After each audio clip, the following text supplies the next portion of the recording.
well, listen. You just listen up, and you just listen up good here, Englishman. Hey, we're back. We're back to do this all again.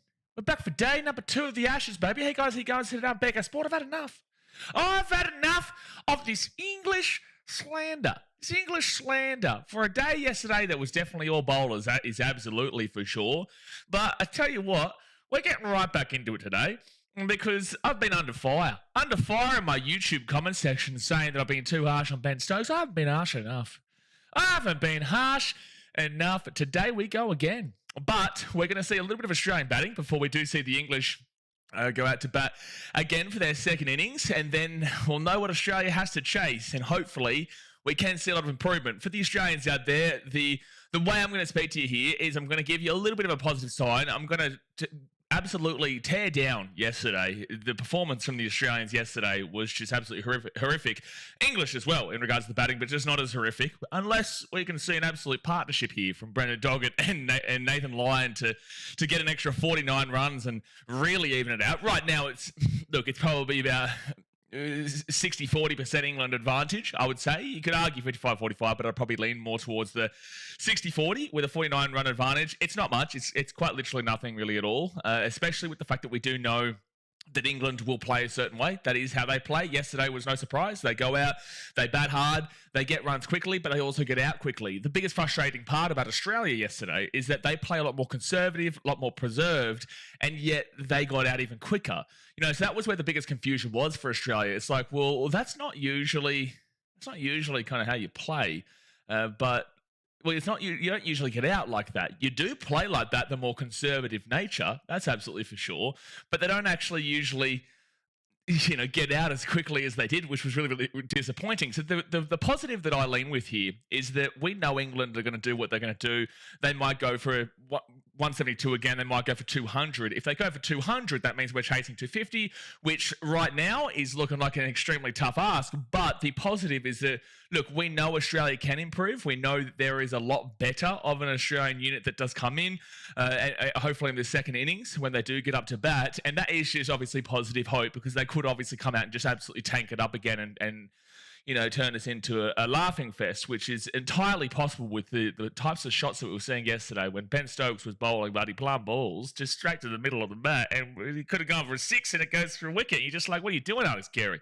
What are you doing, Cameron Green? So, look, I do err on the side of there is positive here for the Australians when there's less disruption with the Usman Khawaja at the beginning of the order.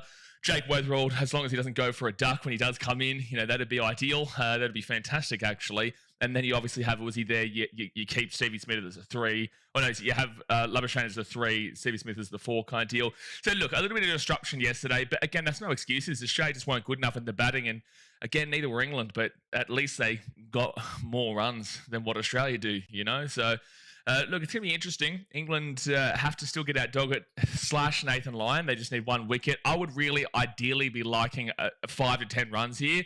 I'm not expecting a world-beating, massive run total between these two guys. I'm not expecting them to tie it up. I'm not expecting us to lead. But I would love to at least get 5 to 10. They are still professional cricketers. It is a brand new, fresh day, beautiful day in Perth. Just go out, have a little bit of a whack. If you get out, whatever.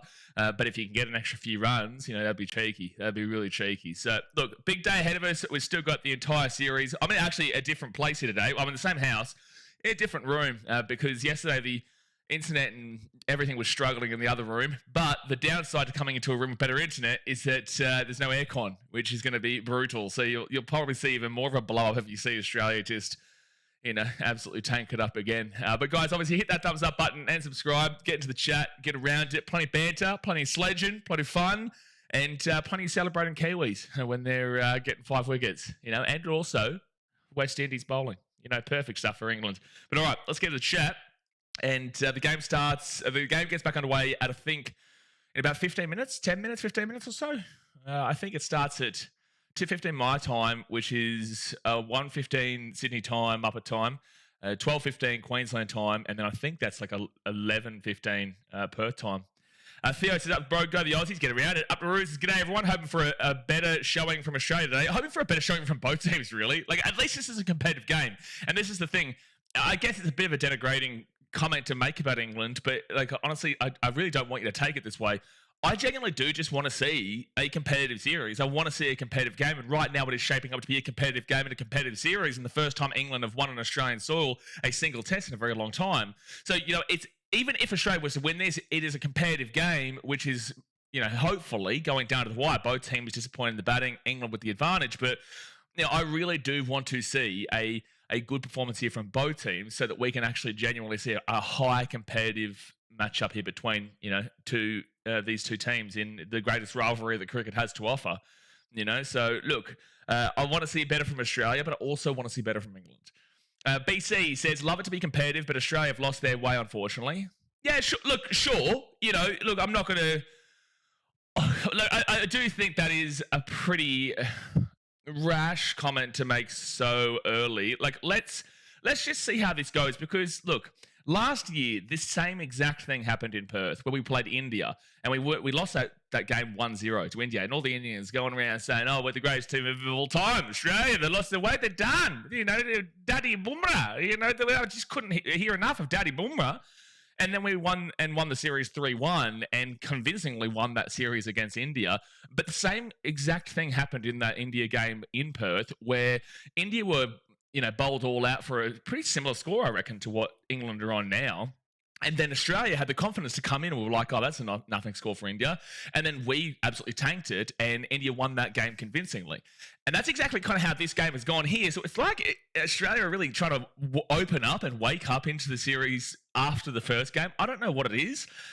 Look, maybe Australia have lost their way a lot, but I think that's a little bit of a harsh thing to say so early in this Ashes series. It is just that first test match. And we've only seen one full innings play, about to have seen the second, full innings, but we've still got another 2 in this test match, right? There's still 21 wickets to go through and plenty of balls to be bowled. So that's why I still err on the side of hope and belief that this match can turn around, because we know that it absolutely can turn around. But I do understand the concern for where the Australians have looked in this game so far, and with the fact that the batting was an absolute shitfest yesterday. Absolute shitfest. England, they have structure, but structure's not that fantastic. But Australia, they have structure, but it didn't go towards that. They didn't play to that kind of structure and was just all over the shop. So, look, I think it's a little bit early to be, alerting the sirens and putting them out and saying that Australia are done and dusted, but I get the concern. Gilbert says, Inglaterra... Sure thing. Abraham says, make a new poll with this game. Will this game end today? Surely not, man. Like, I think that day 3 is definitely where it's at. Like, surely not. You're going to see these two batters in Doggett and Nathan Lyon bat out for hopefully a good couple of overs. And then once that does happen, there's going to be a switch of 15 minutes of the two teams, right? So that's going to take away... maybe about half an hour in itself overall. Hopefully they can stay in 15 minutes, another 15 minutes with the switch around, and then you get into it. Look, I just don't... It would just be a real destruction of the cricket. It's like, even if England win, and congratulations to England if they do win, but even if England were to win, you'd just be like, well, that's shit cricket. Like, overall, it's shit to see a test finishing in 2 days.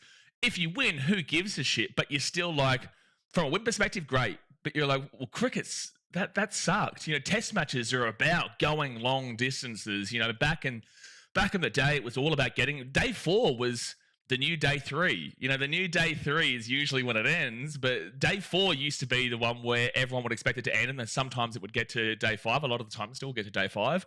But now that notion has really come in. I guess that is with how all sports are going with the faster pace. The IPL and the BBL and the emphasis on T20 cricket has really... helped out to, these game styles of what England do and whatnot, which does bring it shorter. India, the exact same. It does bring the game shorter because they're going for more 6s, you're going for more 4s, you're going for more big shots. I remember, 20 years ago, you can go through like to an hour and a half, and you'd see maybe like 14 runs and no wickets. And that's kind of how it used to be played. And it was a lot more lengthy of time. What was his name from India? That clown. It was a clown to watch, but he was a really good defensive batsman.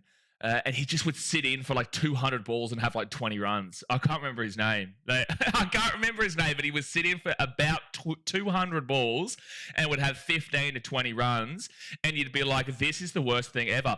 I would even go back to that now. I would go back to that because it's just too fast for me, man. This is very much a It's kind of really just catering to a 3-day test series, is what 3-day test, which is what the game is going towards, really. Yesterday did not in fact happen. Dom says, yeah, unfortunately yesterday did in fact happen, but today is also going to happen when we bowl them out for 0. We Australia bowl them out 0, yeah. Up to Ruse says, if our bats wake up, there is nobody better. It isn't guaranteed we'll win today, but if there was any team that could do it, we're the best chance. Yeah, I would agree. Absolutely. If there's any team that can come back from this, it is Australia. And again, it will just come down to what England can put up as a total, because if it's under 250, look, I still give them genuine hope. If it's above 250, I would seriously struggle to see a world where Australia do it. But again, as you've just said, if anyone's gonna do it, it would be Australia. If it was England or if it was India and whatnot, no, I wouldn't hold too much hope overall. I really wouldn't. But I think that's just a historical feeling and emotion, I guess, that you think of there when you know that Australia's never done until it's over. And that's why I do love the fact that we didn't go out absolutely tank and then they came in and then absolutely tanked, but then we would have to. I feel like right now we know what England's going to do. I prefer that we're chasing rather than they're the ones chasing, because I do feel like, yeah, I just prefer where we're at right now. Or, as a team, I prefer to know exactly what we need to get after this next innings is done. I think it will work in for a bit better. BC says Australia in for a flogging. Well, that's just stupid. Like, you didn't watch yesterday, BC. I'm sorry, you didn't watch yesterday. This notion that this game is just a blowout is absolutely absurd. It's just because of the disappointment of what Australia's score was. But let's not forget 172 is also a poor showing from England. It's not like England went out and got 400. Like, England went out and got 172. Australia, 9 wickets for 123, which is not good. But England's isn't great either. It's better. But, like, to say that Australia's in for a flogging is just like, well, are we watching the same game here? You know, Australia still have a whole 11 wickets in hand, mind you. England still have 10 wickets. As long as Australia keep them under 200, which would then justify about a under 250 chase, the game's still well and truly on, man. You know, you still do have this star talent that, although they're not in form, it's ridiculous to say that this game is well and truly over based off of a score of only a 49 swing. I get the concern again. But to kind of just write home and say the game's over at the moment and Australia's in for a flogging, it's just like, if it happens, it happens. But based off of what we've seen over time, I just realistically don't see that happening. I don't. But if it happens, then fair enough. And then we come back for the Gabba test. And as I said before, yesterday's the first ball was bowled, I said, England need to win Perth. If they don't win Perth, I can't see a world they go on to win this series. I don't see a world where they do it. So I feel like this is a very crucial match for them to win, because I would say, look, I do err on the side of caution for the Gabba, but I would lean with Australia for the Gabba. I would say that England's best other chance would be Adelaide, but the MCG and SCG is probably a draw because the weather always slaps it. MCG, I pretty much guarantee Australia a win. So then they have to sneak a couple between. They have to basically sneak both Adelaide and the Gabba if they lose this, just to look at a draw potentially. But if they get this, then there is a world where they can win both the Gabba and Adelaide. I don't see MCG, and then there's a draw. It's a 3-1 victory for England there.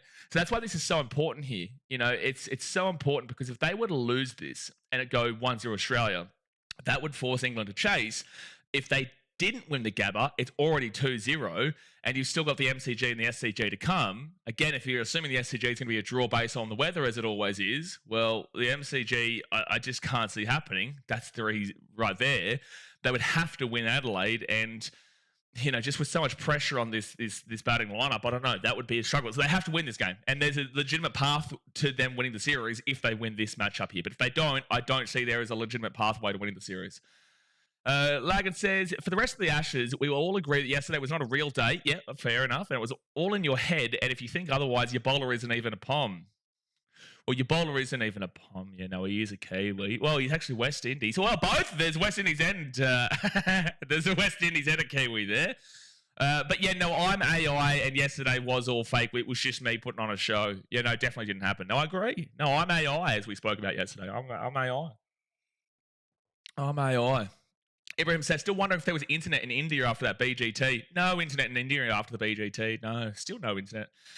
Internet was actually really good in India when I was there, but not for the BGT. No, they really did try to skirt around that. It's funny with India. If they try to ignore the most recent BGT to talk about the previous BGTs, they're like, oh, well, you won, but hey, look at when we used to win. And you're like, well, okay, well, sure. It's like, well, Mongolia used to be the powerhouse of the world, but now they're limited to this small little land. Like, what's your point? It's great. Mongolia absolutely dominated the world with Genghis Khan. Well, it doesn't mean shit now because Mongolia is nowhere near the global superpower that it once was. And that's the same thing that goes in that terminology. Because you're just like, well, we won the most recent BGT for the Gavaskar Trophy. Well, what are you talking about, buddy, yesteryear when you previously won? It makes no sense. It's like New South Wales, right? They don't do this. It's like Queensland win this year and they go, well, we won last year. What the shit? What did you do? Dom says, yesterday did in fact not happen. Aussie Moses says, why does it seem like most sports are trying to be a faster paced? Because with social media, with TikTok and, you know, Instagram and Snapchat and all these kind of social medias, it makes your attention span shorter.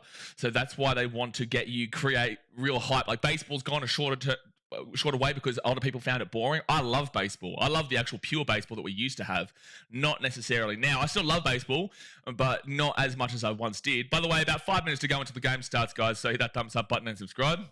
But I used to really love like the DH and the difference between the AL and the NL and whatnot, but they've brought it in shorter. They've got a pitch clock, which I actually like the pitch clock, but again, everything is going down that quicker route.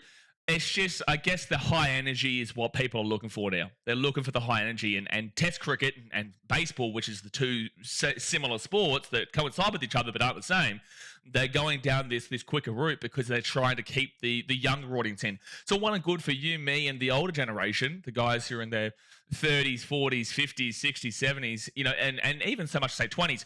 But anyone under the 20 years age are really looking for that 2020 style concept. And that's why India's completely gone away from the 5 days. They've completely gone and bought into the IPL, which purist cricket fans, like it's a shit product, really. Like if you're a purist cricket fan, this is your best form. I would probably say that I can get T20 more than 1 days because 1 days are a little bit weird for mine. But you know, T20, like, and then you've got these people trying to come up with this T10 stuff in England or whatever. English fans, you can tell us more about that. I don't know if that's happening now, the 100 or whatever. You know, may as well. Why don't we just in the future? Why don't we just make a format of cricket where it's just one ball? That's it. Let's just do one ball. Just let's call it the one. Just the one, and then whoever gets the most runs from that one ball, there we go. I reckon we do that. I reckon we're on. Alvaro says, no, we need to accept that yesterday did happen. We just need to learn from it and prevent it from happening again. Yeah, absolutely. Bellion says, I've not seen a worse Australian batting lineup since World Series cricket. Yeah, it was awful yesterday, Bellion. It was really poor. Again, this is not an excuse. I will say I want to see how they go. Maybe today, tomorrow, definitely. But I want to see how they go in the second innings when the batting order isn't as disrupted. Again, not an excuse. It wasn't good from Australia, but we were meant to have Weatherald and Khawaja. Regardless, Weatherald goes, it doesn't matter about the disrupted order, but that enhanced the disrupted order with Weatherald going off the third ball for a duck. So we had a debutant, and then we also were meant to be partnering with Usman Khawaja. Now, because of the niche injury rule that we found with the 23 minutes off the field and needing to be on the field for 23 minutes, and that niche injury rule, Khawaja wasn't able to come in for that opening. So that puts Labuschagne into the opening alongside Weatherald, but then we're hoping that they can stay in a little bit so then Uzi can come in third. Well, Weatherald goes like an absolute muppet, and then we're chucked into the shit because Khawaja still can't come in, and we've got to chuck Steve Smith in at third. And you're just like, well, this just doesn't, it's just not really what we're after. So again, not an excuse, but it does really throw everything out of whack, and Uzi Khawaja, the game's about to start, by the way. Uzi Khawaja comes in at 4, and you just, like, it was all done and dusted, really, by that point, especially when he went for a short amount. You know, Marn isn't an opener. It's Stevie Smith. Look, Stevie Smith was doing well until Marn got out, too. He was.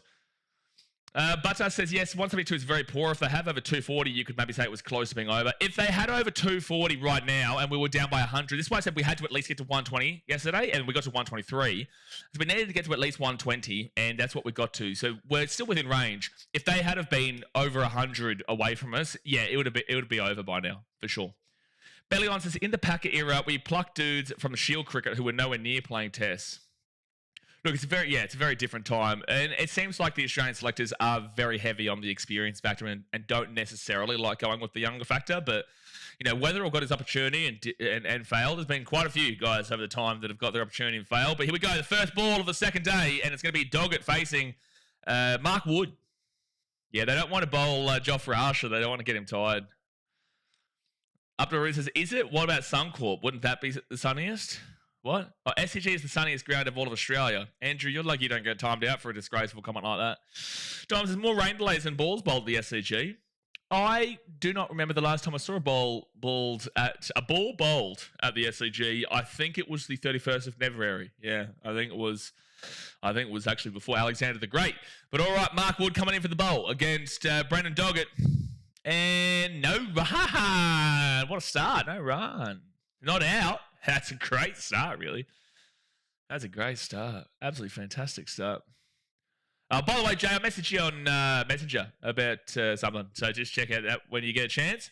Up to Roo says, yes, but it is harder to detect through text. My apologies. Yeah, there's plenty of sarcasm.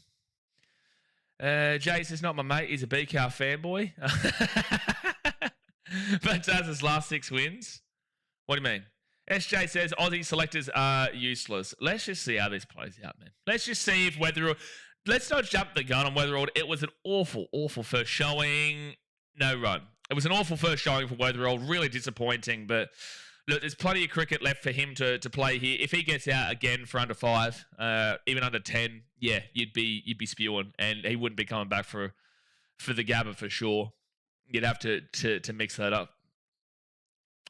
But let's just not jump. Everyone's jumping the gun real quickly, is what I would say. And especially with Test cricket, jumping the gun quickly is the worst thing you can do. Look at India when they won that first game 1-0 last year, and they thought they'd won the entire bloody World Cup of the galaxy. All right, next bowl here from Mark Wood, and no run. Yeah, just sit in. Let's just sit in for a couple of hours. Just block the stumps. That's it. Just block them. Block the stumps. That's it. Cause a couple of ruckuses, have a couple of cheeky beers. Happy days. That's all we should do. Bata says, well, maybe 2 overs each, first 6 wins. Oh, that's what you're referring to in regards to... Wait, where was it? Bata said you said something before. Oh, last 6 wins. Yeah, last 6 wins is actually crazy. Yeah. Well, the first 6 wins. And... oh, my goodness me. It'll be a no run. Exciting. Up to Ruse says, so we're batting in the day, which seems like a better time for the hitters. Yes, exactly right. So this is basically what we were saying yesterday, Up to Ruse. We just needed to get through to the end of the day with, a couple of decent batters, and we would have been solid today. If we could have kept in Carey at the time until today, we could have got to 200, probably. But we didn't. And this is the problem. If we could have just sat in for that last hour with just a batter, it would have been beautiful. But instead, we've got both night watchmen there. Yes, that's a run. We're going to run. We're going to run. Brandon Doggett, gotta run. Let's go, Australia. They're coming back. Up the Roosters, so we're batting it. That's right. Jay says they need a Jason Gillespie and Glenn McGrath 9-wicket stand when Gillespie scored a double 100. Listen, if that happens, I think everyone's shirts will be off. I think everyone's shirts would be well and truly off if that happened. Nathan Lyon, couple of 6s. You're not complaining. All right, so 9 for 124. Steve said this match won't go to the 4th day. This will be lucky to go to the 3rd day right now. No, we'll go to the 3rd day, but 19 wickets yesterday. Perth just seems like wickets galore on day 1 every year. It is every year. And next bowl, Yorker, but that is prevented from Nathan Lyon. No run. Stick in, lads. Stick in. McGrath got 70 on, I think. Gee whiz. Up to Roosters, all I know about the SCG was when Bob Hawke sold the beer handed to him. What a legend. Yeah, great times. I still have... I don't know if it's true. If someone can, at the end of the over, by the way, if someone can explain if it's true or not, is it true that there is no more of the Richie Benos? I heard there's no more of the Richie Benos, which is a disgrace to the country of Australia. Richie Beno is a hero of the nation, and for him to not have his own Richie Benos, can't believe it. I just can't believe it. Yeah, sweet, Joe. Lagan says, today's cricket sounds like an early drink to me. Well, I got a nice little cup of tea. Fitting in with the English. Maybe they won't slander me so much. Gus Atkinson comes in for a bowl. Here he comes. 19 runs off 9 overs he's given up. No run. And if it didn't last year, we dropped Perth to India and then went on to slap them up. Yes, exactly right. This game is going exactly the same way as how Perth went. There was 17 wickets last year in day one. We bowled India out pretty short for a similar margin of like 172. And then we came out and just got tickled by Jasprit Bumrah. Absolutely tickled. And it says, Steve, no kidding. Block the stumps for an hour to get out that England will make our total in an over. Well, fair enough. And, I thought I was going to go for a 4 for a second. But with them getting our total in an over, they will also be down 8 wickets. Andrew said, that's right. SJ, Desi Freeman needs to open next innings. I reckon we should get Nathan Lyon open the next innings. 3 runs for 14 balls. He's doing better than half the lineup. Who were the ones who got out for a duck yesterday? Weatherall got out for a duck. Scotty Boland, no surprise, got out for a duck. Usman Khawaja out for 2. Oh, my goodness. Ugh. Next ball from Gus Atkinson. No run. Aspects hello, get around you. Slappers says let's right. Oh, we will. Oh, yeah, just let these guys stay there all day is what I reckon. Just sit in, block the stumps. Force them to be at the field a little bit longer. Jay says, looks like it might rain here today. Jay, what do you think you're doing? What do you think you're doing talking about the rain here? There's no rain. This is not England. This is not Manchester. It's not London. It's not money. There's no rain here, mate. There's no rain here. We're not going to wish that bad voodoo. Not going to put the bad voodoo. Next ball. Oh, dug it. Gets up the mark with a twosie. Get the twosie in. Oh, my goodness me. They're on fire. 46 runs to go. Come on. Like I said, I would just be happy with 5 to 10 runs here from these two. Right now, they've got, I think, 4 runs? Just 4 runs to start the day? Aspect says, who's going to win, you reckon? I reckon Uzbekistan. Bellion says, tell Dennis Lilly Perth isn't part of Australia. Thomas, Perth isn't part of Australia. First official match is Adelaide. I'm pretty certain the Gabba is second, isn't it? I think the Gabba's next. No run. I'm pretty certain the Gabba's next. Could be wrong, though. I think we saw these yesterday. Perth is part of China, Jay. Yeah. Yeah, no, absolutely. You can actually see Beijing from the edge of the edge of the ocean there, just on the beach. You can actually see Beijing. Upper says, kind of like New South Wales when they won game 1 of the Origin series and thought they won the series right then and there, pretty much. Yeah, exactly. That's a perfect example. A perfect example, especially with having game 3 in New South Wales. Just hope that you New South Wales fans remember that we spoke about that. Just make sure that you remind yourselves. I know it's a tough day as an Australian with how it's all been going, but just don't forget that about Queensland, New South Wales. That's why we use Queensland time. End of the over, by the way. That's why we use Queensland time. So whoever wins Origin, it's the legitimate time zone. So you're actually living in a fake time zone right now. But if you win Origin, it's a real time zone. In delusion land, but that's just how it works. Lagan says, we'll never forget back end of 2024. Kohli and Siraj, the Muppets of 2024. The only bloke on that team I respected was Jasprit Bumrah. Yeah, I think everyone respected Bumrah. Didn't like that he went at Constas, but Constas absolutely slapped him around for a bit. Definitely Siraj. I spoke to a lot of Indians when I was in India this year about Siraj, and they... there's a cheeky run there for Nathan Lyon. All right, trail by 45. Hey, we got to the 5 to 10 marker. Now let's start to push to that 10, but we got that extra 5 runs that I was looking for. Again, these guys aren't expected to get a whole bunch of runs. We're not looking for that. We're just looking for them to have a little bit of a crack here, push and get as many runs as you can. As long as you get to at least the 5-10 and they've hit the 5, So anything from here realistically is just a bonus for mine. Well, these guys, anything is just a bonus, but to be at 40 runs or below is even less of nothing, and will really kind of wake people up to acknowledge the 49 runs at the end of day one, whilst it wasn't good for Australia, isn't that significant. It's not that significant. The way the Australians got out, sure, but the run chase is not actually that significant. So Doggett now, he's on 2. And, dropped catch from Ollie Pope. He had a good batting innings yesterday. That's a hard one there, but he does drop it.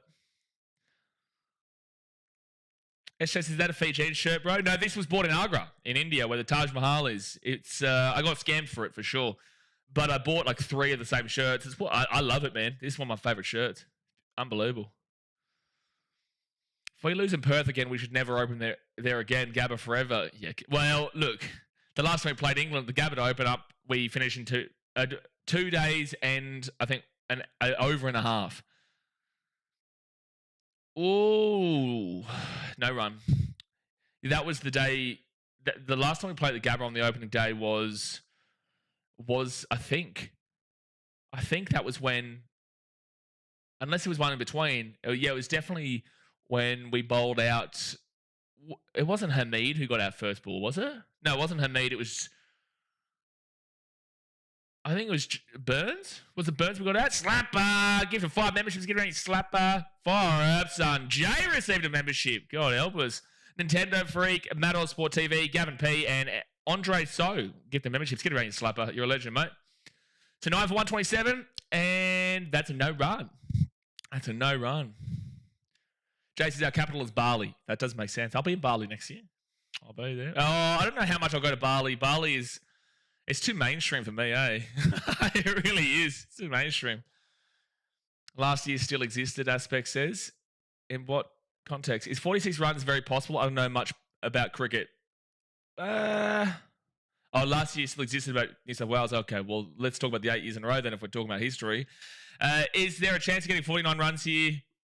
Look, not really. Not really. We have seen it before with the 2 last batters, but not really. Oh, that went up in the air, but it will be no run. Not really. It's very unlikely. Lion can sometimes go for 20, 30 odd. Doggett, I don't know a great deal of much batting-wise. These guys are bowlers, obviously, but Lions sometimes can hit a 4, can hit a 6 when he's playing a bit freely. They're not under too much pressure right now, so I hope that he is having a bit of a go at it. But no, don't hold too much hope out. But anything from here is a bonus, mate. It was such a poor day yesterday that if we can get to 40 runs and below, that's actually positive to start the day. And cricket and sport is all about momentum. So England, big inside edge, and that's going to go for a single.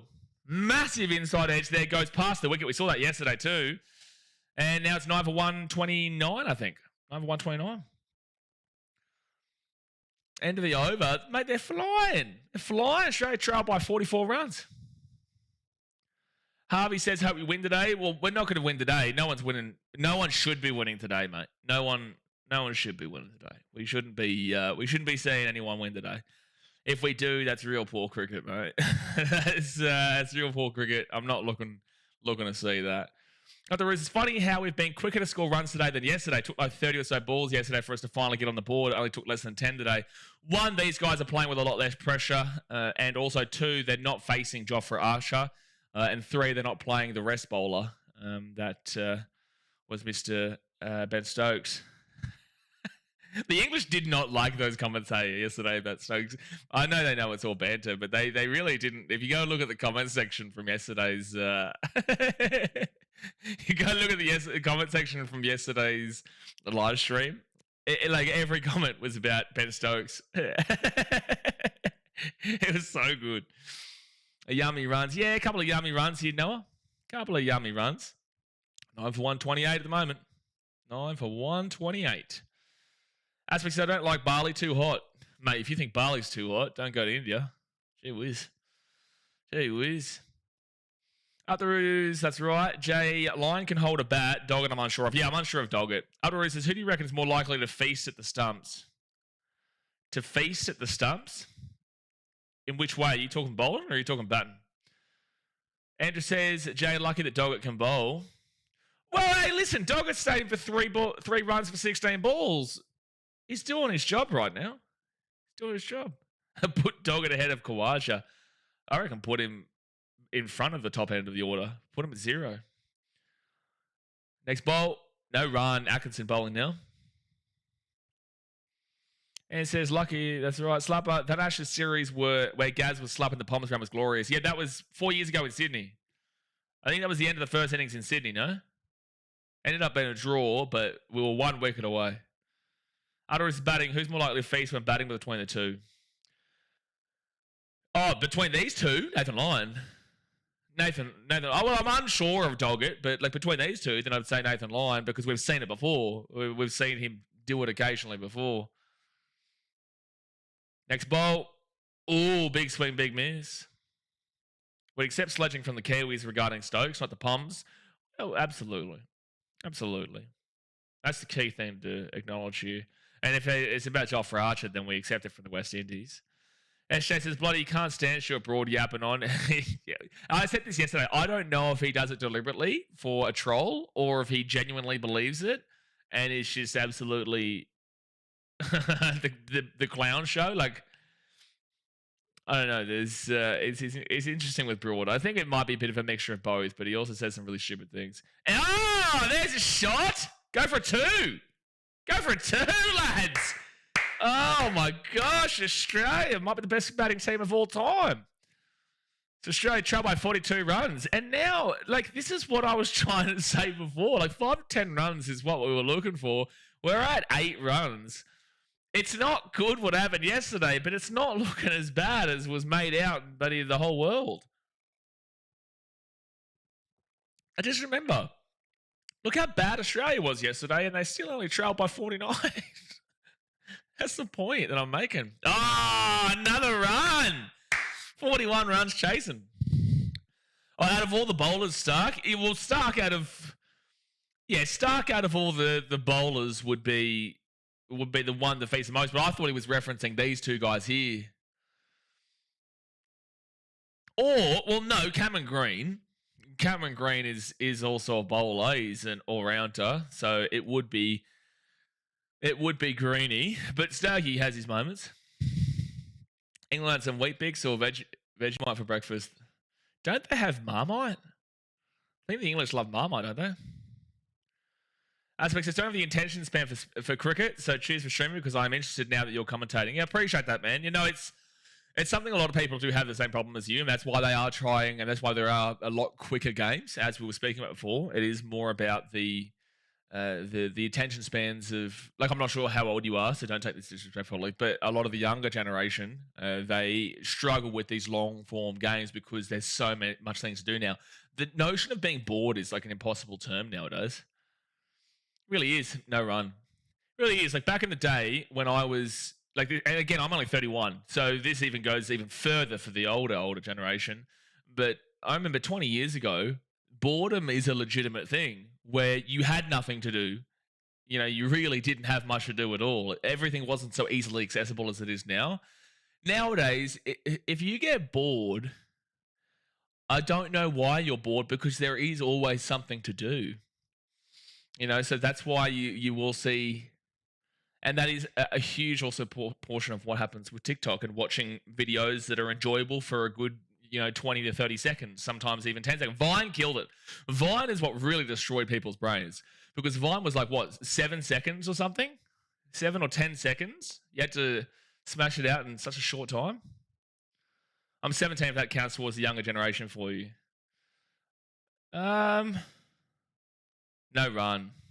Wood bowling. It's an interesting one. It's kind of on the brink. No, I'd probably say, I'll ask the rest of the chat. What would you guys say? Would you add 17 into that bracket that I'm kind of referring to? 17's always had social media though. Like, yeah, 17's always had social media. I think the last ones are kind of around like 25 maybe, where there was a life before social media. Again, this isn't meaning to like offend anybody. It's just kind of acknowledging. Ooh, that's going to be no run. Jeez, nearly got out from a run out. Yeah, I'd probably say that. 8 runs, only expected 4, so half more. Doggett actually holding the bat solid. Yeah, I was saying 5 or 10 is what we're looking for. We got 8. I'm happy. No matter what happens from here, I'm happy with how these guys have ended at least. Has he got knee pads on while he's bowling? He's got pads on as he's bowling here, Mark Wood. Got pads on. Oh, jeez. No run. These guys are doing well. 17 hours old. Jay is always all over it. Yeah, Marmite. Yeah, it's a Promite. I remember when I was younger, I didn't actually mind a bit of Marmite, but the older I got, I love Vegemite. Like a light bit of butter, a decent but light bit of Vegemite. I know there's some freaks out there who have like a dumping of Vegemite. You're crazy. But a light bit of butter, actually plenty of butter, a light bit of Vegemite, toast. Oh, beautiful. Marmite, I can't stand. I can't stand anymore. I never used to mind it as a younger kid. I actually preferred it as a kid. All right. Mark Wood, next bowl. And sure, that's a 4, is it? Oh, I didn't have enough distance on it. Damn, I thought he really got a good hold of that, but it will be a single. So Australia trail by what, 40 runs? Beautiful. Vegemite shit, not gonna lie. You are not only are you a New South Wales fan, which is the first mistake, but then you're a damn well Doggies fan, a second mistake. But then you have the audacity to come and tell us here that you don't like Vegemite. That is the most un-Australian person I've ever seen in my life. Right there. Vegemite is pretty much Nutella. They taste absolutely nothing alike. Absolutely nothing. What? Are you saying that's what you do? Like with the Nutella, I'll dump it on. Are you saying that with Vegemite you dump it on too? Is that what you're suggesting? I thought Marmite was Vegemite, just a tad different. It is. That's what I'm saying. It is, but it's different. Vegemite is a sour Nutella. That's a really weird thing to say, but I can draw a very light, wiggly line to how you're getting to that, but it's a really weird thing to think about, really. Just like a Vegemite should be punishable by a timeout. Never heard of anything more un-Australian in my life. It is ridiculous. No, it is. It's disgraceful to really see. So 9 for 132, Australia trail by 40 runs. And no run. Like, this is just prime time by these two guys. 7 runs for Doggett. And this is the thing, right? And this is why people need to really understand what Test cricket's all about. This right here is setting up a good foundation for the Australian batters to get that confidence back, because if they can do it, if they can hold out, if they can do what they need to do, I know Jofra Archer's not bowling, but if they're able to, stick in a little bit against these English batters and, at least put a couple of runs on show, if they're able to do it, well, the other lads are able to do it as well. They're able to see that, look, the chase isn't that much comparatively, as long as our bowlers do a job. The chase isn't that much as we currently speak, and the game is well and truly in. Mark Wood's talking about how sticky the field is, and we noticed this yesterday. The Australians were sticking in the field, and now Mark Wood's complaining about it too. The whole field is like sticky in Perth. Everyone says, next thing you're going to say is you don't like ACDC, Lagan. Oh, disgraceful. Lagan says, to be fair, Vegemite is one of those Australian icons where a fair bit of Australians don't like it. No. No, they're just lying. They're just lying, or they're not Australian. Sean says, Vegemite and cheese on toast. I liked that as a kid. I don't know about the cheese now. My mum has Vegemite and cheese on toast, though. So Gus Atkinson here for his next bowl. No run. Can you imagine we get this? Look, I'm getting a bit ahead of myself, but could you imagine we get this to 20 runs to chase? That's like a nothing. It's like a nothing. Just to clarify, though, for people who don't really understand cricket, this is not the final innings. So it's not that we lose if we don't get 40 more runs. We've still got 2 more whole innings. There's still 21 wickets to fall in this test. Foster's with the Foster's? Well, what is that? I don't know a single Australian who does drink Foster's, and that's a no run. Does anyone actually know Does anyone actually know someone who drinks Fosters? I know everyone thinks we drink Fosters because of that advertisement back in the day, but no one drinks Fosters. Times Doggett has more runs than Root, Crawley, Kawaja, and Weatherald combined. Yeah, no, it's incredible. So does Nathan Lyon.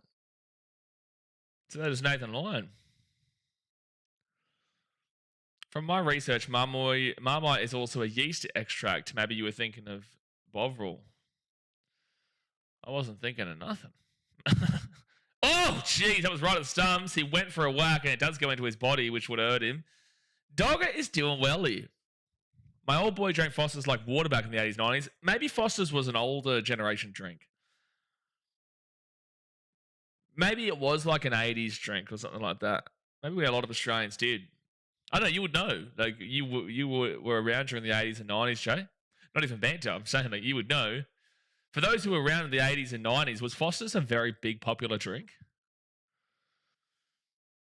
Should Lion go for it or just keep defending? Well, right now, this is nice what's happening. It's really nice what's happening. I'm okay with this. We don't need to necessarily go for it. 40 runs is next to nothing, and we're just making them stay out in the field a little bit longer here. You know, I'm all for what they're doing right now. I don't think they need to go for it. It was, yes. Okay, fair enough, yeah. That probably would have stopped, because when I turned 17 in 2011, I don't think Foster's was a big thing for a good 10 years before that. So, it definitely would have kind of finished up probably late 90s or something. Oh, no run. The longer we keep them out there, the more frustrating it is. Nearly 10 runs today added. Exactly right. 9 runs today so far from two guys who were expected to go out very quickly. Keep them out there, get them frustrated, you know, set a platform and foundation for these Australian batters to come in when they do and know that, look, they're able to hold out. Like, you've got Doggett and Nathan Lyon sticking out there for 14 runs from like 30, 35 balls, which is incredible for a tail end. You know, they're doing their job right now, and this is really positive considering how poor yesterday was. I actually don't mind a Foster's lager. I'm assuming you mean 1790s, Jay. We all know Carlton Draft is the best lager in Australia. I had a really good drink in India. It was a really good beer in Udaipur. I can't remember what its name was. Bryden Cast comes in for a bowl. He got 2 wickets yesterday for 45 runs. Crown Lager is the only Foster's that you can drink. Fair enough. All right, so Cast comes in. Mixing up the bowlers. Oh, Lion was going for a bit of a swing-a-ding-ding, but he does miss it. Hard solo was the best. Hard solo tastes nice, but also it's not in the same relative conversation as what we're talking about. It's not a beer. Bubba Var says Castlemaine 4X was popular in UK in 80s, 90s. 4X? Hard solo does indeed. Hard solo is great, but it's not a beer. I like a good Corona, SJ. I know some people hate it. I love a good Corona. Oh, he's out. Okay, well, there we go. 9 for 132. 9 for 132. Nathan Lyon, he goes. So we trail by 40 runs. It's not that bad. I was looking for 5 or 10 runs from those guys. They got 9. Look, it is what it is. It wasn't a great day yesterday, but these guys were able to hold a little bit of the line for this last little bit and give it a bit of a crack. So, look, we move into the English batting, and now they look to set up a chase. I'd be really... Right now, they're up by 40. If they get a similar score of 172, then we'd have to chase, 212, which is very doable. If they get less, that's even more achievable. Anything under 250 is really what I'm looking at. Anything over 250, and I'm just like, ooh. So just keep them under the 250. Anything under 200, I think we actually do probably win this game, despite what happened in the first innings. 200, 250 will be achievable, but difficult. 250 plus, I'm like, I don't think so. George says Foster's was big in the mid-80s, was dead by the late 80s. Okay, yeah. Yeah, because my entire life, the only reason I even know Foster's is because of the advertisement that was displayed in like America and whatnot. It's the only reason. It's like Guinness gets advertised a bunch about Ireland. It's like they do drink it, but Australians don't drink Fosters. So maybe was that that advertisement was about the 80s or so, wasn't it? So it makes sense for back then, I guess. Like it says, a Corona does go good every now and then. Corona with a lime inside of it, my bellissimo. Mwah. You know, spectacular. Early wickets, if we can keep them under 270, we're very much in the game. I would be more so thinking 250 and under, which ultimately means we can only allow them to score 200 runs, 210 runs or less, which I don't think they get. I don't see them getting over 210. So if they do get 210, that's 250. It's manageable, but it's difficult. But anything above 250, just like, let's see in Gabba. The wicket is getting better to bat on, though. Okay, well, sure. If the wicket is getting better to bat on, well, then you can bump it up to 300, and then we can. Like the thing is that let's just wait and see how these openers go, and how England do go in the early part. Because yeah, sure, at the early part of the day, it is always a lot better, and that's why I would love to see Carey still here, or even Starkey, or just anybody who has a bit of a big hit of ability, because they could have actually whacked around a little bit in this early part just now. But we've seen what's happened, and now we just got to wait for the next. Stuart says you can still buy Fosters in the UK, but I prefer Newcastle Brown Ale. Dude, well, I can't wait to get to Europe. Again, I'll be in Asia next year, and then more so like Middle East and Africa the year after. But when I do get to Europe, mate, I can't wait to just go and taste all the different beers and specialties from the countries. There was actually I enjoyed it. I don't know if you guys have had it. It was like a niche. I tasted it for the first time when Manchester City came to Melbourne in 2015. It was actually one of my first vlogs. My first ever vlog on this channel was Manchester City versus AS Roma at 2015 at the MCG in a pre-season friendly. They won in penalties, and the next game was against Real Madrid, where they got pumped 4-0 or whatever. But it was a great time because I was at the Impy pub in Melbourne, and it was unreal. The vibes were great. We're all singing, having fun, dancing around. But there was a beer there called Blue Moon, and it was the first time I've heard of it, and it was fantastic. And there was also another beer that I had, which was called Kosciuszko. Oh my gosh! But that's going back a while now. I'm pretty certain Blue Moon was like Norwegian or something. But Kosciuszko was also fantastic. There was even a good beer when I was in Canada. I love tasting beer. I'm not a huge drinker, but I love tasting it. Jay says tobacco companies were the biggest advertisers, sponsors back in the day until they banned it.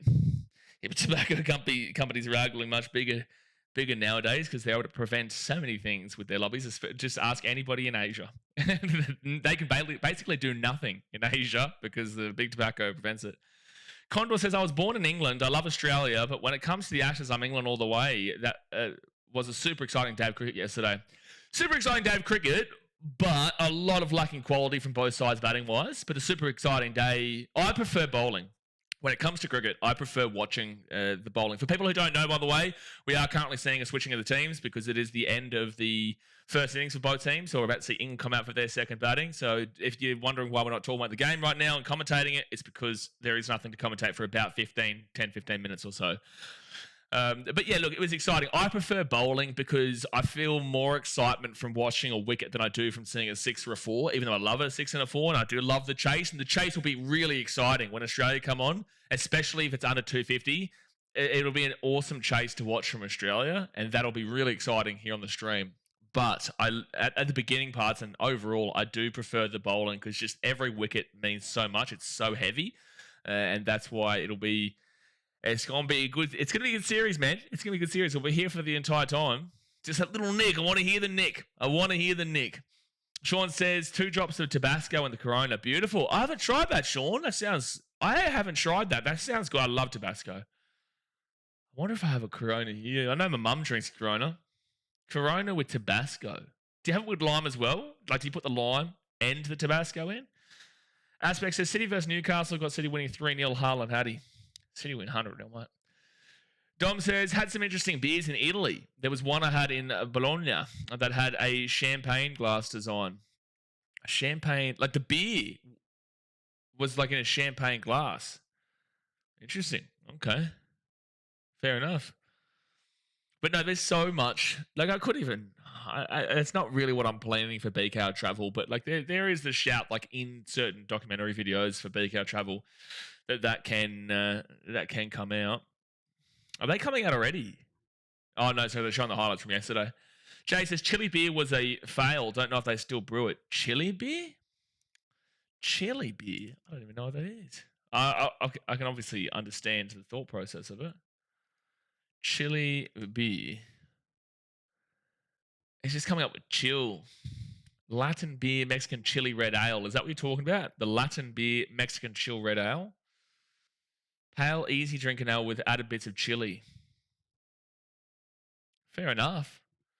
Hot dog chili lager. A hot dog chili lager. The initial smoky flavors and aromas. We're just getting into an alcohol drinking stream right now. just an alcohol. Actually, I'm gonna go get a drink whilst we're switching over the sides. I'm gonna quickly go grab a drink here. Hit that thumbs up button, guys, and subscribe. Keep talking in the chat. I'll be back in just a few moments. It is super hot in here because there's no aircon. I'll be back in a moment.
All right, bit of Powerade. Bit of Powerade. There was a beer I seen here in Perth ages ago. Was a chili beer. Tasted hot like chili. I had one mouthful. Was enough. Can't remember the name. It doesn't sound like. I don't actually think that goes well with each other. It doesn't sound like it goes well with each other overall. I love chili. My dad used to have a chili business on the Gold Coast, like a really hot chili business. But a beer and chili in the same drink just sounds. Yeah, it doesn't sound like it would have been great. But Tussis, it ain't over until it's over. Dude, it's only 40 runs. And like if they get less than 200, 240 and under is achievable. If they get 172 again around that marker, that's only, 212. Whilst I know people are going to be like, well, Australia only got out for 130 just now. Sure, but 131. Sure, but things change very quickly in cricket. Up to Roos, it's not alcoholic, but there used to be a Mountain Dew flavour that was flaming hot. Was it actually spicy though? In the 1960s for Jay. As this forces you over, hopefully Stark hit another 7 wickets. Look, I'd really like to see the whole team put in. Like we saw Cameron Green get a wicket. We saw Brendan Doggett get, I think, 2 wickets, and then Starkey got 7. I think the biggest thing for mine is I need to see Scotty Boland bowling better, because yesterday he gave up a lot of runs, didn't get a wicket, made a couple of mistakes in the field, one specific mistake in the field that ended up in a 4. Overall, I want to see a better performance out of Scotty Boland. I hope that he actually stands up. I would love Stark to do his thing, don't get me wrong, but Scotty Boland needs to be much better here today. 100%. 1,000,000% needs to be much better. If not, it's going to be rough. So, look, Scotty B, get into him. But here comes the excitement. Up to Rooster, I guess the carbonation would enhance the spice. I don't know. It sounds repulsive. Yeah, look, again, I love chili, but it just does sound. It doesn't sound like it's too appetizing. You know what country I can't wait to go to? My dad originally had that chili business I was saying, but then he went into a German sausage business. And he did one of those market stalls, and I would work for it sometimes. Actually, there's a couple of vlogs on the channel from it before Titans games. Oh my gosh, the sausages were so good. You chuck some chili sauce on it, some mustard, some sauerkraut, brilliant. So Zach Crawley's in. Actually, I've got to refresh the. Jeez, sorry, 1 second here. Well, actually, we're going to wait for the first bowl to be bowled, and then I can update that so we can get to the English batters for you guys to see. German sausages are the worst. Delete yourself, Joe. Delete yourself. I never used to I actually never used to be a massive fan of the pork one, and then I had the pork one with Dad's business. Oh my gosh. I think Australians are very set in stone for the most part about eating the traditional beef ones from ours, but pork one, beautiful. Okay, come on, Starkey. Let's get off with a good start here. Come on, Snaggy. Hunter, I just hope this test isn't over in 2 days. No, it'll be tomorrow, but I feel like it'll effectively be over in 2 days. The pitch is better to bat on today, but I feel like it'll be effectively over in 2 days, but it won't be over today. Like, we will be here tomorrow sitting on live stream talking about whatever. All right, first ball, come on. Oh, this is a hat-trick ball for Starkey, by the way. This is a hat-trick ball because he got 2 wickets in his last 2 bowls. And no run. Didn't realise that was his hattie. German sausage business, why am I not surprised? What? Why are you not surprised? What? Aspect says German sausages are the small ones. No, they're like, buddy, this is a weird thing to say. Big and juicy and thick. Listen, you asked the question, mate. You asked the question. All right, come on, Starkey.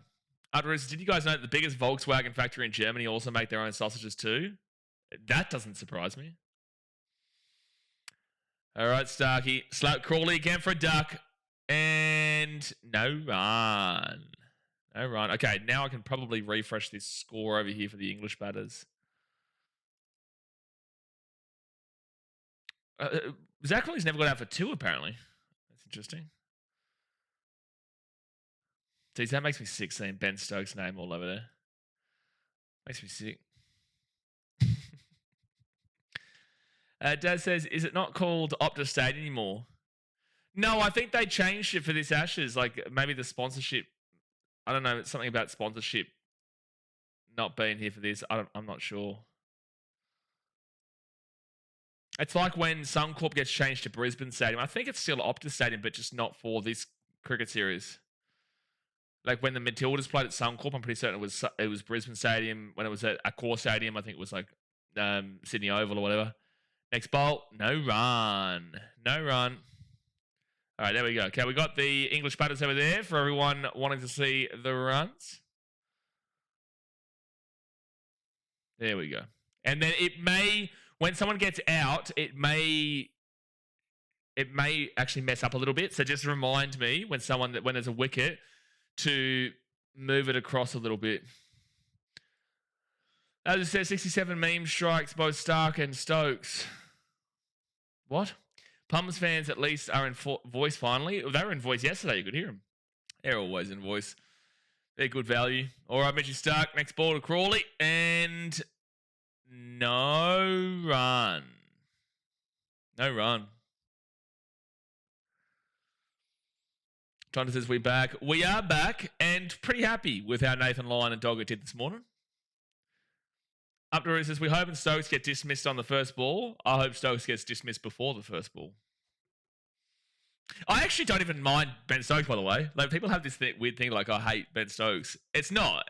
I don't think he should have had 5 wickets yesterday, but it's not. I don't dislike the guy at all. Like, good on him. He's had some fantastic matches as an English cricketer. Like, truly.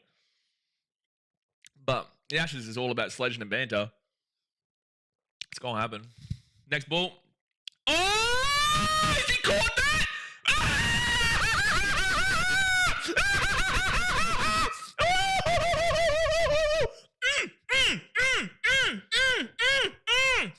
Dad says, okay, I'm horny.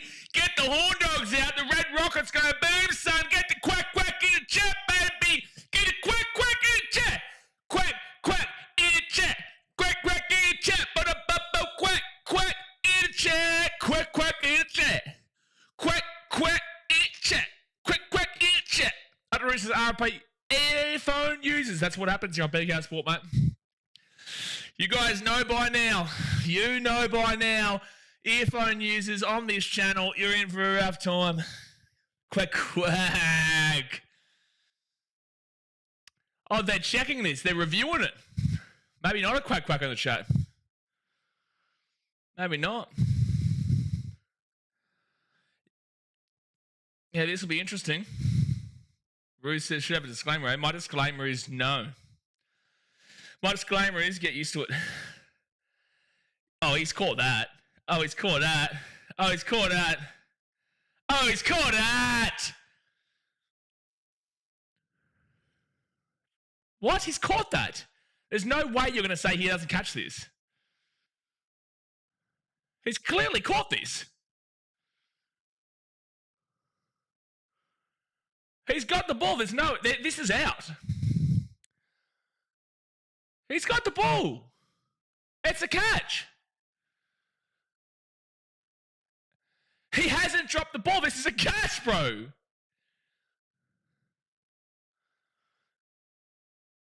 There's no way you overturn this. There's absolutely no chance you overturn this.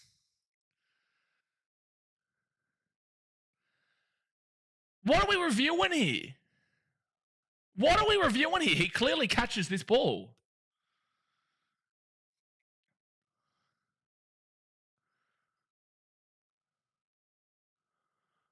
He's clearly caught this ball.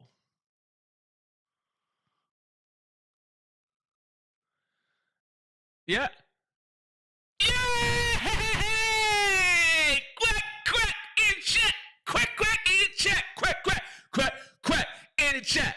Quack, quack, in the chat. Put the finger up and he's gone. Off you pop, Zach Crawley. A fantastic batting performance from Zach Crawley over this first test of 0 in the first innings and a grand total of 0 in the second innings. So he is not only gone for a duck, but he's gone for the double quack quack. He's gone for the cheeky quackity quackity quack. Dear me. And this, my friends, is why, you know, things can change very, very quickly. We just saw Nathan Lyon and Doggett stick in for a good 35 balls, right? And they got 9 runs between them as 2 back-end bowlers. And then we've seen Zach Crawley, an opener, get out for 0 in both innings. Just like, this game's well and truly still on, son. Back-to-back ducks. Hello, hello. All right, Ollie Pope comes in. Okay, here's your disclaimer, folks. If you are here,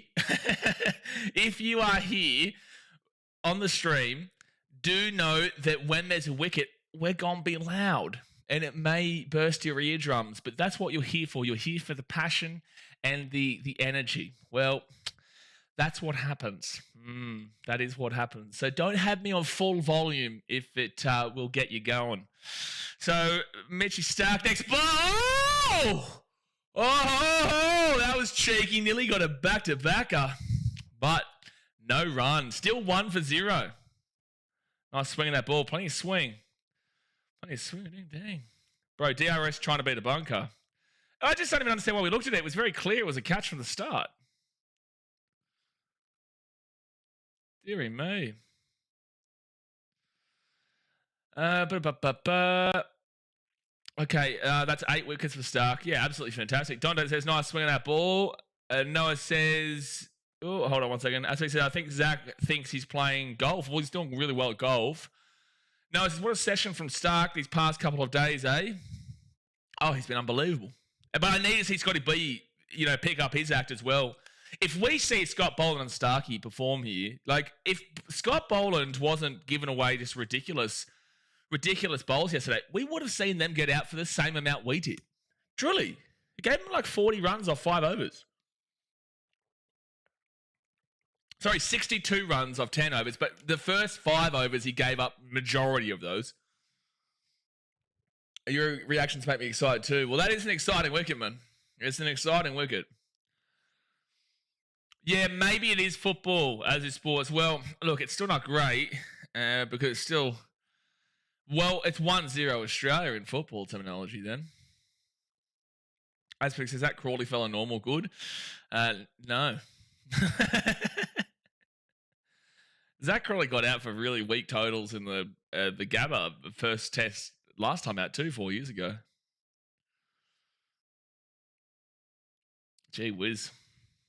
What a time, though. What a moment. Like, Stark just knows how to get a first wicket over. Loves a good first wicket over. We have a duck for dinner tonight. Plenty of ducks in Zach Crawley household. That's a fantastic catch, though, from Mitchy Stark. That is a fantastic catch from Mitchy Stark. I can't believe they even looked at that. Like, that was very clearly just a catch. Jay says eat a tick bombs. Bro, Dara's trying to be the bunker. This is ridiculous. If they overturn this, I'm turning it off. That's good. Ibrahim says it's just he came in to give bowlers a rest and took 6. Are you talking about Stokes? Fact. All right, so 1-0. Scott Boland now comes in for the second over. Gee whiz. We are back in business right now, son. We are back in business right now, Australia, especially if we get another wicket in this over. Scott Boland, next ball. Oh, hit his hand. He's very lucky that doesn't bounce up and flick up into the hands of the slips. It does go down. Good bowl there from Scott Boland. Better than what we saw yesterday. Much better than what we saw yesterday. Dom says, I didn't care for the review, but why show 40 replays on an obvious call? Yeah, okay, cool. Yeah, at least just, it's very obvious that it's a catch. Okay, sure, review it, but to keep on reviewing it was pretty ridiculous. Dad says, can't wait for the Sydney washout again at the start of January with 2 balls bowled. Yeah, absolutely.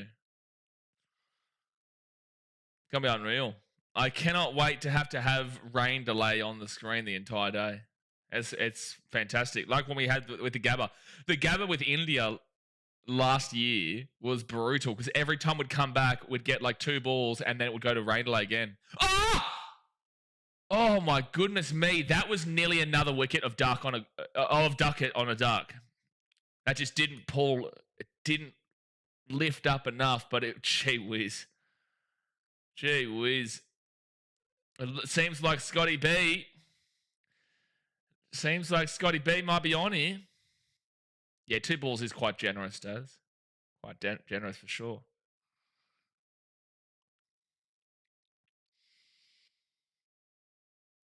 This is very similar to what we saw yesterday afternoon when England were bowling against Australia. Like both Scotty Boland and Stark are given a lot of pressure right now. They still haven't got a run yet.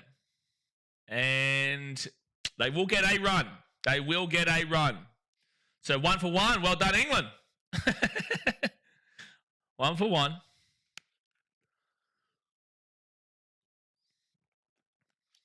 So duck it off the duck. Well, these 2 guys did relatively well yesterday. I think Duckett went for about 21. Pope was like 46. I have the commentary here, Blaze, better than 7. Well, it's different because you've got the interactive commentary here. You're able to actually talk to me whilst you can't actually, talk to the commentators there on there. This is the robot bowling. We know and love Scotty B. Yeah, no, he's unbelievable. We love him. Oh, there's going to be another run here. A little bit of a shout for an LB, but that's going to be leg buys. Who is off because the Webster is on? I'm not sure. But it's something to focus on when injuries do happen because we saw yesterday there was a problem with it with Khawaja.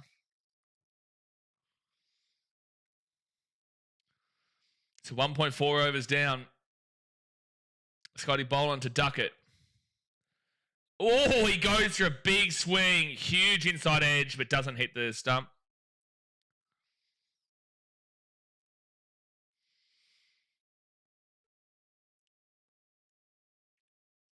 Yeah, Duckett really tried to put Scotty B back into his box just then, but couldn't do it. There is a lot of pressure here, though, from these Australian bowlers. It'd be nice to get Pop out first bowl. Pope, yeah. Look, any wicket at the moment is just unbelievable. It's 1 for 2. And now we've got Starkey coming back on. It's the thing, man. This game is well and truly still absolutely all on. It's all on. We just need to capitalize on this early pressure, though, which is what it's what England didn't do, and then Australia threw away a couple of wickets and allowed England to then capitalize on it.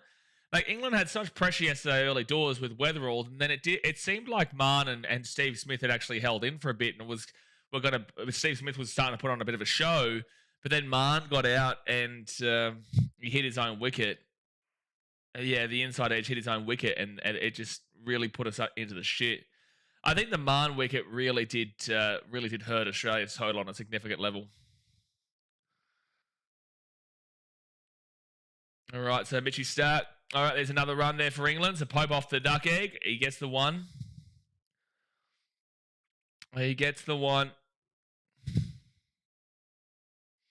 Jeez, they're still showing a highlight after highlight of the Mitchy Stark wicket. It is such a great catch. One-handed, going against his body weight, which is going down to the right. He has to come back to the left. It's impressive.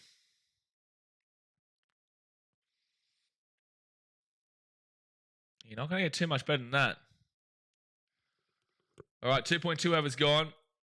Next bowl here from Stark to Duckett. And no run. Oh, there's all these like midgies. So it's heaps of like mangroves and a river and the ocean and whatnot. So it's like midgies and stuff that get into the house. It's so annoying. Jason, I see RFS is doing the Ashes Day also. Is he really? There you go. Have a look. Oh, I did see that. And I think he's doing it not landscape. I think he's doing it more for like clips and stuff like that, maybe. Portrait style.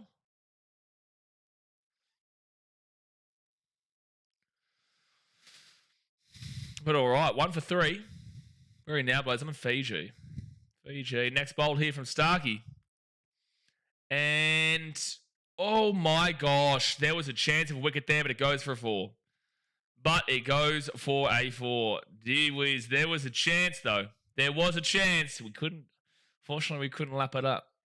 So a boundary for Duckett. That's their first Duckett of the innings. Oh my gosh, right in between. That would have been... It's just really unfortunate that it went exactly in between the fielders. That went exactly in between, and man, that was prime time for a slips catch, but unfortunately, the placement, we didn't have someone there. So England lead by 47 runs currently.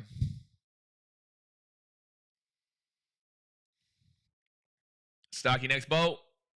And that's a good shot. That should go for maybe 3. No, just go for the 2. Just go for the 2 there. So 1 for 9. Lead by 47. No, sorry, 49. It is going to be super interesting, this chase, man. Bowling them all out less than another 200 is going to be super interesting. There will be a collapse at some point, though. Like yesterday, they were 162 for 5 and ended up all out for 160 for 5, and they all out 172. Lost 5 wickets and 12 runs. That was gigantic, actually. Without that, they probably end up getting to 220, 240.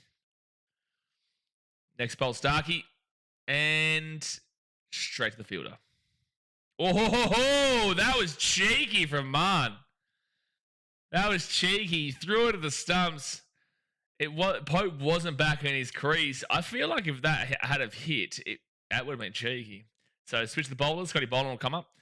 Everyone says the only area where there is no slips. Yeah, I know, just in between. So brutal. But otherwise, that would have been gone. There's no way they'd drop it there. It's perfect height for the hands too. Perfect. I'm just happy with Scott Boland, though. I'm happy with Scotty Boland. He's not Boland just... I think he'd given up in the first over yesterday, like 12 runs or something. I think so. If I go back and quickly even have a look. Let me have a look. Oh, no, it'll be hard to... Oh, yeah, okay, no, I got it. Oldest first. So we go to first England. No run. We go to first England to the second over. Scott Boland 1 4. He gave up 6 runs in the first over, so like not awful. Maybe it was the next one. Yeah, it was the next one. 4 to 10 runs in the next over. So he gave up 16 runs in his first 2, and then he gave up another 7. Yeah, geez, yesterday was rough early doors for him. Then another 6 runs. Jeez. All right, Boland. Oh. Socceroos, mark my words. Edge wicket, third ball, fourth over. All right. Well, this is the fourth over. This is the ball right now. This is the ball right now. So you're saying edge ball right now for a wicket on this ball. Okay, Socceroos, I'm marking your words. The words have been marked.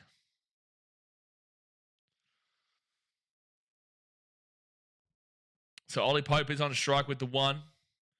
Oh, nearly bowled him, but nearly bowled him. Huge in-swinger there. But he's safe. He's fine. Look how huge that in-swing is. Oh, way too high, obviously, but huge in-swing. I meant to say bowled out 7th over, 5th ball. Okay, fair enough. Well, I reckon you should have just said, no, I meant the 4th over with the number 4. You know, so the whole next over. That's what I would have tried to change it to. Even though it would have still been wrong, it's like, maybe it turns out. So Scott Boland, next ball. And that'll be dinked away probably for 3. It's a slow outfield. I think he probably gets there. He does get there. So it will be 3 runs there for Pope. He'll go to 6.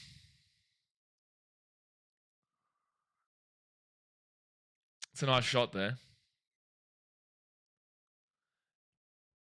They've only ever won 1 test match in Perth, England, back in 1978. Wowee. Thomas is 3.5 run out. Okay, we're getting crazy now. Durant says, God, that's loose from Boland. He's bowling a lot on the pads. Yeah, we've seen a lot of it from Scott B. He's bowling a lot better today than he was yesterday. He's still only giving up 4 runs in 1.4.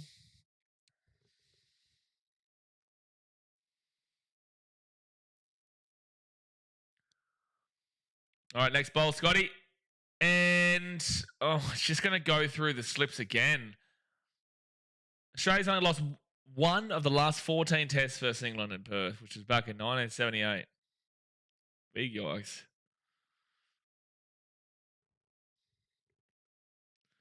So 1 for 14. England lead by 54 runs.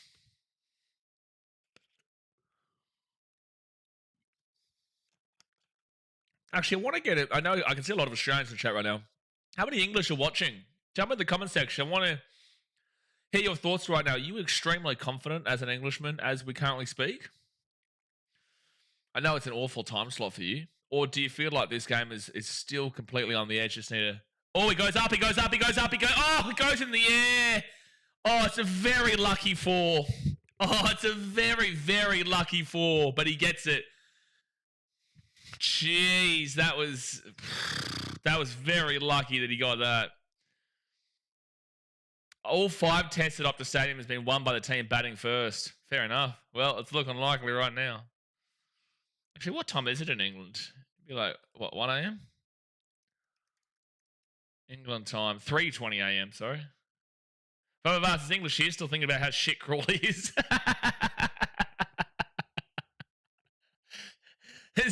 Look, I'm not going to argue with you. I don't think anyone can argue with you, mate. I'm still thinking about how shit he is. Look, what do you guys see in him? Does he have like huge numbers in England? For some reason, he always struggles in Australia. William says, what speed's the bowling at right now? I'll tell you in a moment. Starkey next bowl. Oh! Jeez. Dear me. So that last bowl, William, was 139.9. Bun Crawley, William says. 139.9 was the recent bowl from Mitchy Stark. Who's this? Who's this character coming in on a... Who's this character flying in on his little parachute? What's happening here?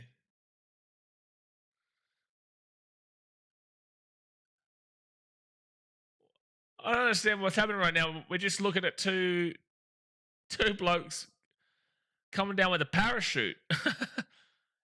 And shot. That's a great shot there from Pope. They'll be the 2, I reckon. Yeah, it will be 2. So Pope on 7. 9 off the over. Yeah, look, Dom, it was 9 off the over, but it was very lucky for that second 4. The first one, sure, but the second one, that second 4 was rough. That could have easily been a wicket too. Mate, they're obsessed with these guys parachuting. Fair enough. Like, why are we still looking at this guy parachuting onto the ground? Like, he's finished. Next bowling from Starkey. He's 1 from 9. And no run. Williams going to make sure Crawley holds corn when he goes back to the UK soil. I wonder if Zach Crawley's ever going to be allowed back to the UK. I wonder if. I still love thinking about how shit Crawley is. Imagine, this is the thing with the English right now. Imagine having to wait up until like 3 a.m. or 2:30 a.m. or whatever it was to start up the Ashes.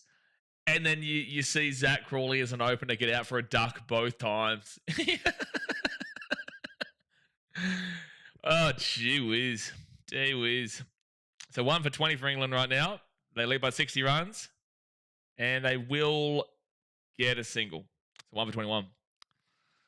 Being up at 3:20 in the morning, having to see Zach Crawley get out for a duck twice. Would love to start to break this partnership.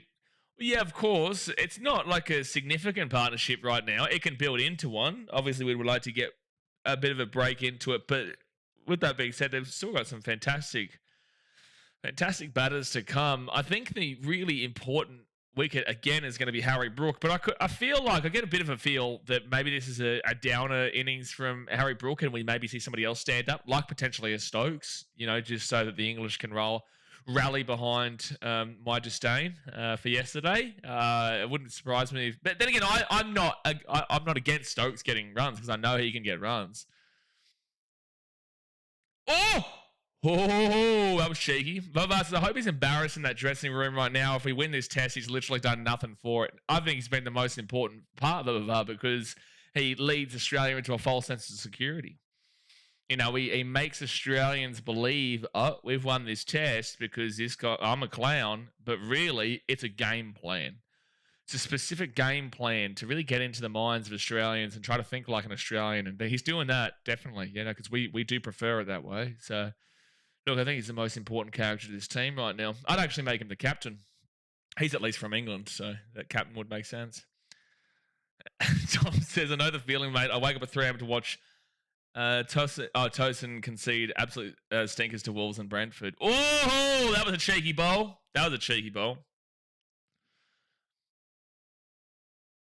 I actually think Stokes could be the biggest wicket here.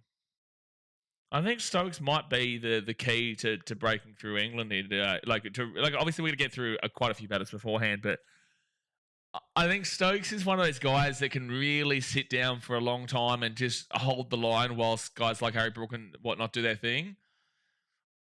Yes, he can. He's been the main man before. We all know that. But I don't usually look at him as that main man, but I feel like he could kind of be that guy today. It just seems like he's in peak form as we speak. Dom Crawley is just selfless. He wants to give Pope more of a chance to play. Exactly right. Root at 4, Brook at 5, Stokes at 6, Smith at 7. A tail that can wag. Not really. Oh, that's a good shot because that was a good bowl from Boland. It's going to be 2 runs. Oh, they're going to pick up 3. Oh, not enough hustle there at all. Not enough hustle there at all from Doggett. Tadded says, I'm English watching this from Florida and Zach Crawley might be the most... I'm loving the English slander as we currently speak for Zach Crawley. I'm English watching this from Florida, and Zach Crawley might be the most useless moron. I don't think the English are happy, lads. I don't think they're happy with Zach Crawley. They'd be happy with how these two dudes are doing, though, in Ollie Pope and Duckett. Joe says, I still think Root is a bigger threat than Stokes on a consistent basis for this series, in my opinion. Sure, but like getting through the captain is huge. All right, England lead by 64 runs. Get into him. He's actually right. Hey, look, us Australians aren't going to defend him. Or maybe we should defend him as Australians. Maybe we should say that Zach Crawley needs a place in this English team. You know what? I back you, England. I back you to keep in. I reckon it's just around the corner with Zach Crawley. I reckon the next match he's going to go for 100, just minus the 1. That's what I'm thinking. At the Gabba, Zach Crawley is on for 100. 100%. He's on for 100. Just take off the 1, and that's the prime number. Beautiful. Tom says, who you taking, Crawley or Rory Burns as opener? What's the difference as we speak? Scotty Boland. And it's a good... They slowed it down, so it'll just be a single. Just be a single. Hey, as long as the English are getting slanted, then it's all good around town. Well, we're coming together and singing Kumbaya, but this is the best part about Ashes. It's the best part about the cricket with Australians and English is that we talk shit, we're sarcastic as hell, we hate each other when it comes to the sport, but it's all like in all good fun and all a bit of a good laugh. Like at the end of the day, it's a great rivalry here. We hate each other's guts. I hate you, England. But it's all a great spirited rivalry where, you know, you can respect, like, for example, when Harry Brook walked it yesterday, something Stuart Broad would never do ever in his life. You know, it's all about respect, banter, slander, you know, taking the piss and having a few beers, really. So we're coming together to slander England. We're going to do that. We'll help you with that. Don't worry. I'll put my hand up first and say, I'm in. Chuck me the front of the line. 1 for 25. Okay, bowling getting a little bit slippery with these balls now. They're not exactly as good as the opening over. I'm still spewing about how lucky that no wicket over the top at the back. Next ball, Scotty Boland. And no run. That was a good ball there from Scott. It could have been just taken down the line for a 4, but he didn't get enough power behind it, Ollie Pope. Lagan says Mitchell Stark is no Ben Stokes. What's that comparison? What are we even saying? Tadded says, I'd rather take Ray Charles or Stevie Wonder. It's a good shit. Maybe to take Stephen Orkin. Maybe he'd be better. Well, at least he can block. That'll be a big LBW, though. That's a huge LBW line. Next bolt, and that's going to be a single for Pope. So last night there was some Crawleys under my bed while I was having a Joe Root. You need help, SJ. That's what you need. Sean James is exactly right. Forgot to say fuck the Bombies. But see, that's the thing. And then they say the same thing. But with Ashes, always a switch of bowlers. Stark. Oh, maybe Stark comes back on, or maybe they do go a bit of Brennan Doggett. Maybe. Interesting. But yeah, no, exactly right. And then they say the same thing. The only issue is that the longer it goes, the longer the Ashes goes, the more heated it gets, and also the more tired people get of the long form cricket. And then you get people like taking offence to really like the same things that we always say, like convicts and POMs and all this sort of shit, rainy weather England. It's just, it's all the same repetitive thing. But if you're Australian or England, you get it. It's funny regardless. Like, for example, in the comment section yesterday when someone was saying, like, I get banter and sledging, but the Ben Stokes Kiwi thing just doesn't do anything for me. And I'm like, well, you're replying. You're commenting about it. So, like, I'm just going to go with it again. You can say you don't care about it all you like, but I'll just keep feeding it.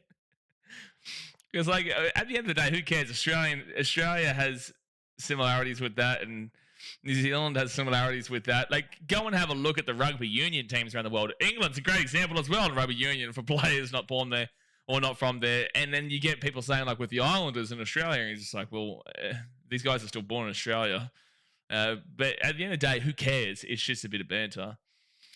It's not like it's a serious sledge at the where the person is from. But congratulations to Christchurch for a fantastic day yesterday with Ben Stokes. I hope Cam Green and Doggett bowl again as well. Bowl again well. Well, Cameron Green didn't really get too much of an opportunity yesterday. I don't think he only bowled like 3 overs or something. So Stark is still bowled. Oh, it's only 3 overs in. Sorry. Of course Stark's still in. And that's going to be no run.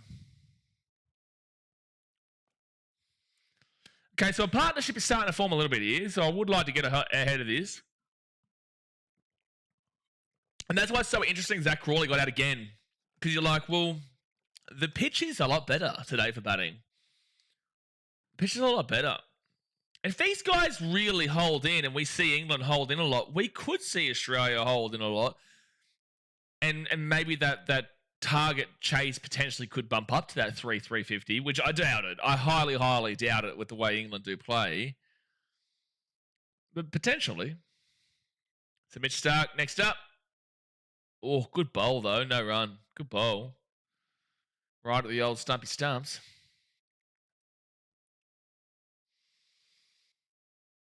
Right at the old stumps there. Bang on. Oh, is it actually swinging inside? Even if it hit him, it would have been missing.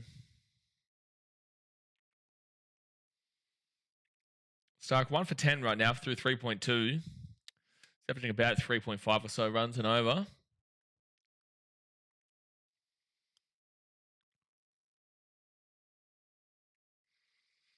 $66 runs. You don't want to see them get another 200 from me, but. Next ball for Mitchell Stark. Oh my gosh, that's a bow from Starkey, but it. Oh, dude. That should have bowled him. Dearie me, that should have bowled him. Let us look at this again. Yeah, here we go. Bang, massive in swing. Just didn't have enough in swing to hit it, but that was a great bowl. Zach Crawley has been less useful than England's spin bowling in this game. Yeah, spin bowling's been fantastic from England so far. I love how many they've got over you. Vavavaz has dropped Crawley for Bethel. Smith can open with Duckett. Can't do any worse. You can't have Steve Smith, actually, Vavavaz. You can't have him. He's actually Australian. You can't have him, buddy. And, oh, that's a single. There was a bit of a half appeal there from everyone, including me. Yeah, how was that missed everything? That was such a primetime ball there from Stark before. Look at the seam on it.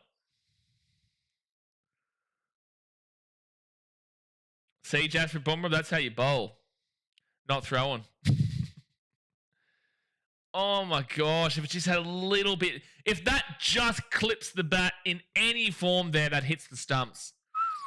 Some of us is Jamie Smith. I know, mate. I know. You can't have Steve Smith, mate. Tom says, why aren't England playing Overton? What happened with him? Ask the English in the chat. Start.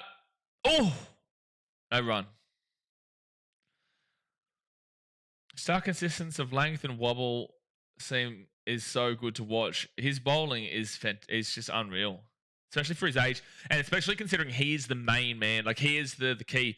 We are really missing Paddy Cummins. Look, with all due respect to Boland, he's a great third man, but Paddy Cummins would be so key here. Jay's favourite bloke as well.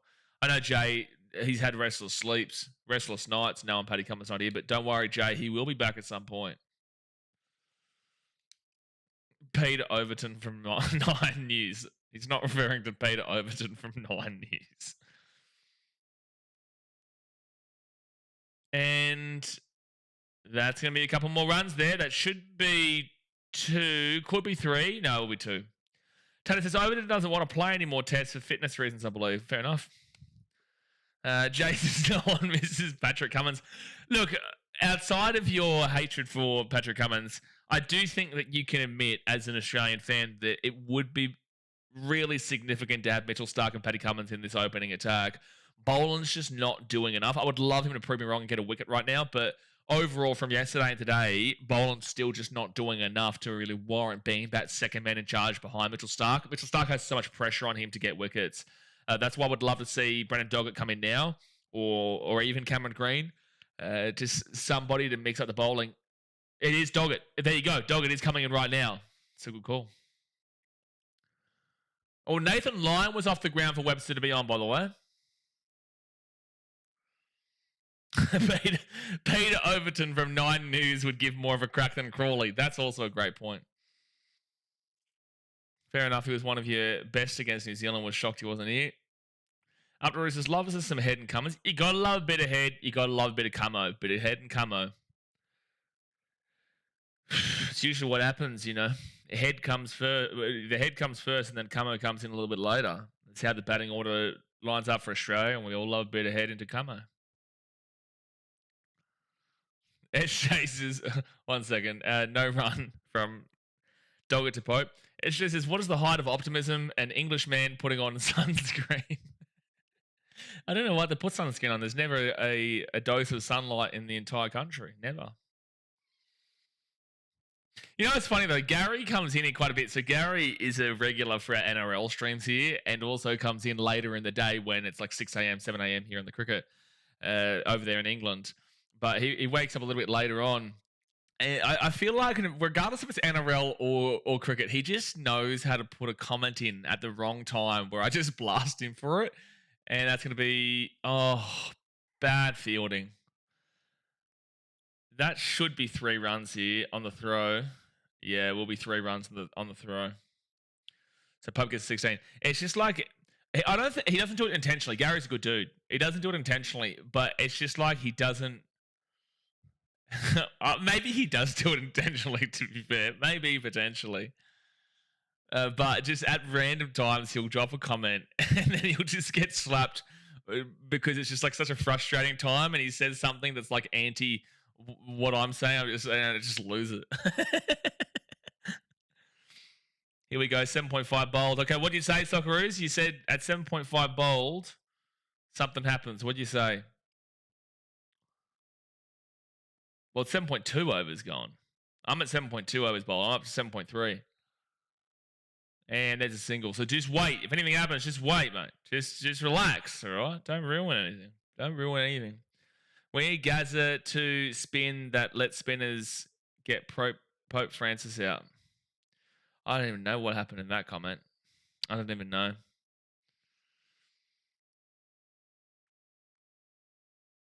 That was also huge, the Harry Brook wicket yesterday, mind you. Gaz is just unlucky. He's a Spurs fan. He can't help it. That is a very valid discussion there. Being a Spurs fan is a problem. Actually, English fans here in the chat, who do you support in the Premier League? If you say Spurs, well, you're the new Gary. All right, next bowl here. 7.4. Now we're up to the 7.5.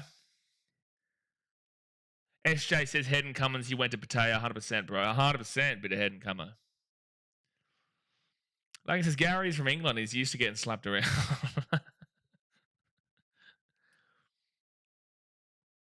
Oh, fair enough, Will. Here we are now. The old Saints. The old Saints. As long as you don't say Norwich.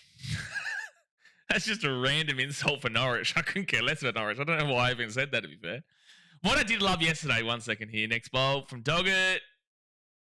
And really good shot there for a 4 from Pope. What I did love yesterday was when they were showing the crowd and you saw all the English football fans. Yeah, you saw there was Newcastle, there was random teams. We had someone from Swansea yesterday, but there was Newcastle, there was Peterborough, there was Sunderland. Like you had heaps of different like niche teams. I know Newcastle and Sunderland aren't really niche, but Peterborough would be. Walsall and stuff would be. And that's what we saw. I loved that. It was so cool to see all the flags and all that kind of jazz. Harrison says, 4 a.m. here again. Why do you guys put your country on the other side of the world? You know what? When England play Australia in 2 years' time in England, I'm going to say the same thing to you. But you know why we did it this time round? Just to annoy you. Just to annoy you. Actually, it wasn't even just to annoy England. It was just to annoy you, Harrison, individually speaking. Individually speaking. As is Chelsea as well. No, we don't talk about Chelsea. Dom says, on behalf of Blaze, I'm deeply sorry to all 13 Norwich fans. Lagan says, get around Norwich City. I'm a genuine fan of Norwich. Why? You are from Sydney. Why are you a Norwich fan? That's like, to put into perspective, so change of bowlers, to put into perspective for you, because I'm sure you don't know much about Norwich, but to put into perspective for you, saying you're a Norwich fan is like hearing an American come in here and saying that they are like saying they're a Newtown Jets fan. You're just like, what? What are you doing? Newtown Jets aren't, like, they're not even in the main league. Like, what's happening? What are we doing here? But Newtown Jets isn't like an icky area too. Next up here for Mitchie Stark. These Norwich are just getting slandered right now for no reason. No run. We did see a Sheffield United. Yeah, there was a Sheffield Wednesday and a Sheffield United flag yesterday that we saw. SJ says, what is the main focus of the English cricket coach to transfer the team from the hotel to the ground? What is this like a joke setup or something? What is the main focus of the English cricket coach to transfer the team from the hotel to the ground? Are you asking a genuine question or?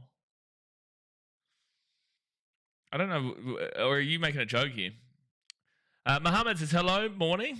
Well, it's afternoon for me. It's morning for them. It's morning for the English. And it's a run for England.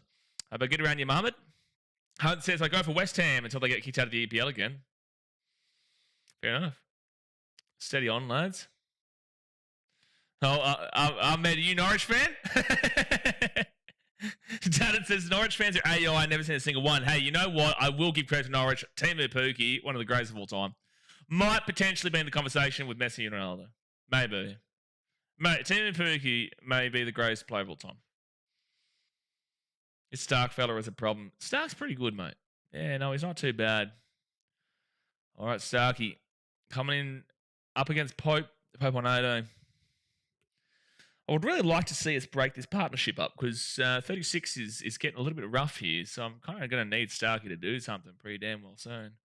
Oh, that was sneaky.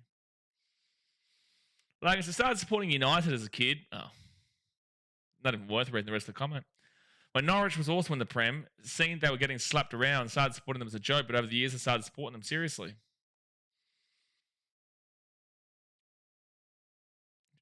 Fair enough. You chose a rough team. I was actually about to bring up Cantwell too, to be fair. Maybe English better giving the biggest total. No. Nathan Lyon's going to come in and get a bigger total when he gets in a few moments. After we bowl out England for 38. That'll be my favourite moment. Next up here for Stark. Oh, jeez. He's bowling well, but he's bowling well.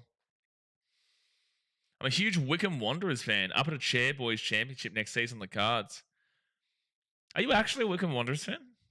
That's a random team for an Aussie to get behind.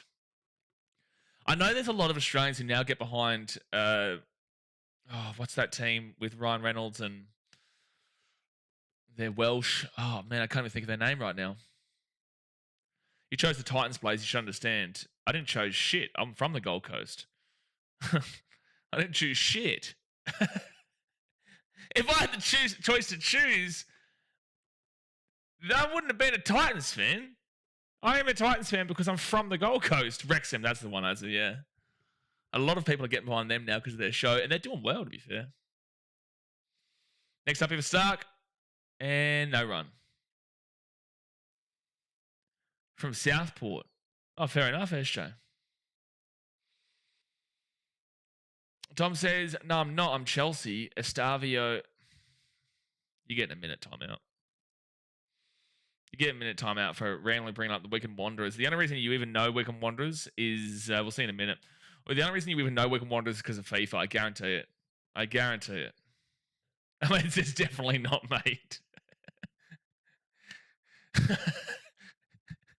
Norwich is just getting such a random slapping right now. I don't know why I even brought him up. Oh, big swing, big miss. What suburb are you from? I originally came from Merrimack, but my dad lived in Burleigh, so I would normally claim Broadbeach more often than not, though, because Broadbeach is where I was at Currawa Nippers and Surf Life Saving Club. I was at Currawa. So I'll claim Broadbeach, but realistically, like I grew up in Merrimack. Socrates says, why was I timed out from you? I'm not too sure, but you probably said something. West Brom, pretty popular. What? West Brom, pretty popular? Who the hell? West Brom in Australia? Who's a West Bromwich fan in Australia? West Bromwich? What? How is West Bromwich pretty popular in Australia? Duraz says overthrows, we're sloppy at the moment in the field. Absolutely. To be fair, though, this pitch is very clearly better for batting now. Oh, jeez. That's going to be a single. Oh, my goodness me. Yeah, there's the overthrows. Again, remember to wait. Remember to wait for me to commentate it. Balance, I'm sorry this is over. Oh, yeah, it's not. I get where you're coming from, though. This is very clearly a batter's pitch right now. We still need to keep him out under 250. If it stays like this, 300, but like I don't think it'll stay like this. You guessed it, did a Wickham career mode, then the treble. So the team that I did, which is a pretty common team on FIFA, is Accrington Stanley or AFC Wimbledon. Oh my gosh, no, that's gonna be a single. Oh no, he'll be fine. Oh my gosh, another 4 overthrows. 4 on overthrows is ridiculous. Yeah, this isn't great here from Australia as we currently speak. It's looking likely that we're going to need an almighty chase. We need a collapse right now. Michael Nisa there. What a mistake. The worry for me is, though, we don't have the attacking style like England, so we won't be often scoring as much as them. We need to really keep it under 260. Absolutely. What we need is ultimately a guy like Steve Smith or Usman Khawaja to have one of their hungies. If Khawaja gets a hunge... Oh! Come on! Oh my gosh, they may review this. Is it an inside edge onto the pads? Oh, maybe it's an inside edge onto the pads. They really went up for it too. But as soon as it got to the decision-making time, they didn't even think about it. I think it's an inside edge onto the pad on further thought. And yeah, it's an inside edge onto the pad. Jeez, he's very lucky. He just got that little tiny nick on it. Next bowl. And that's a great shot. That's a really wonky bowl there from Doggett. Not a good bowl at all. It's going to be for 3. Yes, Mohammed, I'm an Australian fan. Up to Roo says maybe Crawley really did give us a false sense of security. This is what I'm saying. Crawley might be the greatest player of all time. Logan says, realistically, Norwich comfortably at City 3-1. I'm pretty certain the last time these two teams played was 5-0.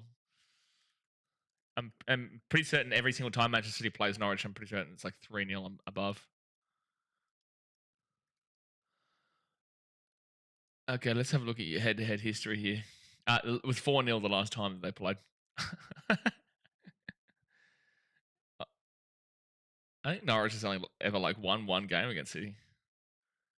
That's going to be a no run. What is the history there? Let's have a look. No, sorry, my bad. I was right. 5-0 in 2020, 2021. 5-0 in 2020. 3-0 Manchester City in the FA Cup. Yeah, get out my face. Draz says, Stark, going to have to carry hard. Even Doggett seems off his length this innings. Yeah, look, Boland's a little bit better, but Doggett hasn't been... Oh, my gosh, up in the air again, but no one's there. Stuck. S.A. Mohammed, he goes for the team on Mars. I'm a big Mars fan, actually. You've never seen me, like, you've only seen me watching Australia versus England. Have you ever seen me watching Zimbabwe versus Kenya? Now, that's where the real cricket's played. These where Cummins or Hazelwood would be good. Yeah, we need one of them. Woke up to see how Oz batted this morning and couldn't believe it. Yeah, it was actually pretty good from Oz this morning, but you can clearly see the The field right now is really good for batting. The pitch is great for batting, so England are taking advantage of that, and that's why Zach Crawley getting out for 0 is super interesting. Zach Hewitt says, we're shite. Yeah, it's not looking great. We really need a camo. What we've really missed in this game here today is a bit of camo action. This game, overall, we've missed is camo. It's going to have to be an almighty chase from Australia unless there is a collapse of epic proportions here from England. How much longer do we have? We've probably got about 30 minutes or so, 25 minutes until... No, about 20 minutes or so until we go for lunch break. I think we've got 20 minutes, yeah.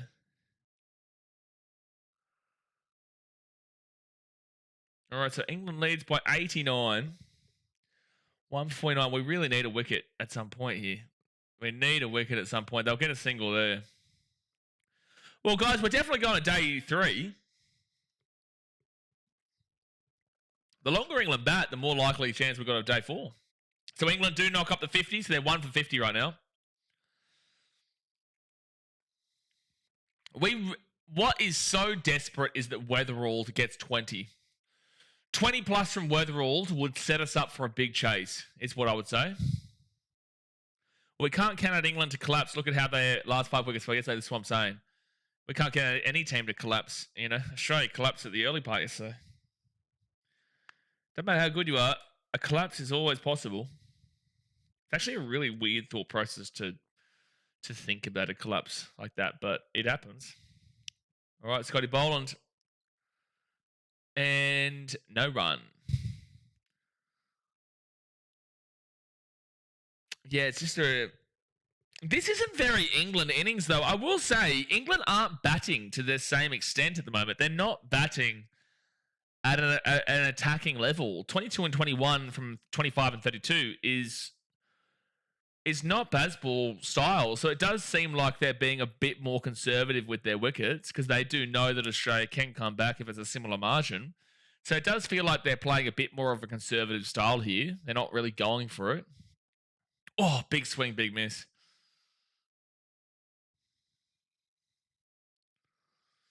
Yeah, that is a really nice line. Yeah, seams away. It's a good bowl. But see, this is where the tension is. That tension, that 1 wicket can turn into 3 wickets really quickly. So we just need to wait and be patient and then just hope that, especially, we need another wicket before the lunch break in 20 minutes. Need another wicket for sure. Next bolt. And no run. Maybe England want to stay batting as long as possible in order for Australia to have to bat late in the afternoon again, possibly into the evening. Yeah, look, it's a high potential. Taylor says, until Harry Brook comes on and tries to charge down every ball. See, that's the thing. We spoke about this yesterday, Taylor. Like, Harry Brook is our Travis Head, where he can go for a big score, but he can also get out really stupidly. And yesterday, he got out really stupidly. Both of them really did, to be fair. But especially Brook. Like, Brook's one was very silly.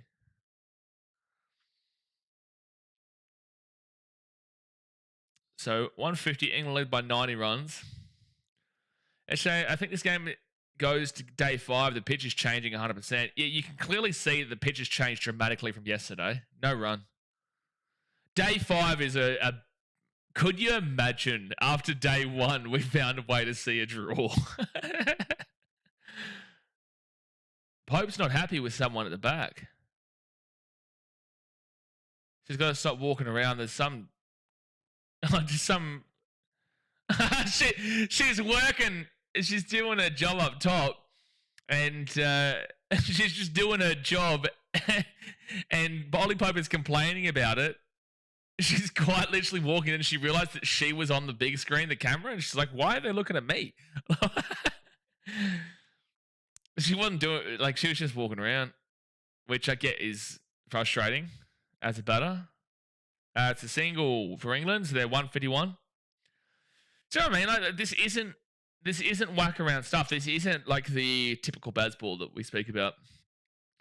No, it's the same old Pommy's always whinging. Fact, but also to be fair, I do feel like there was a lot more whinging from India last year. There was a lot more whinging from them. SJ says Carey needs to do a bear stow to break this partnership. Oh, mate, if that happened in this Ashes series, something, and there will be across this series something controversial that happens from one of these two teams. And it's like, well, if it happens to, it'll really blow up if Australia got another wicket of that standard again. It would really blow up. That would be so funny. The blow up would be gigantic. It would be incredible to see. All right, so we're still waiting for something to break open here. Again, the fact that they are going a lot slower with the batting as well is actually relatively keeping it within reach for Australia. If they were kind of getting a lot more of a score right now, it would look pretty out of reach. England lead by 91. If they're getting over 300, we're not chasing that down. It'd be a miracle. No run. I think everyone's just hoping / expecting a collapse at some point. We just need to see that one wicket breakthrough. And it needs to be before lunch. Or within the first 3 overs after lunch. Up to Ruth says, if Crawley's duck was overturned, that would have been controversial. Yeah, well, that definitely would have been controversial because it was clearly out.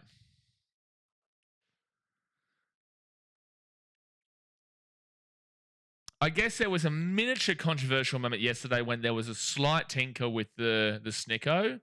It wasn't out, but there was a slight little tickle of the Snicko that made it look like maybe Marn touched it, but then with the bat, but it wasn't. And you could see that the bat does go past the ball without touching. Geez, that seam movement is being worked on well.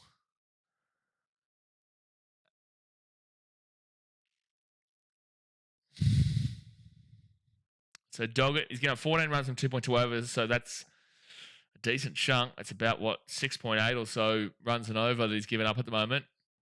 Needs to steal a wicket. And up in the air, and again, it's just going to go into a beautiful area where no one is, just a single. Harrison said, Australia batting yesterday was crazy. Really didn't expect that. Yeah, both teams were poor, but Australia were just extremely poor. Our back end did better than our front end. Which of our batters was getting smacked relentlessly by balls again? Was it Smith? Yeah, it was Stevie Smith. So about 15, 20 minutes or so before the lunch break. If you haven't hit that thumbs up button yet, smash it. Haven't subscribed yet, the subscribe button will be here live for every single day. And it's very clear right now that we will be here tomorrow. Very clear. I would say there is a 0% chance that we don't see 2 sessions tomorrow. I'll say there's a 0% chance.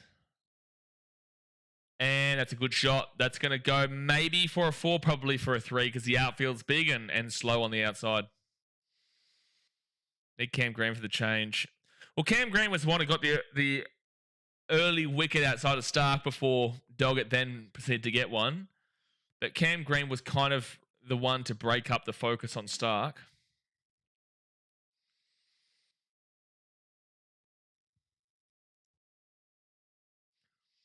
Oh, that's right. That's the Indian I was thinking about before. Pujara is the name. Pujara was the most boring player of all time, but a really solid player nonetheless for India that I was trying to think of before. Jagaswar Pujara, whatever. I don't know his first name. His second name was definitely Pujara. No run. If you're Australia's coach, what lecture are you giving the boys during the lunch break? Just need to break through. The game's not over yet. Just need to break through. You don't really need a lecture right now. You just need to really focus on the fact that the seam's working well. And once you get through 1, just have that belief that you're going to get through 3. Like, I genuinely believe that once we get that wicket to make it 2 for whatever, I reckon it'll be 4 for whatever in no time. Chateswa, there you go. So I was close. I think I said Chateswa or whatever. I think I said Ja, not Cha. And no run. And it's just about getting this 1 wicket. It'll break this momentum and solid partnership that's not extraordinary, but it's just consistent.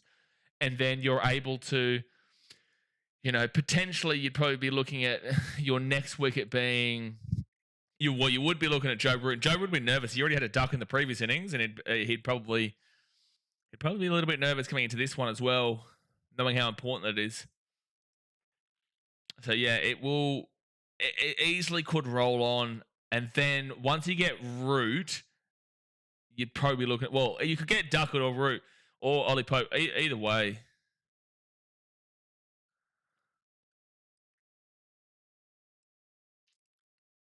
All right, so they just patting the field right now. 154. Pope is at strike. Boland comes back in for a bolt. I do want to see a bit of grainy to mix it up. You can clearly see this pitch has shifted dramatically. WinViz has England at 75%. Sure, but things can change quickly. Oh, big swing, big miss. Let's move this down. Yeah, that is the line you had to bowl. It was a great bowl. So I'm just trying to get this a little bit more even. There we go. Oh, no. Trying to get this a little bit more even on the screen.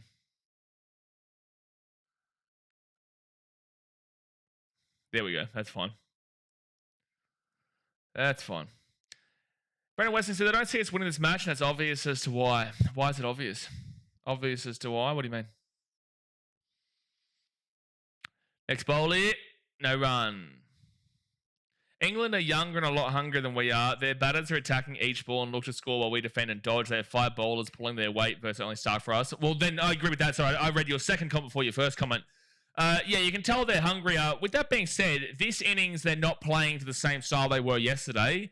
This innings, as we currently speak, they're not going for gangbuster shots. It does seem like they're conserving wickets a lot more as we currently speak comparatively. And yeah, Australia do play too conservative for a team that isn't getting the runs to back up the conservative nature. They really aren't. Oh my gosh, Boland's getting really close to a wicket right now. What Constance for plate, Jake? Look, Constance is a walking wicket, but also has a shout at going for 50 as well with the way he plays. I actually would not say that that would be a risky play, but I wouldn't say it's out of this world. I wouldn't say it's out of this world just to get a bit of spice, because right now we have no spice. But again, it's not going to happen. They're not going to choose him. But he's also not a test player. You're right, Jay.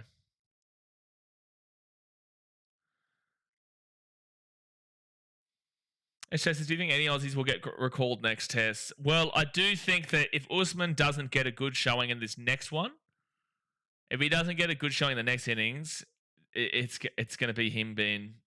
I do think he'll get dropped. Updaru says, they're playing like a team that are leading in the fourth quarter in the NFL, and they're trying to drain the clock with their drives. Yeah, fair. So we've got probably about 10 minutes, maybe 15 minutes left until lunch. I don't know what I'm going to have for lunch. That stadium is fire. It's Australia's newest big stadium. The old Optus Stadium over there in Perth. All funded by China, because it's closer to China than it is to Australia. Constance is useless in test matches. Sure, Jared Troy, but again, you kind of want a bit of spice right now, and I don't know if that's the right answer, but like, do you know what I mean? Like, you need a little bit of spice as we currently speak. And right now, we've just got nothing. But our biggest problem, really, for mine, actually, it's funny that I say this considering we got them all out for 172 yesterday, and our bowling from Starkey was great. He is too overemphasised, and right now we are missing, as I said, Paddy Cummins and Hazelwood. Boland's not a second man; he's a third man for mine. Like, we are really missing in the bowling category, and then the bats are they haven't been fantastic. But again, this pitch is definitely designed more for batting today comparatively to yesterday. Oh, it's a big in swinger there for Boland. That was a great bowling over from Scott. Jordan Hannaford says, watching at 5 a.m. in Amsterdam. Go the Aussies. Get around you, Jordan. All the way in Amsterdam. Good stuff. Good stuff. Zaki says, did you see Stuart Broad say Trent Bridge clears the MCG? Oh, stop it. See, that's a troll comment. Damn, there was a drive-by shooting in Sydney's West yesterday. Yikes. 1 for 54 as we currently speak. I'm going to read this comment. BC says, I wasn't joking before when I said Australia were getting a flogging. There was never any way they could recover from how poorly they were yesterday. Too conservative and poor coaching. I'm not going to disagree with the notion of too conservative and poor coaching. I'm not going to disagree with that. But I am going to say that things can change very, very quickly. If we're chasing 300, then there's no point in watching. No run. Dog it in. Doggett's given up basically 6 runs and over. We're overusing Stark and others to step up. We have to overuse Stark at the moment, just like the Indians had to overuse Jasprit Bumrah. Right now, we are in a situation in this game as we were with, as India were last year with us, where they had to keep on bowling Bumrah, and then Bumrah was exhausted by the end of the series. Because we don't have Hazelwood and we don't have Paddy Cummins. They'll come back next time out, but Paddy Cummins coming in will be massive for Stark. Absolutely massive. I'm pretty confident that it will be 1-1. I'm pretty confident England win this and then Australia win the Gabba. Adelaide is interesting. That's 50-50 for mine. Adelaide will be very interesting.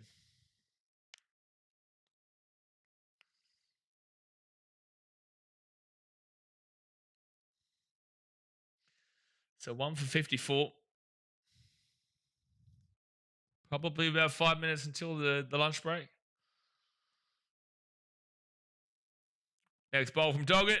And straight down the line. Not good bowling. Straight down the line. That goes for a 4. And Duckett hits the 28.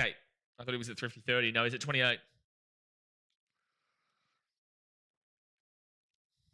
Yeah, not fantastic bowling here from Australia as we speak.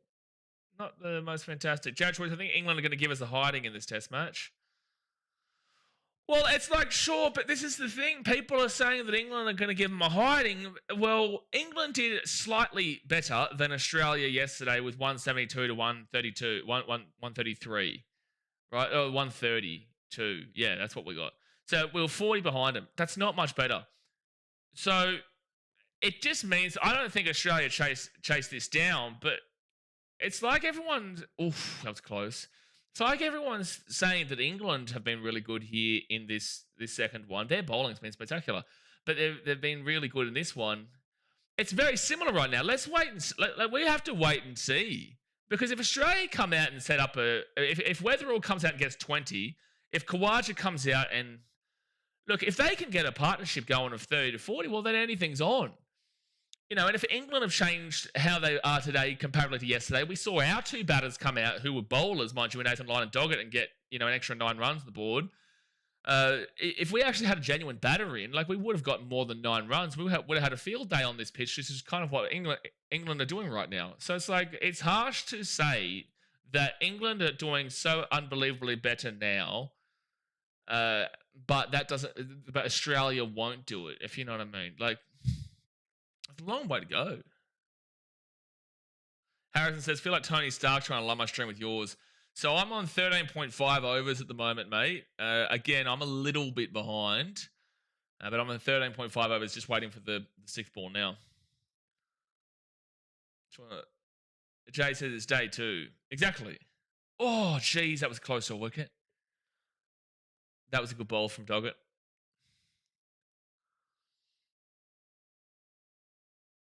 Our choices, their bowling depth has it all over us. Again, that's... I don't think you're listening. That is true as we currently speak.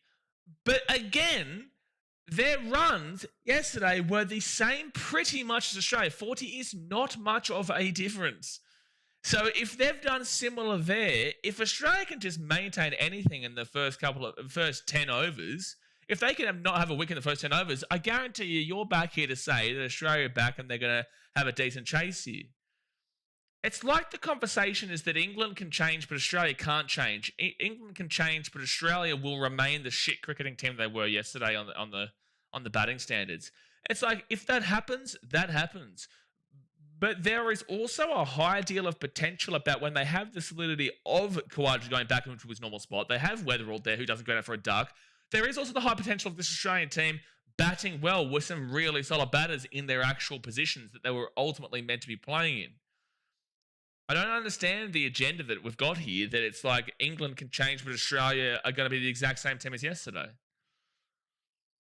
Brendan says that, man, this is looking good for England right now. Yeah, it's looking good for England right now. They are looking like they probably go on to win this game, but it's just like the overall big good bowl there. The overall conversation just doesn't make sense right now from people to say that, like, Australia can't change from what happened yesterday, despite the fact that we can clearly see the pitch has been very different here today and is benefiting batters. And if it stays this way, then it will benefit both teams again. Ultimately, we need Stevie Smitty to get a huge run chase of 100. We need him to hit a hunch. It's not out of the question and not out of the equation. Obviously hard and very unlikely with their bowling lineup. But like it's like all doom and gloom from Australians right now. It sounded like it's actually sounding ridiculous. It's like Australians like giving up. Like in what world are you just giving up? So we're under 10 minutes from lunch. So it's about 5 to 7 minutes away.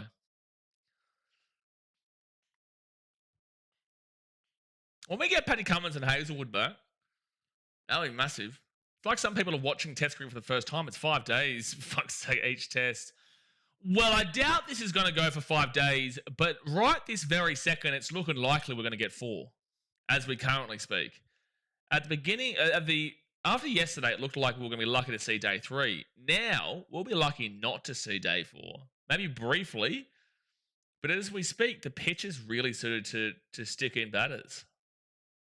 Oh, big shot, big miss. Harrison says, wickets just not falling today. Could be a curse. Again, the wickets aren't falling because the pitch is very, very much different to yesterday. Yesterday, it was... everything was happening. Today... The seam is looking strong, but overall, it's just not making as much movement as we saw yesterday. It's not doomed. It's not doomed. If we're chasing 300 plus, you're probably looking at doomed. Right now, it's at 99 runs, so we try to get them all out with the less than 200 runs. Again, it's a very difficult process, but just the doom and gloom of it all is just outrageous to me. Everyone says, yes, England have an advantage, but we still haven't bat. Exactly. People don't realise we still have 10 wickets themselves. They've got 9 wickets. We've got 10 wickets. Let's just let it play out. Jared says, this test won't make 5 days. Okay, well, you're saying that you're saying that England are going to absolutely just smack Australia and they're going to dominate Australia the entirety of the game, which would assume they're going to get through probably most of today then. What you're suggesting is England will get through the first session, the second session, and probably well into the third session. So you're saying that Australia won't last. And you might even be saying they might get through today. And if they get through today, well, then what's to say that we're not seeing day 4? Because you're suggesting right now that England is going to walk the park with them. So right now they lead by 99 runs, which, mind you, a collapse would bring this well and truly back into the game. But at 99 runs, so what are you expecting their total to be? If you expect their total to be 200, which would mean they'd be all out today, well, then there's a genuine chance for Australia. If it's 250, it would mean that they're also probably all out by midway through the third, which is still a chance for Australia. 300 plus is suggesting that they're going to get through to tomorrow. So if you think they're going to get 300 plus, which is not doable for Australia, then they're getting through to tomorrow. And then if Australia is batting first time tomorrow, we are seeing day 4. Vava says, yeah, you Aussies are normally cocky bastards. Us English are meant to be the negative ones. Vava, I was going to bring this up. I was going to bring this up. But at the moment, yeah, Australians are just super... like refusing to acknowledge that this game is still like it's 70-30 England. England have well and truly the advantage right now, but a collapse can bring that down really drastically. You get that 1 wicket before, if you get that 1 wicket before lunch or in the early part after lunch, and if you get a couple in a row, they're currently at 99 runs. Let's just assume we don't get a wicket in this first session or after Zach Crawley Muppet, so handicap him. We assume that we get, let's say we get a wicket in the first 2 overs of the second session starting up. And then if we can collapse that middle order to make it, say, let's go and say they get to lunch at 1 for 63. And then if we can force that collapse after a wicket in the early part of the second session, so then they're going to be 4 for 70 or so, which would mean an extra 11 runs, which will put them at 110 for 4 with 6 wickets remaining. Will Australians still have this ultimate doom and gloom doom and gloom thought process with 6 wickets to go, down by 110. I don't think so. And this is what I'm trying to say. There is still so many possibilities for Australia to come back in. It's actually wild to see such doom and gloom. It's like assuming that they are going to 100% play like they did yesterday, despite the fact that we're seeing evidence right now of the pitch changing and the England players playing a different way to what they were yesterday. It's just too doom and gloom, bro.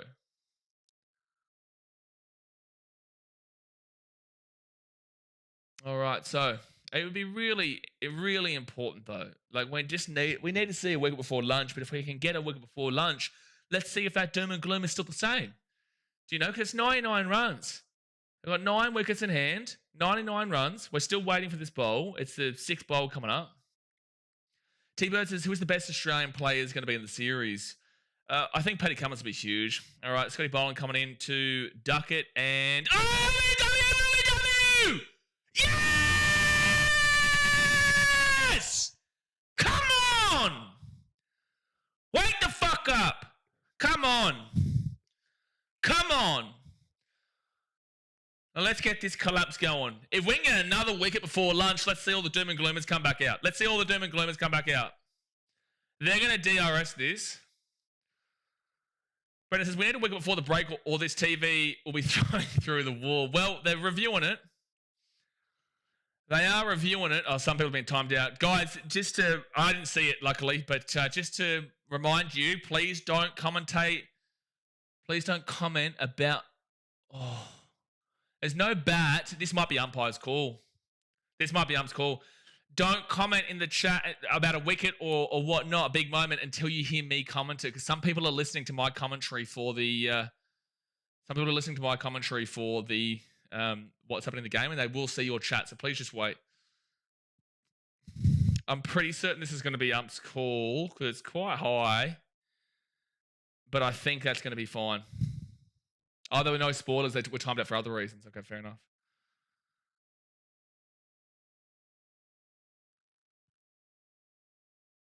Come on. Yeah, there's a clear gap between bat and ball. There's no problem with that. I'm pretty certain this is out. Come on. Oh my gosh, it's pitching outside leg. Oh my gosh, it's not out. Pitching outside leg. Duckett survives. That's massive for England. They're very lucky there. Oh, and that's lunch, is it? Oh, and it's lunch as well. Yikes. Is it lunch?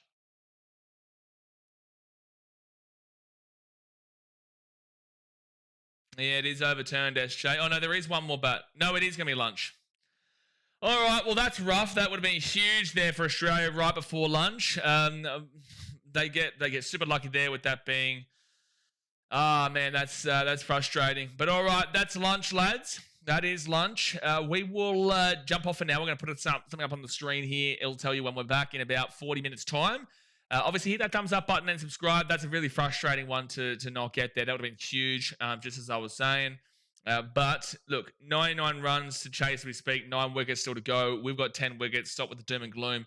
We'll be back. Appreciate you for tuning in, and I'll be back in 40 minutes' time. All right, guys. I'll be back soon.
Alrighty, well, let's get back underway here. Lunch is finishing up, and let's get back underway. Wait for this camera to get back on, and there we go. We are back and ready to rock and roll for the second session of the day, which is just going to be, look, it's going to be very interesting because Australia do need a wicket early. Need a wicket early, otherwise it is just going to shit hit the fan for Australia. I've been pretty strong in telling people that, look, it's pretty strong in telling people overall that, look, it's not over just yet. It's day 2, and look, the pitch is obviously very beneficial right now for batting. But look, at the end of the day, it's in the comment section.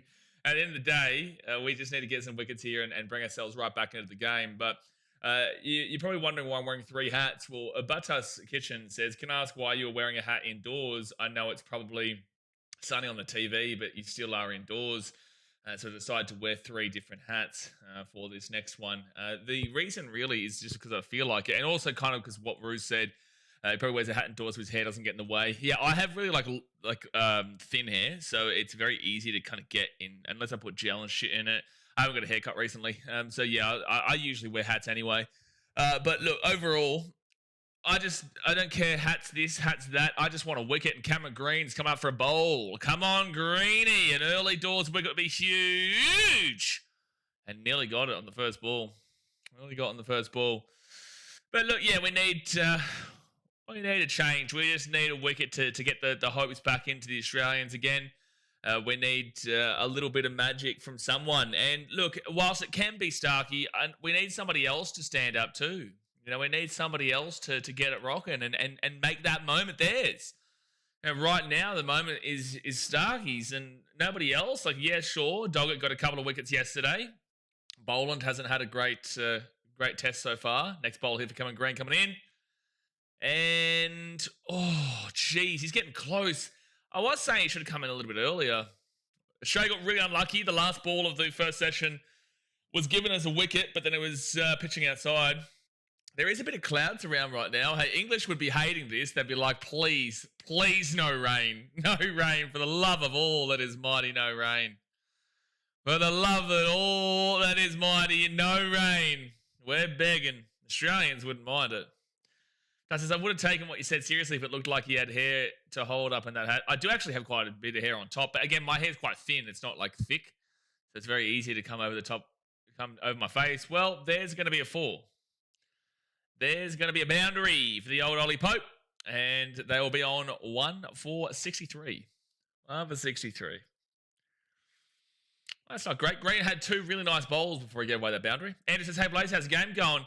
Look, right now, man, it's definitely advantage England, probably 70-30 split. But again, I won't give up hope until it's over, man. You know, like right now, it's 103 that Australia are chasing.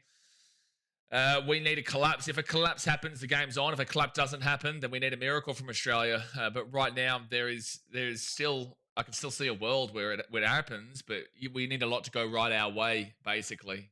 So yeah, look, it's not looking exactly spectacular right now. England got very lucky with that no wicket at the end of the first session, but plenty of cricket still to be played, and I just got to hope that a guy like Stevie Smith can go for a hunch, or because this is clearly batting conditions. It's very clearly this pitch is very different to what it was yesterday, and the batting conditions are very solid here. So look, hopefully Australia can put on a little bit of a show when they get on and make a game of this. Jared Choice's colour conditions should help the bowlers out.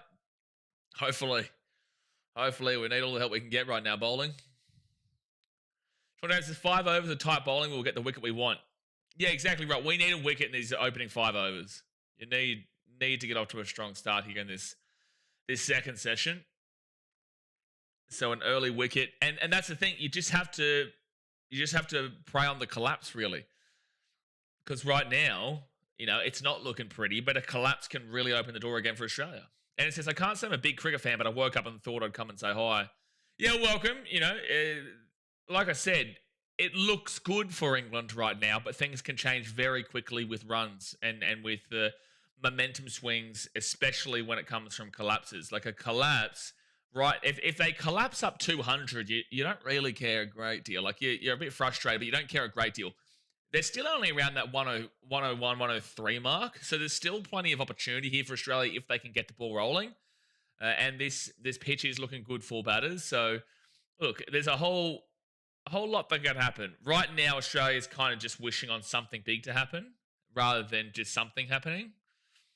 They can't just have one wicket. They need like 2, 3, which is entirely possible. And it needs to come sooner rather than later for sure. Adaru says, well, those same conditions should also help England's bowlers too, not just ours. No, it's going to be a beautiful sunny day when Australia comes out of bat. Beautiful sunny day. Sean says the whacker, so a bit of chin music might be needed. A bit of chin music might be needed? What's happening? A bit of chin. Sean's on the Terps. Scotty Boland's coming on here. Giving up 18 runs through 6 overs. He's been limited in the runs he's given up. That's good. That's only what, like 3, 6, 9, 12, 15, 18. It's less than 3. No. Yeah, it's 3. 3 runs and over. That's pretty good. Andrew says, I hear that City games tonight, 5:30 p.m. our time, if you can make it. No doubt a crazy time your way. Yeah, in Fiji, it's crazy. When I was in Vietnam, beautiful time. Beautiful time to watch. But here, that's going to be a single for Pope. But here, it's a bit rough, mate. Yeah, 5:30 p.m. for you is, what, like 4 a.m. for me here in Fiji? 5:30 p.m., sorry for you. 5:30 p.m. England to Fiji. That is, it's 5:30 a.m. for me. 5:30 p.m. is 5:30 a.m. for me. Fair enough. That's not too bad.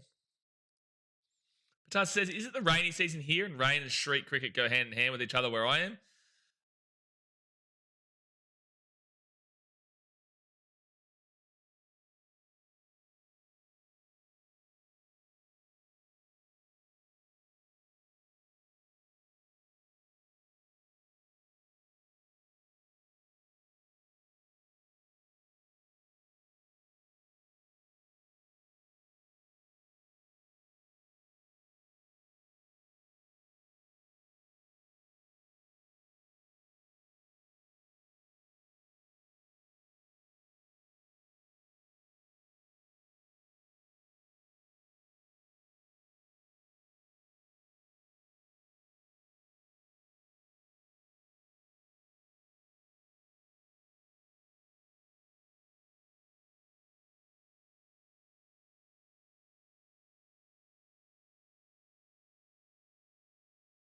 Just come back on here. Let me come back on.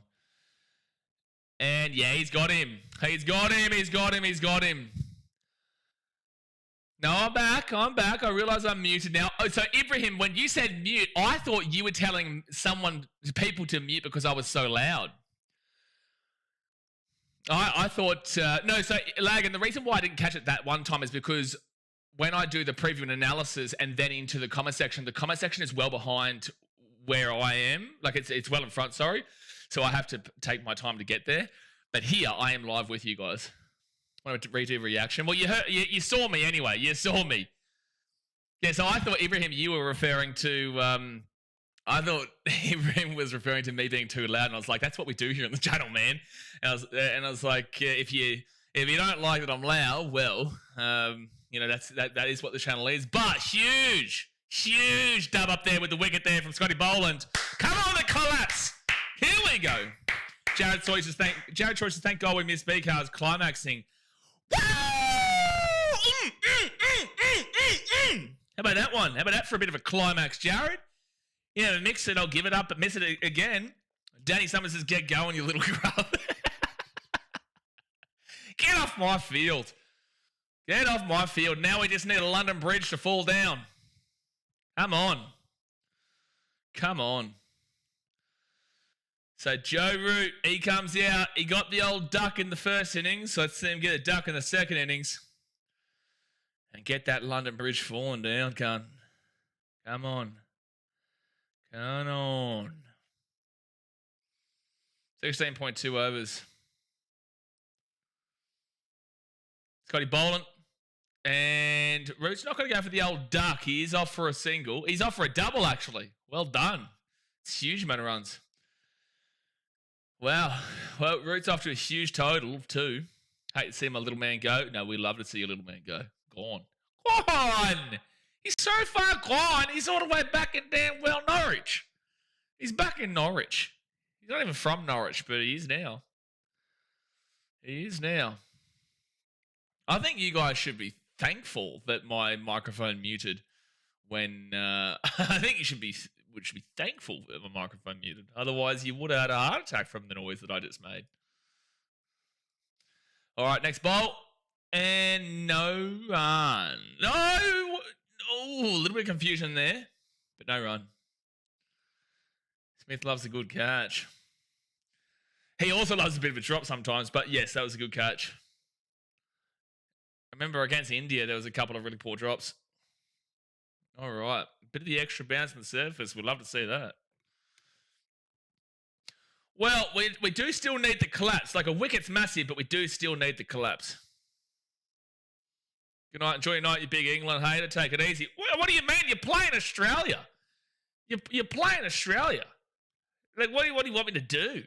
what would you like me to do here? Sit and sing Kumbaya? It's like a big England hater.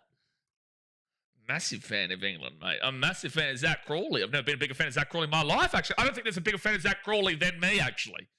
So how can you call me an England hater when I love Zach Crawley?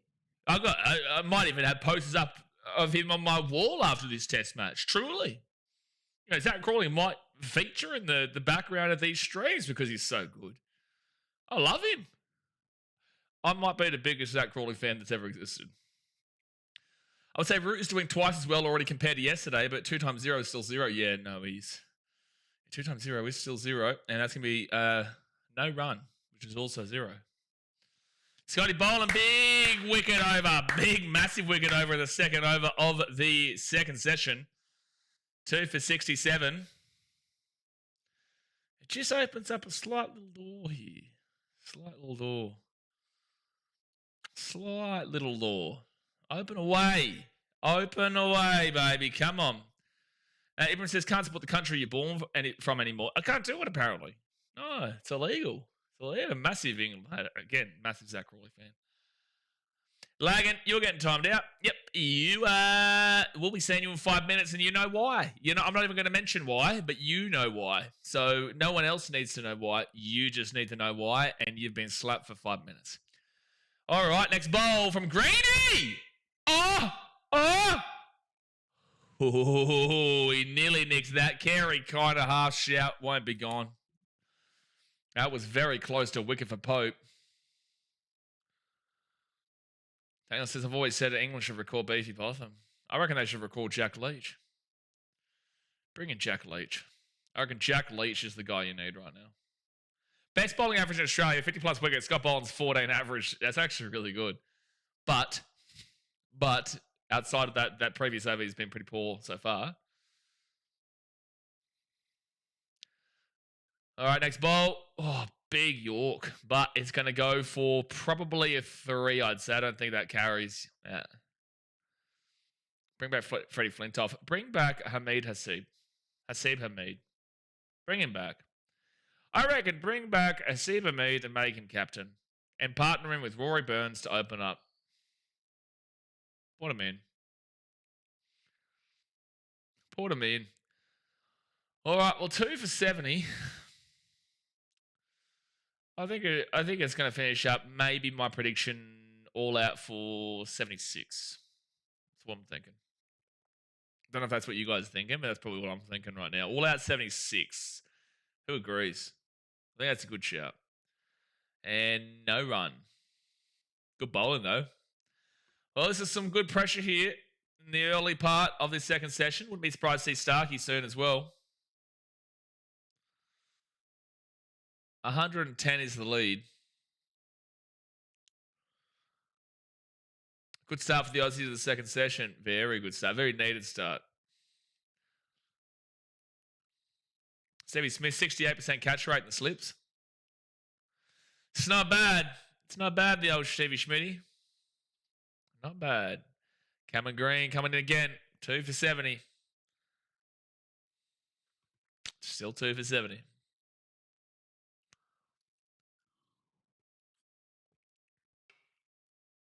Slap down a bit of Root. Get the Root out of here. Root's overrated. Get a bit ahead. Roots overrated. We all know head needs to come in. Run rate is 3.96 right now. So again, what I was saying before, like their run rate yesterday was 5.56. So they have slowed their run rate down. They have slowed it down completely. And that's going to be slut for a 4. So there you go. They will get up to the 2 for 74. Do you guys reckon there should be a state of origin for cricket, or is that just a waste of time? There is a state of origin for cricket, but it's just not big. And no one would really care. They really wouldn't.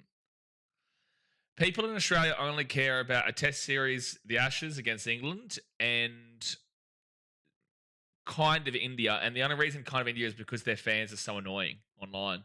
So it kind of forces the casuals to come out to defend Australia and actually watch it. So it's actually good for the game. And that's going to be a single, I would assume. Maybe 2. No, just single. So yeah, there is a state of origin for the cricket, but it's just not big. Nothing will ever be. Nothing will ever be like the rugby league state of origin. It's too ingrained. You know, the AFL has tried occasions of trying to get an equivalent. It just doesn't work. You know, origin is deep rooted in rugby league history. You know, it goes back to, well, 1980s when the first official one started, but beforehand it was a state of origin that was a real dubious state of origin where, you know, it was based on where you played, and the main competition, the only competition really, was in New South Wales. So that's why they won so frequently before 1980. After 1980, when it actually came down to some eligibility rules, that's when we've seen Queensland dominate. Funny that. But yeah, it's Origin Rugby League will always be the only real kind of origin in Australia. I don't know how you could swing that around. So there's going to be another single here for the English, and they'll be 2 for 77. It does seem like Joe Root's come in to try and push the pace a bit more. They're up at 4.22 run rate now. So Root comes in and has adjusted the pace. It won't work. The real state of origin is in February 2026. February 2026. What on earth is that you're referring to? I don't even know what you're referring to there. We can let Root control the runs. We need to peel the pressure. What? All right. Well, we need to go on a bit of a run here, mate. We need to go on a bit of a run. Be huge to get a wicket sometime soon. Jeez, that was close. Jeez, that was close. Victoria is WA. What are you talking about, Daz? Victoria's WA.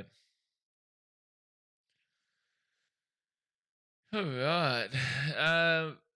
I think maybe, as he was saying, we can't let Root control the runs. Yeah, Daz, I still don't understand what you're referring. Can you give me a blanket black and white response to what you're talking about and what you're referring to? Oh, AFL. Oh, so they actually are doing another thing like that. Victoria versus AW. Oh, yes! Yes! Boom! Boom! Boom! Boom! Uppercut that fish! Get up my field, son! Yahoo! Ooh! Ooh! Popey's gone, son! Scotty's got it going on, son. Scotty doesn't know. Oh, he does know, son. He does. Scotty absolutely knows. Oh my gosh, I've never seen someone know more than Scotty in my life. Fiona, she's a rat bag. Scotty definitely knows, son. And the London Bridge is falling down, falling down, falling down. The London Bridge is falling down. Get off the field. Scotty B with 2 wickets since the break. Beautiful. 5 over the tight bowling, Sean. You're not wrong. Scotty knows what he's worth. Well, he needed to make up for yesterday. He needed to make up for yesterday, and he's doing that right now. Tackle base is ouchie.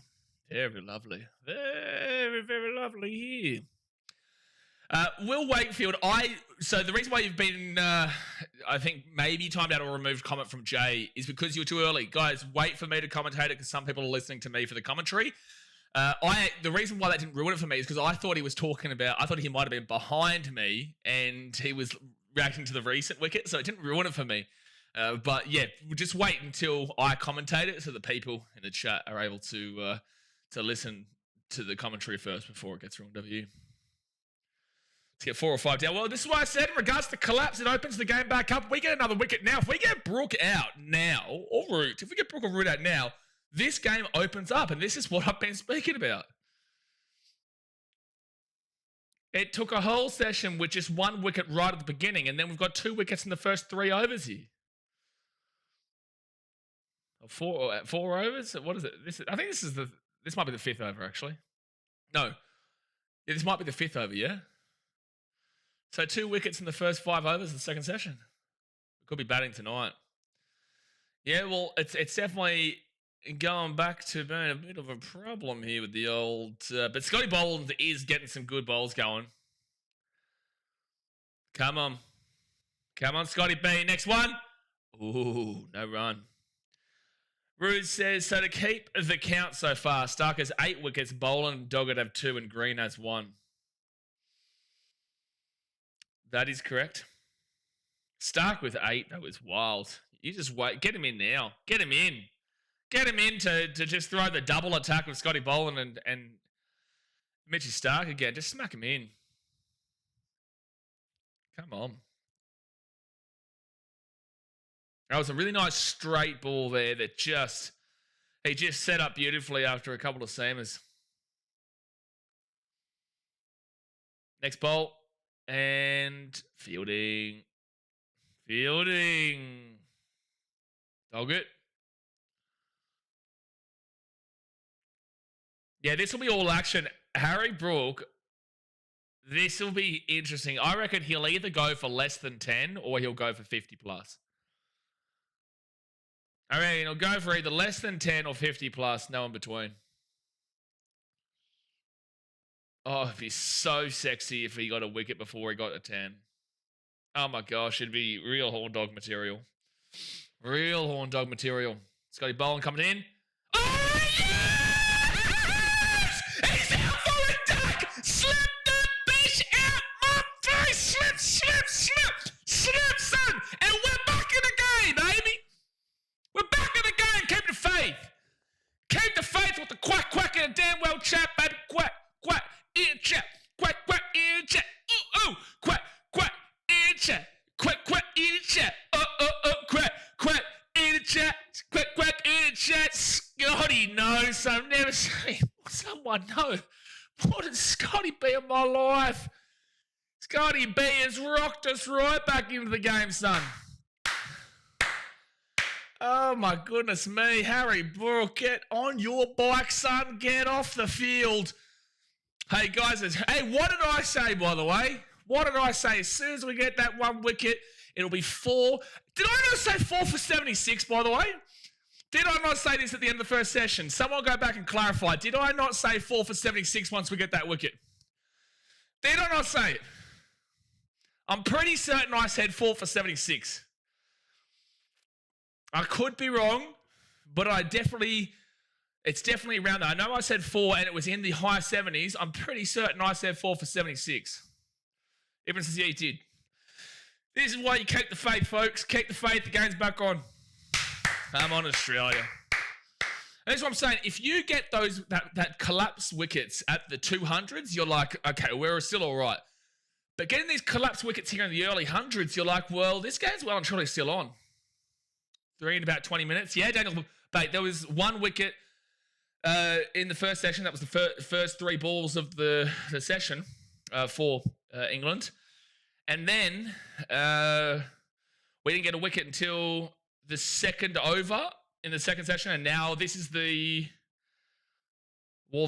was the fifth over. So that was 3 wickets and 5 overs. Yeah. And now Starkey's back. Remember when I said just pump in Starkey here, get that partnership going? I know we got Cameron Green, but it's Stark and Boland's on fire right now. Stark's on fire the entire test at the moment. This is pressure for England because this could be a collapse. It's already a collapse in this early to middle. But if you can pump through Root or Stokes in this or next over, this is setting up a huge, huge collapse.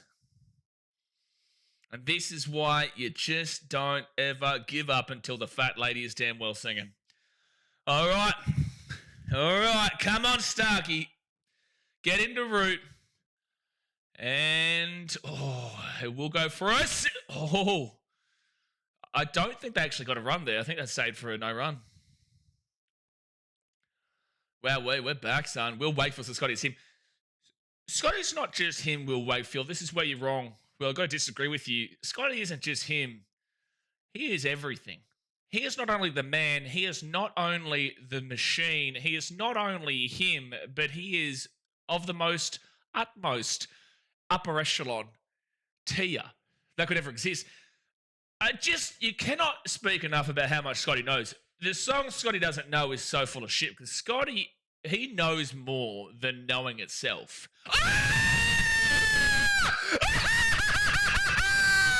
He's been bottled, son! Get him out of here! The Aussies are back! We're singing English talking shit now, baby!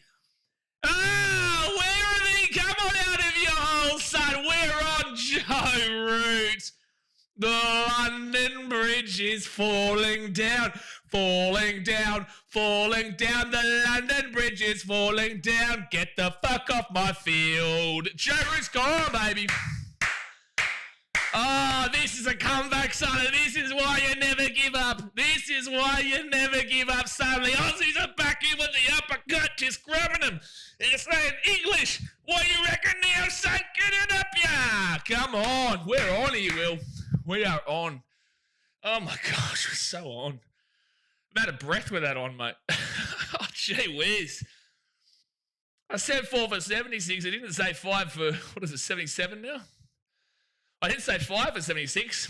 Gee whiz. What a time to be alive. Ever says, where are all the Debbie Downers now? I was trying to tell him, mate. Try and tell him. Harrison says, was just about to say Root will catch fire. He caught fire, right? He caught a fire right to the buddy stumps. The ball's so fast, he's never going to see it in his life. Deary me, Bali bound Jay says, he's off to Bali. Get him on the bing tang, come on. Will says, they're quiet now, the England fans. You know, ripping into me before. And look, fair enough, you know, and look, we rip into them now, and this is ebbs and flows. You know, we'll have our up moments and we'll have our down moments. Same thing with them. That's how cricket goes, and that's why this is the best form of the game. That is why Test cricket is the best format of the game, bar none. Straight up. Because moments like this, you have your highs. England feel on top of the world. They feel like they're pretty much going to win the game. And now, well, now Australia's back in the advantage. Now Australia is back in the advantage. They only lead by about 116 runs with 5 wickets, and they're in the middle of a collapse right now. They haven't gotten out of this collapse. That is 4 wickets in the last 6 overs, and we've just put Stark back on. 4 wickets in the last 6 overs. They've only got, I think, 6 runs in those 5.2 overs. Oh my gosh, we're in the middle of this. Here we go. And, no run. We're on. Gonna need a cigarette after all that. And this is why Test cricket. Someone tell me right now that you genuinely believe that Test cricket isn't the best format of cricket. Tell me that you don't believe it. Roos is gonna need a cigarette after all that. Oh dear, Ben Stokes is on now, guys. Stokes is on, but like it's understandable that he can hit the bowling. Don't know, it's too broad. Oh, I love seeing his dejected face. Oh, man, it's beautiful. It's lovely, lovely stuff. Very lovely stuff. All right, Starkey in for his 4th bowl of the over. Oh, the pressure on England is just gigantic right now, dude. That was close. Billion says, I'd switched off punters, I'm back. Well, you've come back to a brilliant time to be alive here, Billion. Welcome back to the party. Party started. The party started in Perth. The English, you're invited. You can stay at the door, but you're invited to the patio. We're going to party inside. You guys can stick out in you can stay on the doormat outside. But you can come to the party. Just don't come inside, but. Whereas this must have been something in Australia's lunch. That or England's, maybe both. All the above. Starkey for his 5th bowl. And, oh my God, did he just get dropped? I'm pretty certain that Smith just got dropped. I don't know if it carried, but I feel like Smith might have just got dropped by Khawaja. I think I heard a bit of a nick. I'm pretty certain. Well, there definitely was a nick, but I don't know if it carries. Oh my gosh, he did drop it. Oh my gosh, he should have been gone. No, he should have been gone.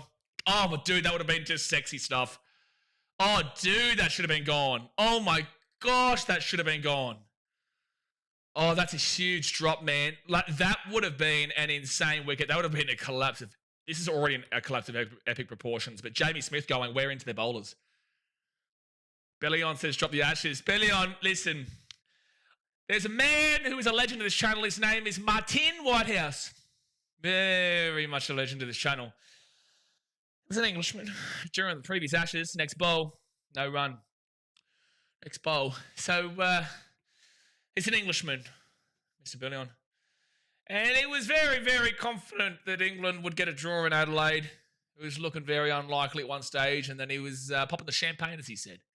Yeah, it was day 5, and the champagne was being popped. England were going to get a draw in the Ashes. Australia couldn't break through them. And he was popping the champagne that showed he was celebrating. He was saying the Aussies can't win, you know. It's just not possible. You know, they really can't get a wicket. Well, Joss Buttler was happening to be at the crease at that time.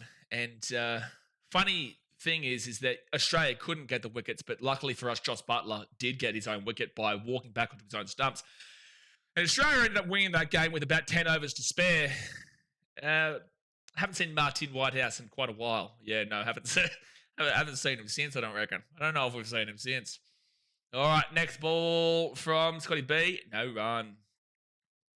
Jeez, you can't not love what we're watching right now. And this is the thing. You've got to realise you can't talk quickly too soon. Talk it up too soon. Kwachi, you can't bat at least, don't drop catches. That's valid. Bruce says she's still going over those 2 wickets that fell in the 19th over, 3 balls apart. In the 19th over, 3 balls apart. So, by the way, the win vis is back at 56% England, 44% Australia. Oh, how the tides have turned, my friends. And no run. Oh, how the tides have turned. WinViz AI giving us a good percentage. This is kind of what...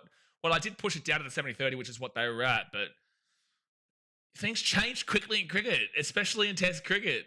Like, it always... It's so frustrating to deal with as someone who's a content creator and talks here, because the negative Nancy's do come out very quickly.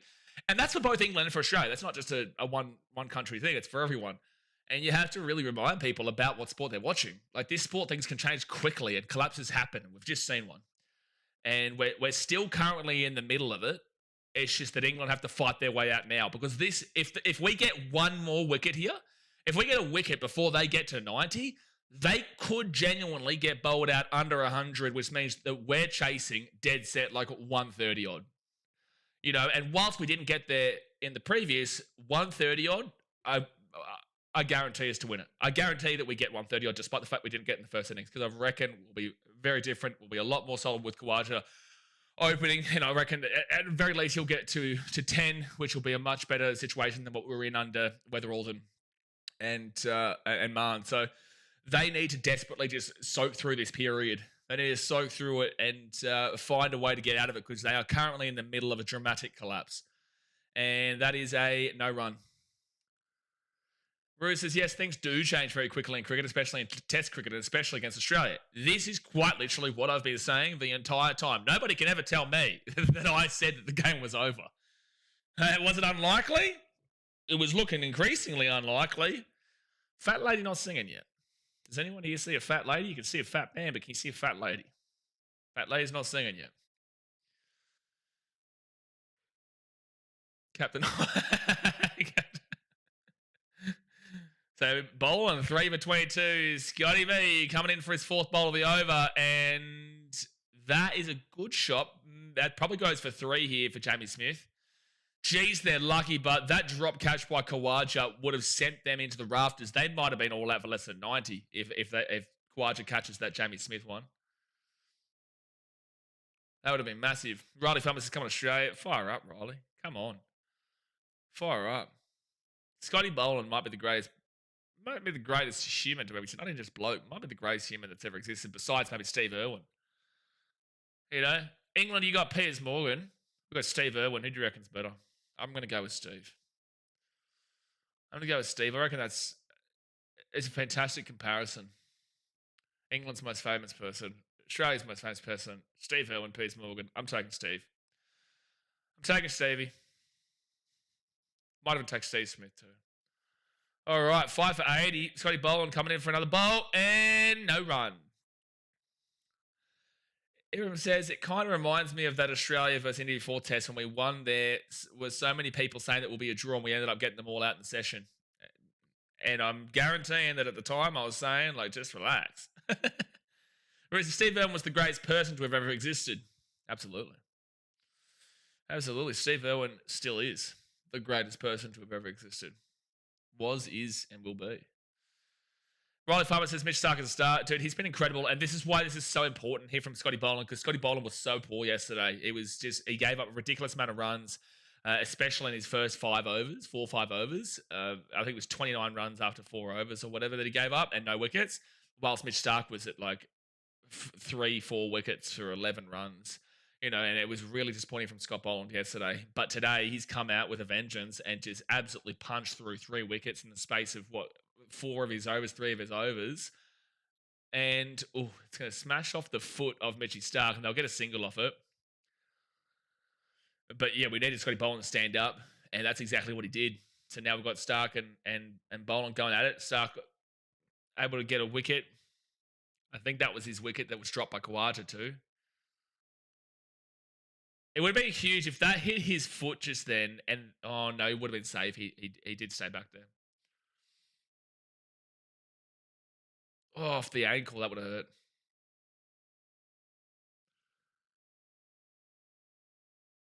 hurt. Logan says, you can't have Scotty Boland over Jeff the Purple Wiggle. Has Jeff the Purple Wiggle ever gotten 3 wickets on a Saturday afternoon in Perth? I don't think so. I don't think so. Jeff's sleeping, by the way. Scotty's getting wickets. Jeff's sleeping. Yeah, this is what we're doing. Will Wakefield says that would have hit the wicket and imagine he ran. Well, I don't think. Well, he would have needed to touch it as a Starkey, which obviously he did, but it would have had to take a perfect deflection into it. But the issue is that he hadn't run, so like he would have been safe. As we saw yesterday, it was really close. We nearly got exactly that with Scotty Boland touching it, but. That's all right. We're on here. We're on. We're in a much better spirit than everyone was about an hour and a half ago on here. I was having to fight my way through just a wet paper bag of negativity. We've seen the promised land. We're not there just yet, but we've seen the promised land. Daniel Bates says, could Australia do this on a rainy day in Stoke? I think we have done it many times on a rainy day in Stoke. Yeah. Yeah. The old Monday night cold games in Stoke under the lights and wet in football was just brutal. Jeez, that Khawaja drop is huge. That broke it too. That probably just continues the collapse if he catches that. It continues it throughout. Mitchell Stark has dismissed Ben Stokes 10 times, the most by any seamer. All right. Run rate 3.77, so we've taken down their run rate a lot as well. And that's going to be probably just a single. Might be 2. No, they'll just go for a single. Stokes on 1. Probably could. 2 from 16 for Starkey through 6.4. Jeez, what's he doing? That's low numbers for him. He should at least be on 5 for 11. 2 for 16. Disastrous numbers. Disastrous. Last 5 overs, run rate 3.6, 4 wickets, 18 runs. 4 wickets in the last 5 overs, mind you.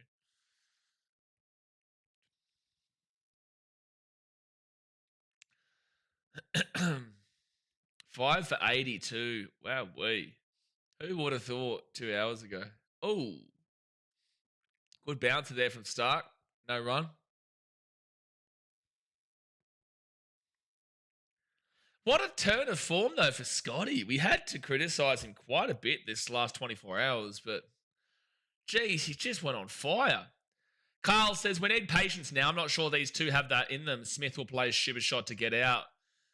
Yeah, look, you're right in regards to England. They definitely do need to, and this is what I was saying, they need to soak it up a little bit right now. They don't need to push the runs, which is what is in their blood. They do have this Bazball system, right?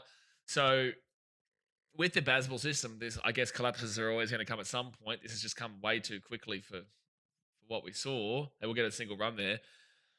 Look, if anyone's going to be patient, it is Stokes. But Jamie Smith is the one that you need to be a bit worried for sure, especially considering that he has already been out, but Kawaja dropped it. So it's like you can think of that as like it wasn't Jamie Smith the reason why he's here. It's Kawaja dropping it the reason he's here. So yes, they need patience. If anyone's going to be patient, it is Ben Stokes. But if Stokes goes now, like in the next over, like they could 100% be done for under 100, even under 110.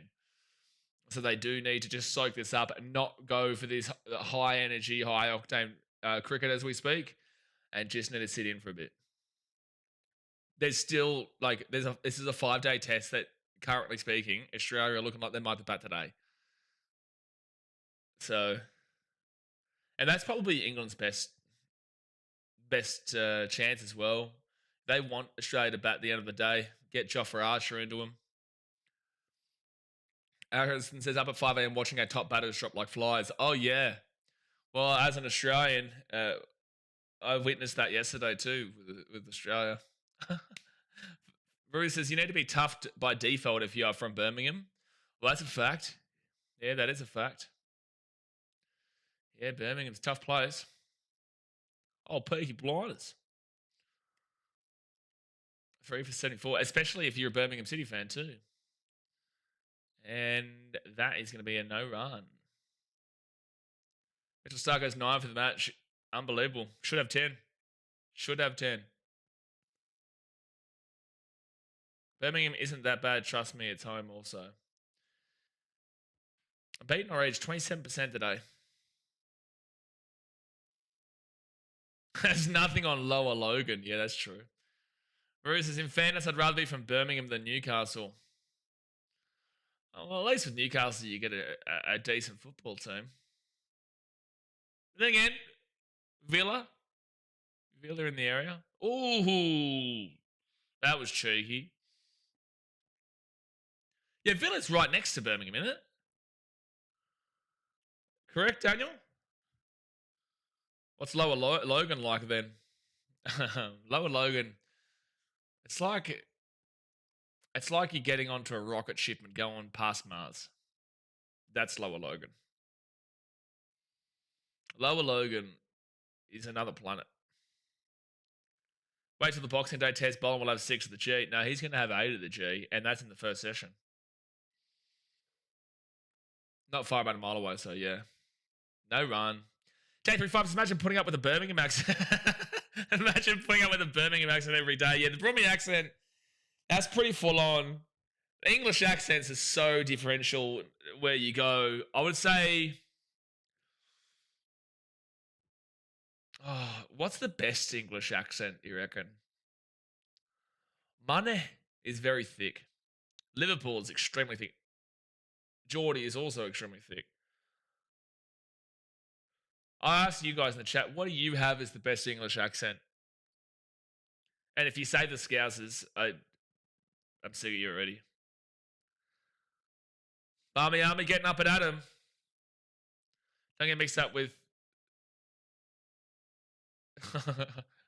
I'm going to not read that comment out. Just to... Yeah, J3 Price is Scouser. Yeah, you're full of shit. Oh my gosh, that was close. Oh my gosh, we nearly slapped him. Roos says, Newcastle gave us Geordie Shaw. That's why I'd rather be from Birmingham. Geordie Shaw was great in the early days until, I don't know what I think it's still going, isn't it? I think so. Can't go wrong with a London accent. You definitely can go wrong with a London accent, but for the most part, it's the most generic and not as abrasive on the ears.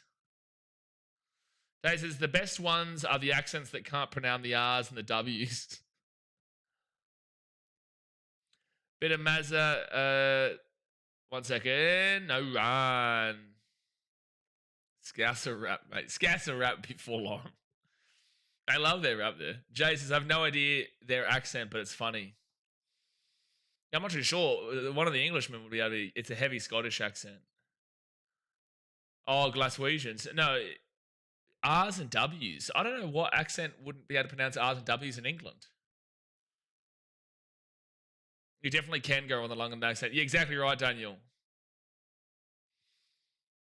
Exactly right. But I'm trying to think of what Jay is referring to. I don't know if there's a London accent. There's an England accent that can't pronounce its R's and W's. SJ says Collingwood choking. I saw this comment yesterday. What does Collingwood choking have in reference to anything that we speak about? Sean says it helps after 6 beers to understand most northern poms. I can understand Manchester quite well because my involvement over the years. So Brendan Doggett's about to come in for a bowl. I can understand the money accent quite well, but Scouser is still quite full on. In Vietnam, I met a really cool Scouser. It was great, but sometimes it was still quite difficult to understand it. Sometimes. They can't pronounce burglar alarm. And no run. We have Edgbaston also. Well, the Barmy Army is super loud right now, and England need it. Esha says Paul Collingwood, who played for England. Oh, I thought... So you can understand my confusion, SJ, because Collingwood choking is a very significant term in AFL, because the collywobbles has been a thing for a long time, especially since I think it was the 80s where they lost all those grand finals, or 70s or something. Next bowl. Oh, good bowling though, Doggett. Good bowling. Good bowling.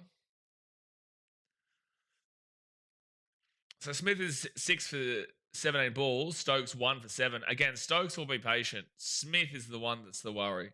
Should have been out already. Actually, here's a good question. How many beers do you reckon the Barmy Army's had by now?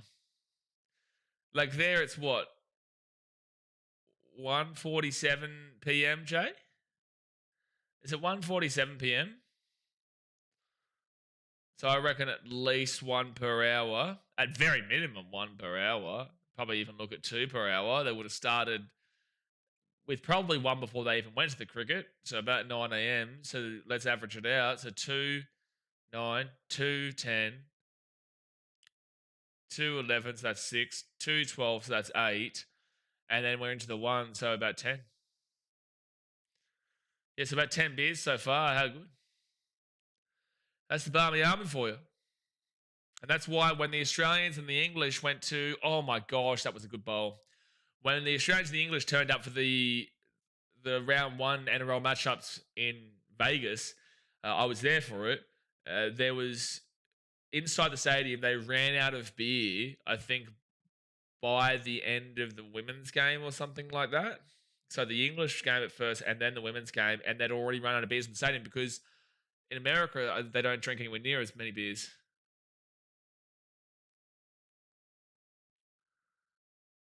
All right, so 5 for 83. They have weathered the storm a little bit here, England. Still haven't put on too many runs, but they don't need to as we currently speak. They just got to weather that storm. Right now, you're looking towards, on an Australian perspective, you're wanting England out for less than 200. Because that's very doable. Anything less than, if we can get them out for 150, then it means that if we can get to 200, we win. This game is so on, mate. Like, this game is so on. And it's not real beer America. Well, it's funny. So I've said this story before on the channel. At Chicago Cubs games in the baseball, that's going to be a single, good short ball, but a single there for Jamie Smith. At the Chicago Cubs at Wrigley Field. So if you go to a White Sox game at guaranteed rate on the south side of Chicago, or you go to other games around the country, they have like people walking around saying Modelo, Corona to give you a beer, right? Just walking up and down the aisle. So you don't have to leave your seat and they'll bring you a beer. The Cubs in the bleachers don't do that. In the main area of the stadium, they do. But in the bleachers, they don't do that. And basically, it's because one time, I think something about people get too drunk there and they just sit in their seats. There was one time it was like $1 beers or something back in the day. And everyone just drank him out of a house at home, and they started like rioting the stadium or something. I can't remember the story. I knew about it a good couple of years ago. I can't tell you the straight facts of it, but anyway, long story short, they had too many drinks in their seats, and I think they started burning the bleachers or something like that. So they stopped doing that. You can't get your drinks in your seat anymore. Maybe they have it now, but definitely didn't have it in 2019 when I was there. That's just how good was the World Series. World Series was awesome.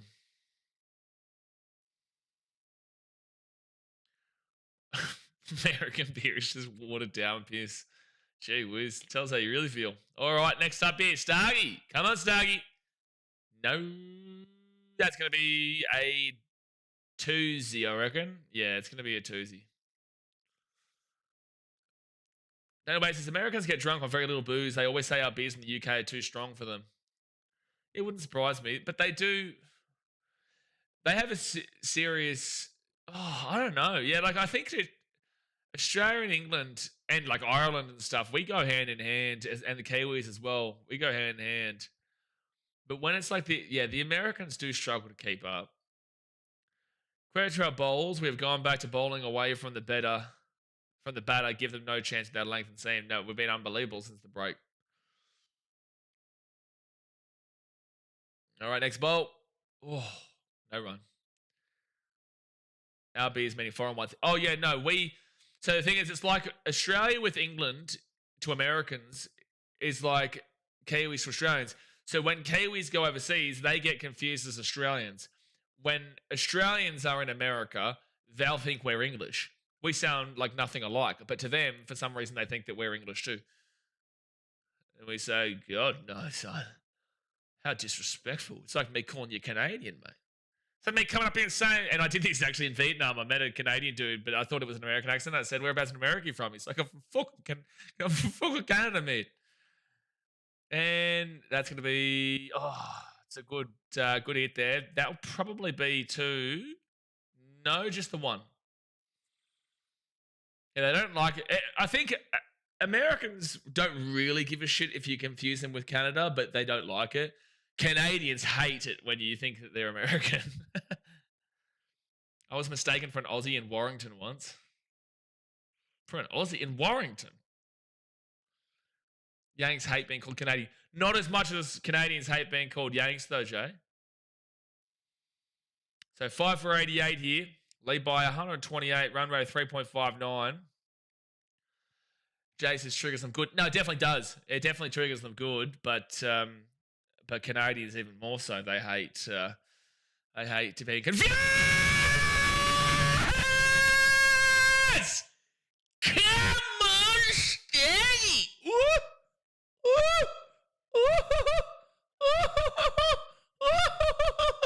Staggy. Staggy, Booska. Oh no, England. The London Bridge is falling down, falling down, falling down. The London Bridge is falling down. Get off my field, Stokes. Get on your bike, son. I've been trying to tell you this since yesterday. Get on your bike, Stokes. Come on. Come on. Harrison says his Stark guy is a serious problem. Stark, there's just not much to explain about it. Is Scotty Boland him? Yes, Scotty Boland is him, but if there isn't above him, Starky. You know, there's him, and then there's him. It's like you're at the top echelon, the top level, and you're just sitting there thinking, I am on the top of the world right now. I'm the best him that ever did him. And then Scotty Boland looks and he goes, what's that? And he just sees legs dangling.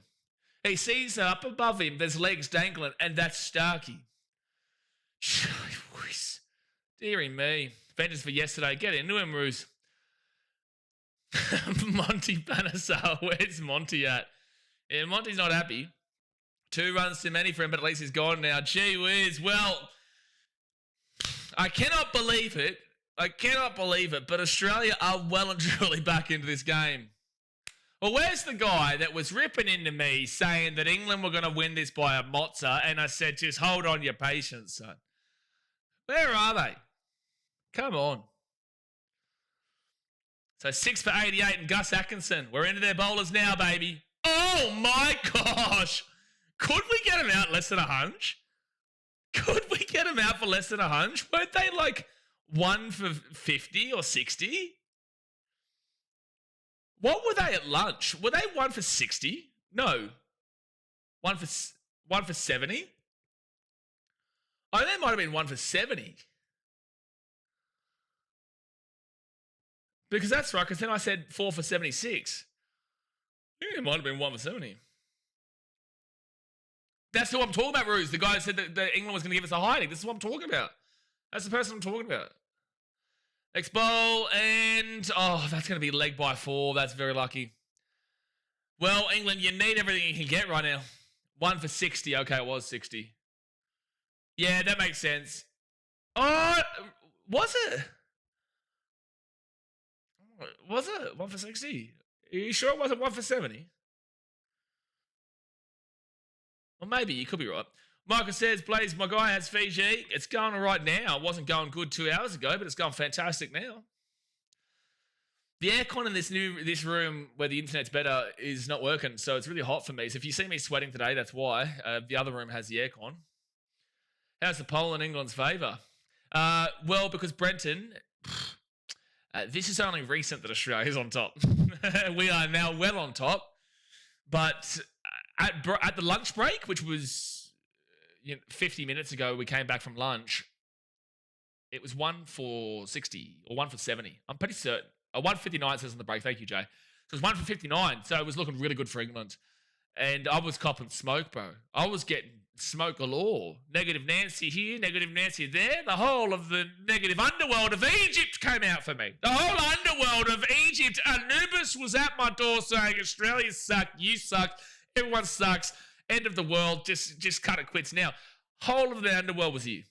And I kept maintaining strong, saying, just wait for the breakthrough, wait for the collapse. It's going to come. We just need to be patient. It's looking unlikely, but just wait for the moment. And then look at us now, son. Now look at us now. 6 for 92. Come on. Scott Boland's the greatest. The greatest him. But Stack's just above him. Carl says, I hate what we have done to our test team. Test cricket is the pinnacle, and we're just not valuing our wickets. We have 5 days in this game. We'll be over 2.5. Ridiculous. Well, we'll definitely get till tomorrow, Carl. So your 2.5 is correct. It's like in the Gabba in the 4 years ago, the first test where Rory Burns got done over on the first ball of the test. That one ended in 2 days and 2 overs. And this is looking like we're probably going to get a good portion of day 3, but you're right. But the thing is that England weren't playing this way. England today have been playing like Australia did yesterday. And I'll tell you about why I say this in a second. So Doggett comes in for his next bowl, and it's going to be scary stuff, but no run. So England today are what Australia were yesterday. I mentioned in the first session, I was like, England aren't playing Bazball style cricket. They are sitting at a 3.3 of a run rate, where they usually will sit at 5.5 like they did yesterday, or even 6 runs per over like they did yesterday. The wickets flow, but at least they're pumping on some runs. In this game, they were playing a lot more conservative in this inning, They're playing a lot more conservative, preserving a lot more, and then randomly taking a shot, which is what has got them into trouble. They arguably should be 7 for 93 right now because Jamie Smith was dropped. Oh, big swing, big miss. So I say that this isn't Bazball of what we know, and now they're in such a sticky situation because they fell into like a defensive trap in the first session. They got through it, and then now we're seeing in the second session they've just been absolutely pumped through, and now they don't have enough runs like what Australia did yesterday. So it's like they went away from their game plan, and when if you go for a game plan, you have to stick with that game plan. You have to stay with the game plan. You can't change it like that, especially when you're leading. If they were losing really badly after the first day, sure, but they were definitely leading. They had the advantage for sure. Why change the structure and the game plan? Because it definitely wasn't the same style that we'd seen from before. Brocky Sports with a $3 donation. Get around your Brock. He says, Don Bradman playing. I got even better for you. I'll give you and I raise you a Mitchie Stark. How about I check you? No, you know what? I'm going to call you with a Scotty Boland. That's what we're going to do, Brocky. But thank you very much for the $3 donation. Get around now. Yes, Stark Tenfer. How good? How good? Oh, whoa! Stopped. No run. Good fieldman there, Marnie. Right, so I think people saw, England taking a lead is massive, but forgetting England can't bat either. Well, it's like, you'll get a lot of English here on these streams too, because I'm a very love to hate in a lot of ways. At the end of the day, I think most people can see I'm passionate, and most people can see that it's all banter and just a bit of a fun, bit of laugh, not taking it too seriously. That's why I replied to comments yesterday on the stream, on the uploaded video. But also you hate me, because I just celebrate every single I rip into England. But at the end of the day, I'll take my licks when they're deserved as well. So that's why you'll see a lot of English getting in and voting on the poll and stuff. I don't think you'll get many Australians voting England on the poll. So that's 2 runs there for Atkinson. Gets off the duck egg. J35's G's going to be nervous for us batting. Oh, of course, J35. But this is the beauty of cricket. The ebbs and flows, baby. The ebbs and flows. I just want to see Weatherald knock it out for a duck. I don't know if I'm asking for too much, man. I might be asking for a little bit too much. I don't know if I'm asking for too much here. Brendan says, if Stark asked for my firstborn, I'd give it to him. He might pull you up on that. We'll see. Bruce is the second coming of Don Bradman, possibly Brocky Sports. Second coming of Don Bradman, possibly Brocky Sports. Well, I said this before, by the way, as a drinks break. So hit that thumbs up button, guys, and subscribe if you're new around here. We'll be live every single Ashes day of this NRL off season, but we might even still actually be able to get to 40k by Christmas, or by the end of the year. I was thinking it was a bit unlikely, but I think we might be able to get to 40k. So if you haven't subscribed yet, hit that old subscribe button. We'll be here the entire time. But I said this story before. My great uncle was best mates with Bradman. His name was Alan Kippax back in the day. He was best mates with Bradman. Played for Australia together, but obviously Bradman much better. Much better. Maybe. SJ says, Ashes whitewash for the Aussies. Okay. Well, let's have a look at the comment section discussion from today. We've gone from Australia dog shit. They're going to lose by an absolute flogging. You know, they're all just retire ready. You scumbags, and I hate you. That was the comment section 2 hours ago. Scroll forward to now, and we've got Ashes whitewash for the Aussies. What are we doing, folks? What are we doing, folks? Michael says England love the chance as well. No, England, that's what the best thing about them is that regardless, I will say this is better for them than Australians. If Australians are losing, and this is very much Barmy Army specifically for England, because England are very well known as winchers.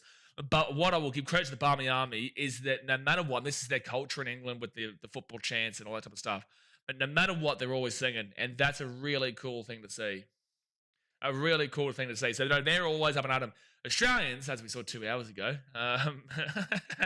Australians we saw a couple of hours ago, they're really promoting this AFLW. They're really promoting the AFLW. Anyway, what was I saying? That's right. Yeah, the English, no matter what, will be singing, and that's a brilliant part of their culture, mate, in sport. You got to you take your hat off to them. J35 says Crawley and Brooks England future batters both with ducks. Well, Brook, let's give Harry Brook a little bit of leeway. Yesterday he saved England's score. Like yesterday he went from 56? 52. He was the highest run scorer for England yesterday. You saw a duck from Crawley, 21 from Duckett, 46 from Ollie Pope, duck from Joe Root, 6 from Stokes, 33 from Jamie Smith, 1 from Atkinson, 6 from Cass, obviously 0 from Jofra Archer, and a duck for Mark Wood, and Harry Brook at 52. So, yeah, look, it's a very disappointing one that he's gone out for a duck here.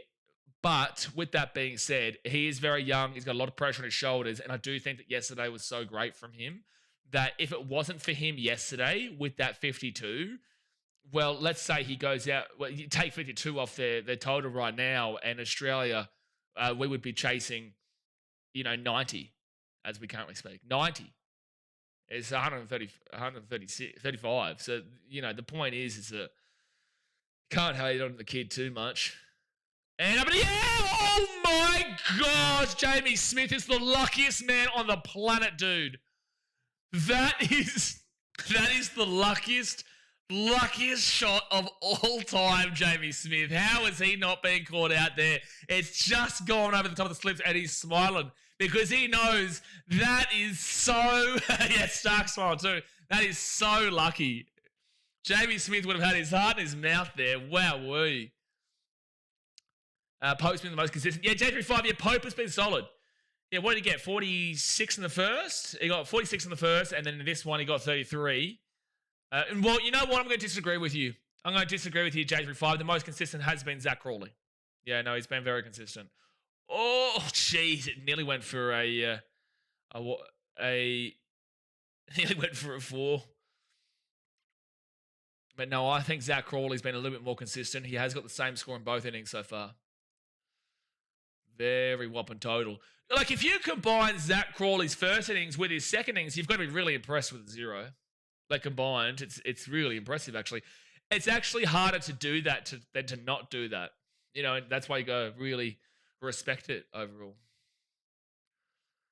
Brenton says Cameron Green would have caught that. Yeah, look, at 6'9", 6'5", 6'6", you know, maybe he could have gone up to it. Ruder's been consistent. Yeah, Ruder's also been very consistent, Harrison, but I do lean more so with Crawley, who's got the double duckaruno. Geez, they're still going for a swing here. Yeah, they aren't compromising. Harrison says, going to sleep and hope I don't wake up to a monstrosity with Oz batting. I wouldn't hold too much hope, man. There's still 4 hours left of gameplay here, minus a 15-minute tea break, which I'm going to go make a cup of coffee or something in that time. But there's still 4 hours to play here, and they've only got 4 wickets. You actually would prefer to see Australia batting today, because Australia batting with the cloudy, with it being a little bit cloudy in the afternoon, on the chase, looking for maybe 200 or so, you'd probably want to be actually seeing Australia bat today. Because I think you can get a couple of wickets late. And that'll slap a show. Oh my gosh, that's a bowl from Stark, but it's a no run.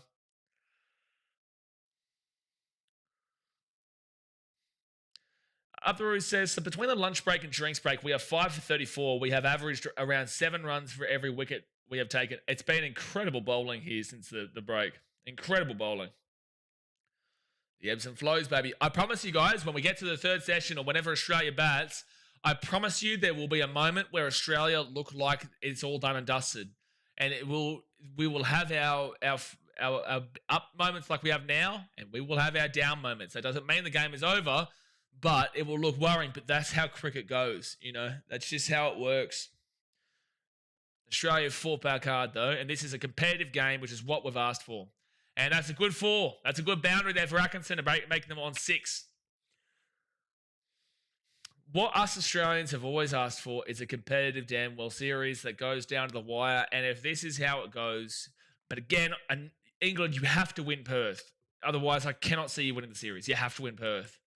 If you throw this game away from where you were, I just don't know.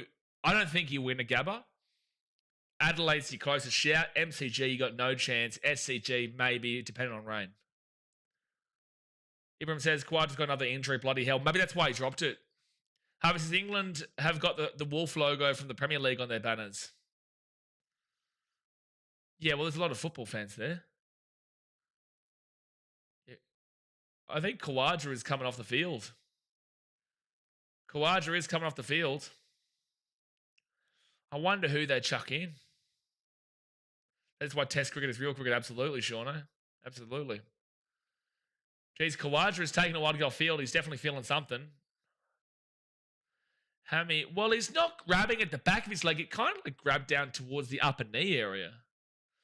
TVK says, who Aussie scored different? 106, 600. Wait, what? Who Aussie scored different? 100 for 6, 6 for 100. TVK, I'm sorry, I'm not reading this properly. Can you make that a little bit more? I don't know why I can't understand what you're saying there. Like, I get like England's 104 for 6, but I don't know what you're saying. SJ says, Quadra, you old geezer. The old Quadra is off. Here we go, next ball. Oh, that's so close. Exactly. What the English need to understand is that whilst we obviously prefer to win, we always want the games to be high quality and competitive. I've always said this. And that's the thing. Banter and sledging is great. I will sledge you to the cows come home. I will shit on you all test long, all series long, even when we're losing.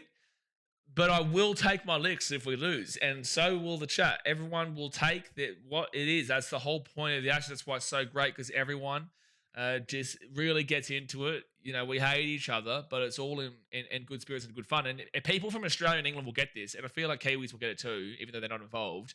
But Australians and English will get it. From an outsider's perspective, they'll be like, oh, you really hate England. Or from an outsider's perspective, they'll be like, you really hate Australia. For the most part, that's just not true. Maybe for some people, not for me, and not for most people. That's why the Ashes is so brilliant. And this may be reviewed. They're gonna review it. This might be a wicket for Jamie Smith. This may be a wicket. This may be a wicket here, lads. Doggett may have a wicket. They've gone immediately for review. Just absolutely immediately. Oh, similar to what we saw yesterday. This is going to be interesting. This is going to be interesting what they call here. It was called not out. It doesn't look like it. It's hard when the ball's going past here. From the actual view of it, I don't know. But from the snicko, there was something. But it's very similar to what happened with England yesterday. As it goes past the bat, I think they're going to say this is not out. But there's a little something there, but it's very similar to what we saw in Australia for England yesterday, where when Labuschagne, this, as it goes past the bat, the ball already passes the bat, they reckon. This isn't going to be out. They're going to say no. They're going to say no. All right, so I'm pretty certain that's going to be not out there, son. Oh, geez, we are absolutely poking them, but we're poking them. We're giving them a little bit of a tickle. We're waking them up. We're making sure you better be damn well ready for this. You better be damn well ready, because we're going to come home like a train with the bats. So we're going to come home like an absolute damn well train. And they didn't call out, so you need to really, what's it called? You need to really see guaranteed evidence that it does hit, and that's not out. It's exactly like Labuschagne's one yesterday, where there was a slight little tinker on the snicko, but just nowhere near enough to overturn the call. And you could also see like his studs in the ground that probably made the noise. Yeah, good call. Keep the consistency, absolutely. It looked out. Or not really.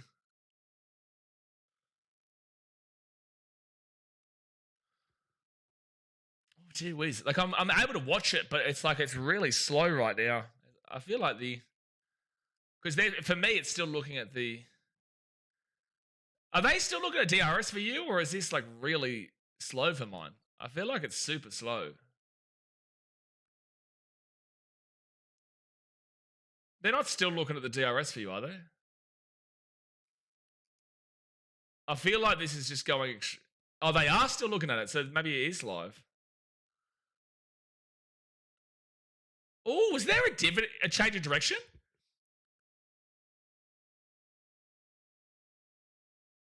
Oh, man. There's a change of direction there, maybe. There may be a change of direction here. Oh, this is close, dude.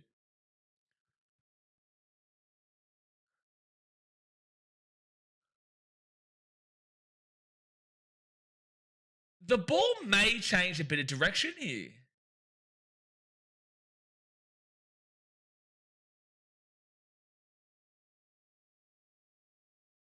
I think he may call out here.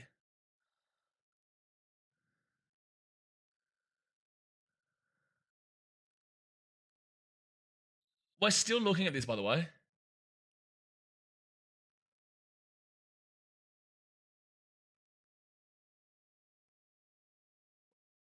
Oh! Oh! He's called out!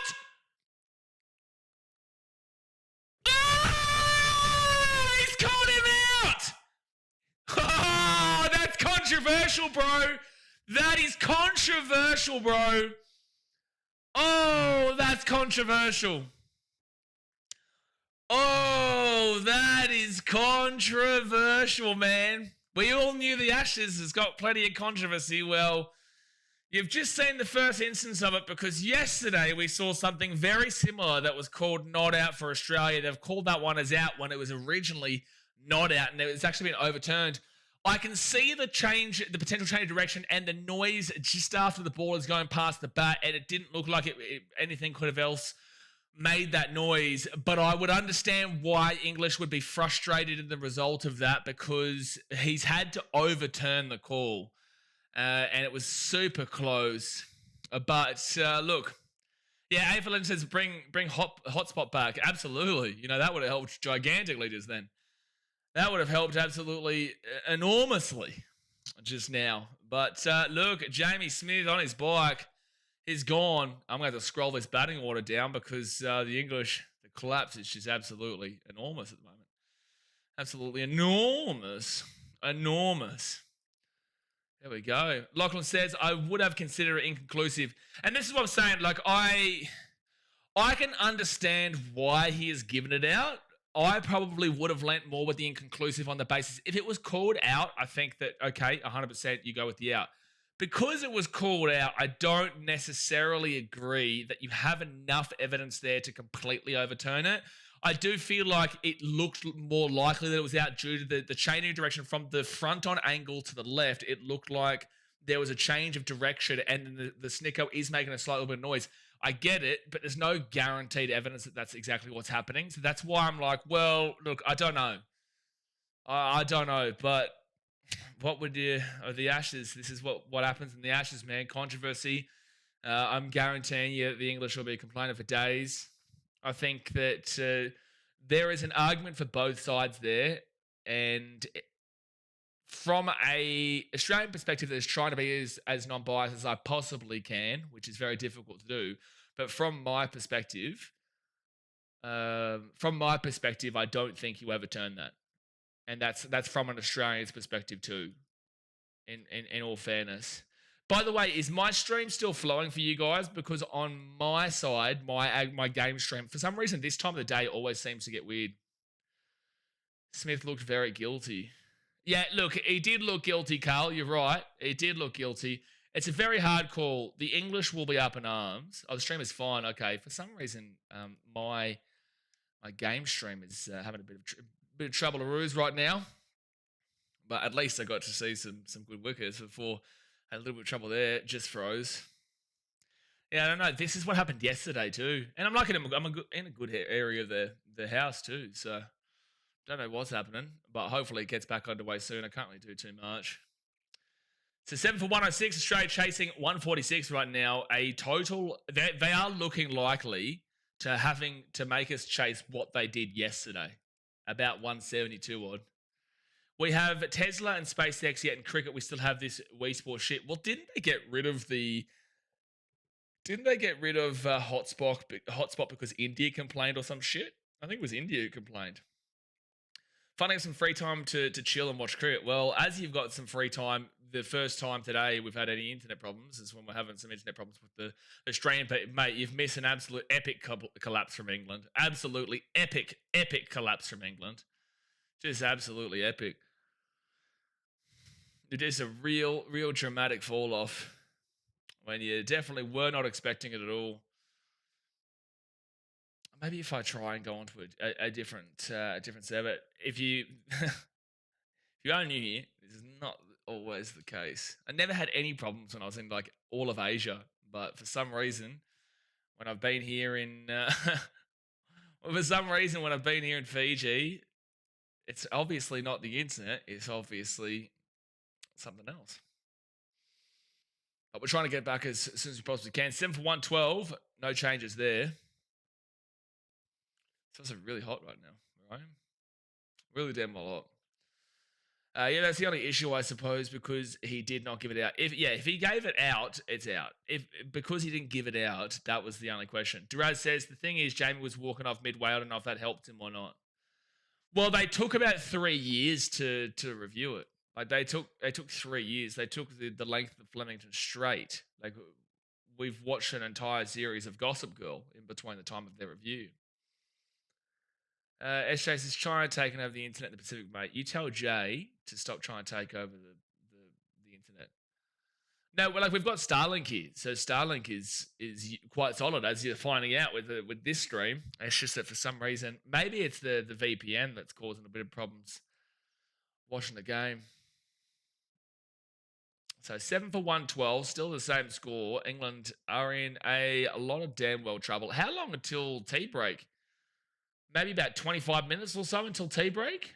Or no, maybe about another hour or so.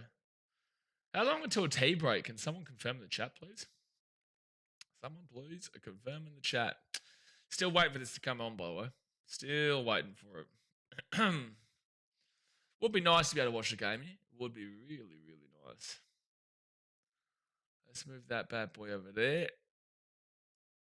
And maybe get this one off. Hope for the best. 50 minutes. Okay, so 50 minutes. Yeah, okay. Yeah, and then about 2.5 hours of gameplay before. So 7 for 113. They got an extra run here. Starkey on the bowl. He's 3 for 29. He's got 10 wickets in the test. The old tenor. The old tenor. Oh no, what did Lachlan get to lead? Oh. The England fans are pointing at our players. What do you mean, Harvey? What are you trying to say? Pointing at our players? Yeah, they're probably taking the piss out of them. That's what the Ashes is all about. Taking the piss and slapping them. Like Steve Smith would be confident, but the lucky thing for Steve Smith is that he's in the slip, so he's far away from. Like you can still hear the chants and whatnot, and he's mentioned that he hears the chants on multiple occasions. Cast is a ticking time bomb here. Cast is gone extremely soon, mate. Cast will be gone extremely soon. Like he's on 7, and that's great, but he'll be gone extremely soon. Right ball, we'll slap him. We've got him good. I think that what we'll probably bowling on out for is maybe one on a generous level 135. A generous level, which would be an extra 22, 23, 22 runs. Oh, look, maybe they could get 140, 150. But like either way, this is a very strong area for Australia. Like extremely strong. Okay, we're back. The stream's working again. Good. Now we've got the stream going again. Okay, beautiful. Oh, and then it's frozen. Brenton says, pointing at them, calling them legends, I reckon. That's probably what the English are saying about the Aussies. That's what I would assume, yeah. That is probably what I would assume. I knew that was coming from Jay. I knew that one. I knew that one was coming. Yeah, I don't know why this is causing me a bit of grief right now. I don't know why it's causing me a bit of grief. But Gus Atkinson and Bryden Cars, we're like well into their bowlers now, man. And like once we get through one of these guys, like Joffrey Archer and stuff, it should be a bit of a cakewalk home, and Australia should be batting relatively soon. Gerard says this test will end tomorrow one way or the other, but very well could see Oz bat today. Oh, we're definitely seeing Oz bat today. Bro, there's still 2 hours and 40 minutes left of cricket. There's no way these guys will hold out to the end of the game. End of the day, if they do, like that'll be a miraculous effort. It'll be an incredible effort if they're able to hold out to the end of the day, but I highly, highly doubt they're able to do that. 2 hours and 40 minutes, 2 hours and 35 minutes. Oh, this is Gary is off. Well, there you go. Well, Gary's not been too evident. We haven't seen him. We haven't seen Gary at all today. We saw him a little bit yesterday, but this pitch hasn't been anything for him. But today he hasn't been bowling because we've had Mitchy Stark killing it. We've had Scotty Boland. Scotty Boland killing it. It's just been a great second session. But yeah, we haven't even needed to use the GOAT Nathan line. So 7 for 113. England still trying to just get their way out of trouble. Unfortunately, everything they do now is just going wrong. Just a reminder for people who weren't watching. England were 1 for 59 at the break. 1 for 59 in this second session. They have lost 6 wickets and they're at 113. So they are shaping towards less of a score than yesterday and a better chase for Australia, but we will still need to get more than what we got yesterday. Luckily, those nine runs might actually end up being quite important here. They may end up being quite important, which is super funny. If they end up being like important, that'll be hilarious. To see the two final batters on day one and early day two, to see the two final batters. Oh, I'm going to try KO. Has Lyon bowled yet? Not today. No, he didn't bat. He didn't bowl today. He bowled yesterday for what, like 3 overs max? Like not much at all. He could be bowled soon because he's warming up. Yeah, it wouldn't surprise just for that. Well, look, I don't know. Maybe right now the fast bowling is doing the job. Right now, why don't you just, if it's not broke, you don't need to fix it. Just keep it the way it is. Maybe if I switch VPNs here, it might get me working, because right now, if I switch VPNs, that will affect this stream, which I don't really want to do. That's the only problem. But nothing much is really happening in the game right now anyway. It's 7 for 114. At least Bryden Cast is getting some runs with 8. You're expecting him to go for less than 15, 20 though. You would be expecting that. Gee whiz, this is impossible. I don't understand why it's not letting me watch it. Again, the internet's working fine. I'm going to try. Guys, give me 1 second here. Don't go anywhere. Just give me one.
We'll try again. Is it working now? Because for me, it says it's working. I don't know what's happening. Lip reading stream. I don't know what's happening. I actually just don't even know. If it ain't broke, don't fix it, he says. We're back. Okay, good. Oh, we're back. Jeez, I genuinely don't know what's happening. Because on my side, it was showing the sound was coming through. So that was a YouTube thing. Beautiful. Okay, well, currently speaking, I still can't get the actual stream up of the game, but it is 7 for 121. So what did they get, a 6? They must have got a 6, didn't they? It must have been Brian Carson who got a 6, did he? Oh my gosh, this is like painful not to be able to watch it, but it's painful. Yeah, cast 6. Jeez, well, he's saving a little bit of their bacon as we currently speak. A little bit. At least he's keeping them rolling just enough as we currently go on. I'm going to try KO. This is painful. Straight over Boland's head. Over Boland too. Jeez, he's been in some great form today. For him to be getting up at 6 is frustrating. Well, funnily enough, it seems like it seems like Bryden Cast is the guy to watch out for. So I'm going to scroll this down because there's only 2 more bowlers left, just for people who don't know. It's Jofra Archer and Mark Wood after this. So right now we're chasing 162. Very doable. Very, very doable. If we can keep it under 200, that would be the most ideal. What is happening right now? What is happening? The whole computer, this time of the day, for some reason, everything just goes, shit hits the fan. Carl says, what score would you start to feel nervous about chasing? I'm still saying 250 plus. Anything over 200 is still going to be hard. But if we keep them under 200, I'm pretty confident. If we keep going if it stays under 200, I'm pretty confident still. Over 200, 250 is going to be a difficult chase, but it'll be a fun chase. 250 plus, well, the conditions are not as good as they were at the beginning of the day. We would need to get our good batters through until the morning. We need England. I actually would nearly prefer England to stay in quite a lot longer today. I would nearly take a 250 chase if we're batting with a couple of our good batters tomorrow in the morning. That'd be really important for mine. That'd be super important. So yeah, look, I would sacrifice some runs to actually have our big dogs batting in the morning. I think that would be a huge play. But I would ultimately just love some limited runs here from England. Limited runs. Oh, 7 might be having to be the go as well, actually. Maybe if I switch that and then maybe it'll play. Okay, so that's playing there. So yeah, I don't know why the Ashes isn't, because that was able to quickly play straight away. These two just won't go out. Yeah, well look, it's tough. They're still professional cricketers, man. They are still professional cricketers. And their team's under a lot of pressure. So 167. I think, look, anything above 200 is getting nervy, but it just comes down to when we start batting. The whole of 7 is working. Like, the whole of 7 plus is working, except for that. Damn, the tail is wagging. Yeah, a little bit right now, man. A little bit. But still, one wicket, and then that's it. 1 wicket, and that would be all done and dusted for the day for England. I would just love to be able to watch it. It would be absolutely fantastic if I was actually able to watch this right now, but it's not letting me watch shit.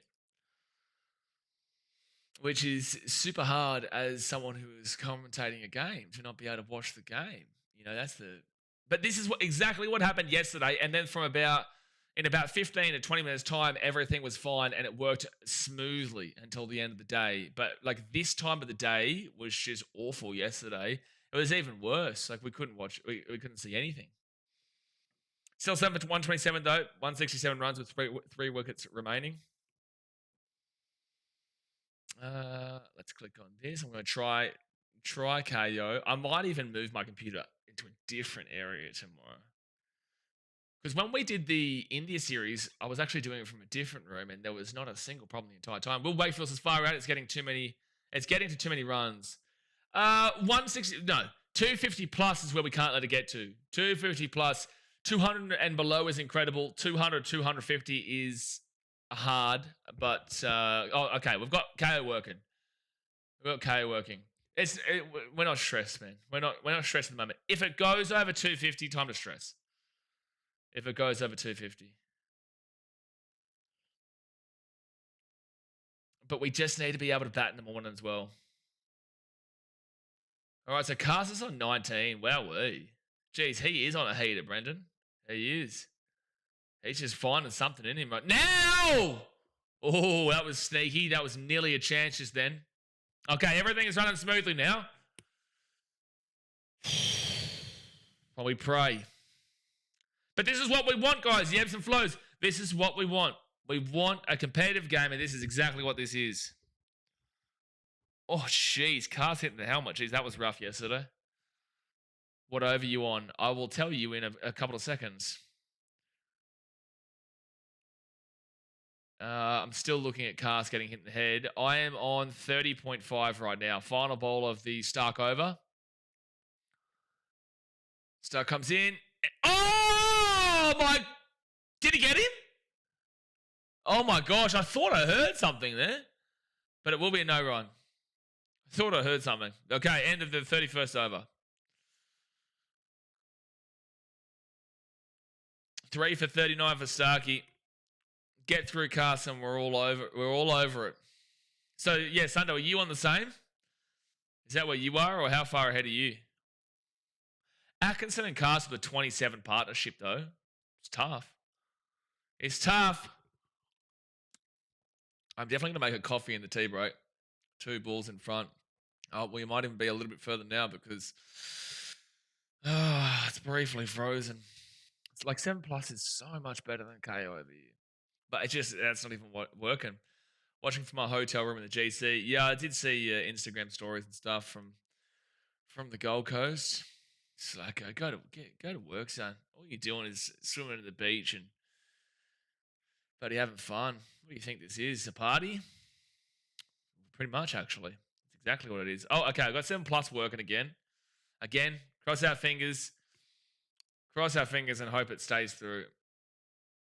Worked for 4 hours today. Oh, so hard for you, Sundo. So hard. 4 hours. God help you. Gee whiz, Sundo. I feel for you, mate. I feel for you. What an absolute slog. What an absolute slog that was. Okay, so we're about to get into the okay, so we're at the first ball of the 30-second over coming up, and it's going to be Brennan Dogger bowling. So hard, I only did half the shift, then they didn't need me anymore. Are we so hard? Okay. First ball for Doggett, and that is going to be absolutely whacked for a 4. Gee whiz, this tail end is actually doing some really good numbers at the moment. Like, they are actually doing strongly. You definitely need a coffee for the last session. The eyes look heavy. Yeah, my eyes are. But yeah, I am definitely a little bit tired. All right, so another single there, 7 for 136. Okay, we're starting to get a little bit like, what the fuck is happening? Like, at this point, you've got to start getting these guys out. They're at the back end. You've gotten through the hard guys. Why is it now that we're seeing a partnership here of like 38? Why are we seeing a very strong partnership here from these two guys? We need someone to get someone out now. This is getting a bit ridiculous now. And that's going to go up in the air, and it will bounce. Yeah, what was Boland doing there with his arms?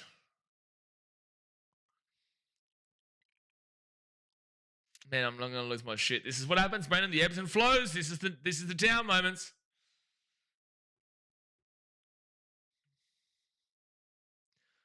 What is Scott Boland doing there? What was Scott Boland doing? That wasn't great feeling at all. That was not great feeling at all. Oh my gosh. Well, 7 for 135. Now we're chasing 175 runs. Why are we letting the bowlers kill us? Yeah, I don't know. We're able to absolutely annihilate their front end to middle order. Well, specifically their 3 through 3 through 7, and then since 3 through 7, we're struggling to get anything. Brenton says, working hard coming from a bloke that worked at Flight Centre. To be fair, Flight Centre was actually really stressful. Just imagine you're getting people paying lots of money. And I mean, oh my gosh, they're killing it. No rumba. Just imagine people paying like in excess of 40K and you being completely in control of their entire holiday. Like, I tell you, it gets, and then you're doing that one, but you're also doing multiple ones as well, and you need to be very precise with your bookings. It's mentally taxing. It's not physically taxing. It was mentally taxing. I haven't worked there for like 13 years, though, 12 years. Jared says, anything over 200 in England win. That's ridiculous. No, anything over 250 in England win. Anything under 200 or anything under 200 Australia win. 200 to 250 is anyone's game. 250 and above is 250 and above is definitely England win.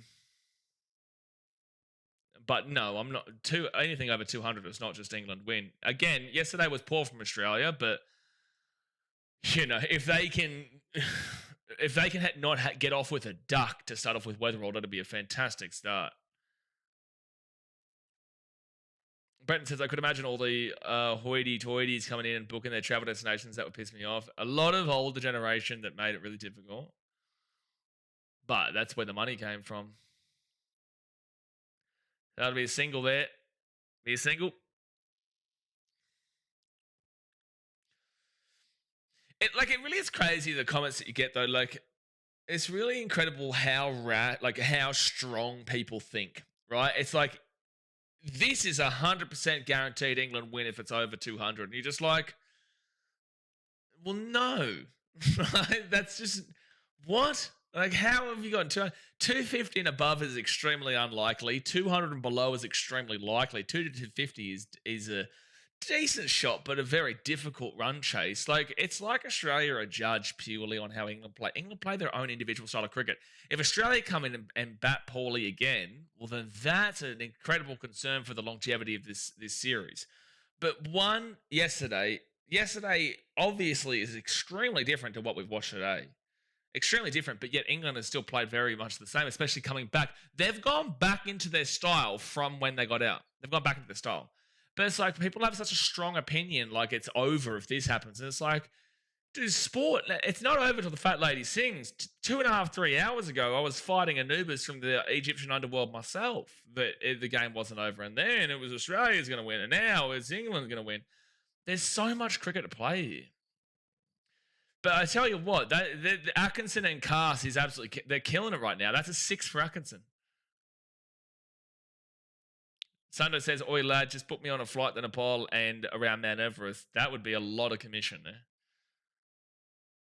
This is pathetic by Stark. Yeah, right now it's like Australia's getting a bit complacent.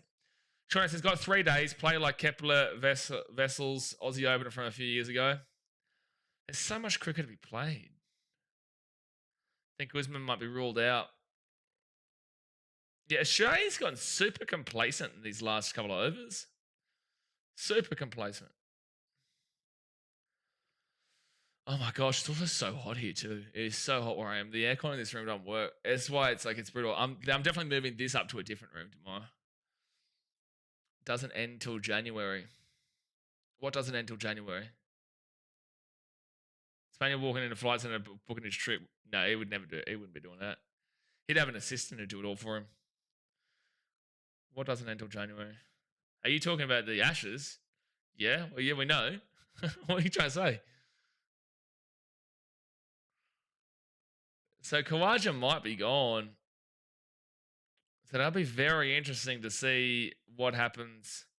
Very interesting to see what happens with the opening for Weatherald. And I'm sure they're not putting Labuschagne in the opener again.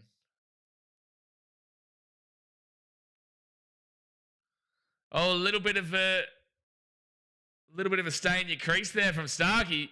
A little bit of a stay in your crease there from Starkey.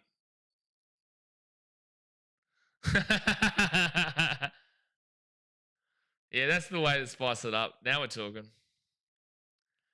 So about 25 minutes or so until we go to tea break. Mitchell start next bowl.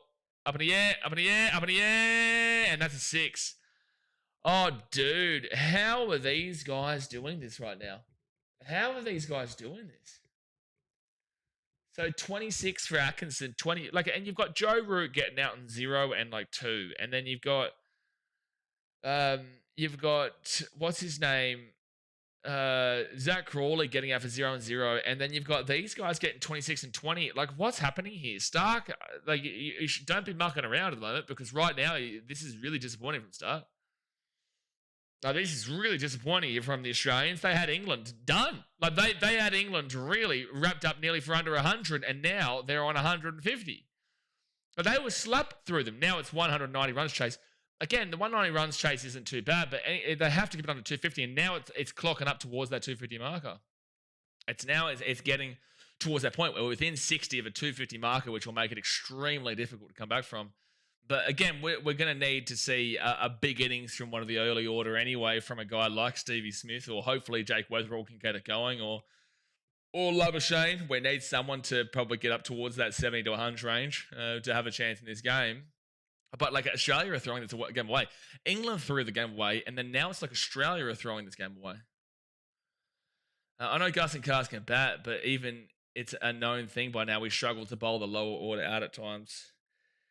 Yeah, well, this is just awful at the moment. This is awful. Will Wakefield says Stark is getting frustrated, but it's him bowling. Yeah. Harvey says England playing like T20. What? This is how they play. This is always how they play. Arguably, when they were getting it done before, was them not playing to what they usually do.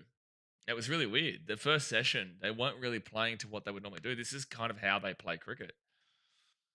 Mind you, the game stream's gone again, which is lovely, which is always lovely as I try to commentate the game.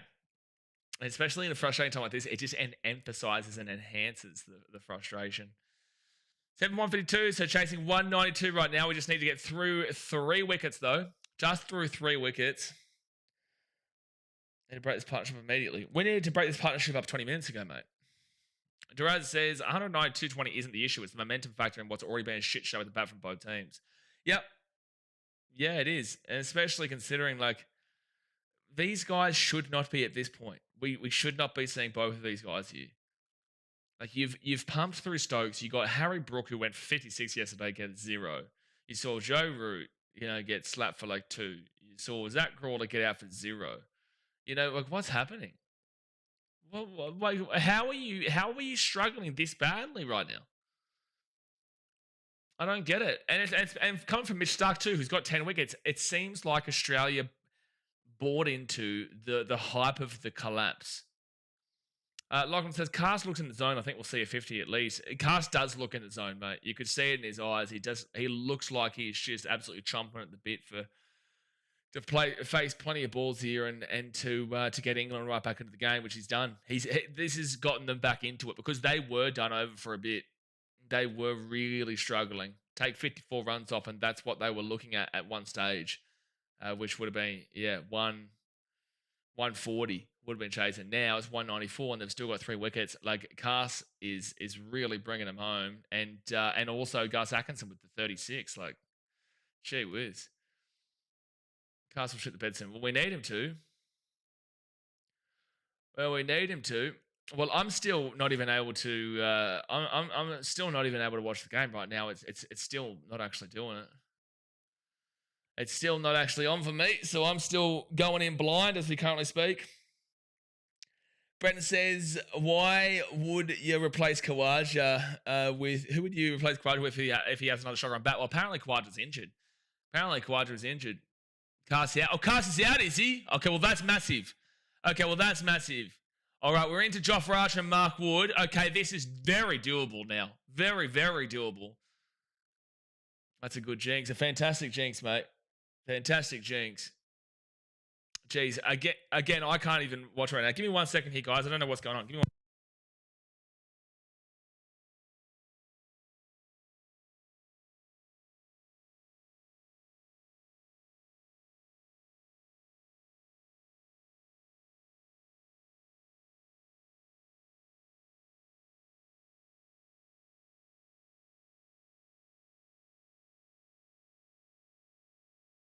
How was the wicket? What happened with the wicket? I don't understand why. Again, this is struggling for the stream when this stream is working. So obviously my internet's working fine. I thought I heard someone at the door. I thought the same thing too. Everyone said, I thought you were watching and didn't want to spoil it. Oh no, I haven't. No, it's currently the stream is frozen, so I'm going in completely blind right now.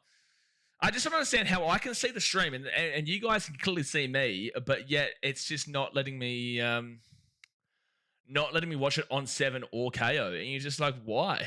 Just a big swing and caught behind. Well, that's what's going to happen, yeah. That's what's going to happen. These guys are just going for it. Like, this is going to be a good chase, though, man. Like, this is going to be an exciting chase to watch for sure. Atkinson can go. Yeah, well, Atkinson, I don't even think it's really necessary in regards to that specifically. We just need to really target. If Atkinson goes, it's beautiful. But, like, Archer should be an easy swing, and Mark Wood should be an easy one too. As we saw yesterday, I think Mark Wood went out for a duck, and I don't even know if Archer got to face a ball. So yeah, look, it's much more manageable now though that we've been able to break and we've only got two wickets, because it was starting to look worrisome that they might have been able to push up towards that 250 range, and now they'll probably be live chat updating you on the game. Exactly right, bro. It's frustrating. It happens at this time of the day every day for some reason. Outside of that, I'm back on now, so KO is working for me. Today for 156, 33.3 in, and up in the air from Archer. And how are we allowing him to get a 4? Like, it's fucking unbelievable. Like, it's unbelievable. What's happening to the back? How is the backwater turning into Donald Bradman right now? What's happening? So England lead by 200. We cannot let them get 50 more runs. We just cannot let them get 50 more runs. They still have us winning. I think Australia win from here as long as we keep it under 230. I would like under 230. I can see us getting over 230, but 250 is really at a stretch, mate. Like really at a stretch. But I'm still confident. I'm still confident. And up in the air from Archer, up in the air from Archer, up in the air from Archer, and let's go! Let's go, baby. 9 for 160. I'm still confident. Come on. Come on, baby. Come on, baby. Here we go. Here we go. Whip him home, baby. Whip him home. Whip him home. Whip him home, son. Come on, Aussie. Come on. Come on, Aussie. Come on. Come on. Come on, Aussie. Come on. You're exactly right. One more. We'll wait for one more. One more. But then we get into the worrying back end of the third session. The third session is always the worry. That's always the dangerous one. Is that 2 wickets and 1 over? Yeah, probably. Yes, it was. Yeah, Doggett got 2 wickets. He's 347. So, Bowl on 3 wickets. Starkey, 3 wickets? And Doggett, 3 wickets. All right. Okay, well, Mark Wood just pumped through them. And then a 200 run chase is manageable. A 200 run chase is manageable. If this was England chasing starting tonight, they'd definitely go for the target inside one session, knowing them. I feel more confident in Australia chasing than I would have felt with them setting up the lead. Nothing more than 15 and 20 here. Yeah, I don't even want to see Atkinson on strike. But then again, regardless, both of these guys are going to go for swinger ding ding. So no matter what, they'll come at guts soon enough. Like 250 is impossible. Realistically, a good target for them now would be 220. 20 more runs would be huge for them. But if we can get them out even shorter, like this is going to be a great chase. Again, guys, I said before the game started yesterday, I said England have to win Perth. Otherwise, there's no real path to victory for mine. Up in the air. And that is going to go for a 4 from Wood. Well, there's the Archer 4 that we saw. So they're at 204. There was the Archer 4. Well, Archer got out from after the 4 after that. But there's the swing. You know, again, they're going to just be swinging. They are just going to be swinging here. Be good to get Wood out for a duck. Well, Arvey, he's not out for a duck. He's still in for a 4. Still in for a 4 here. Yeah, these runs from Cass, Atkinson, and Wood are just absolutely massive, though. Dude, this is going to be an exciting chase, man. This is going to be a very exciting chase in this third session and then tomorrow. We're on for a damn well game here. We are absolutely on for a game here. At least KO is working smoothly now for me.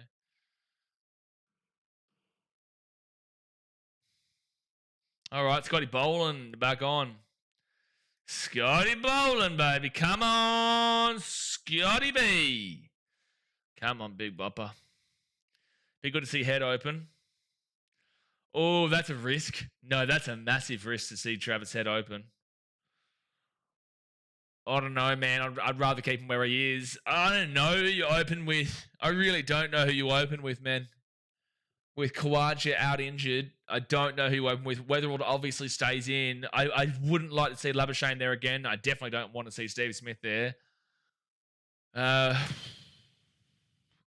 Unless you look at Cameron Green, but I don't like it. Like, I'm not a big fan of it at all. They'll get a single here, England. Or no, they don't. They don't go for the single. They keep Atkinson on strike, yeah. Love us some head. You got to love a bit of head, Ruse. It's just too bad we don't have Camo here.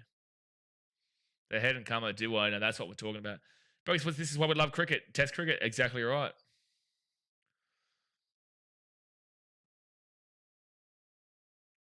Logan says, a quick reminder to appreciate the greatness of Stark and Boland. I'll remind myself every second of the day, son.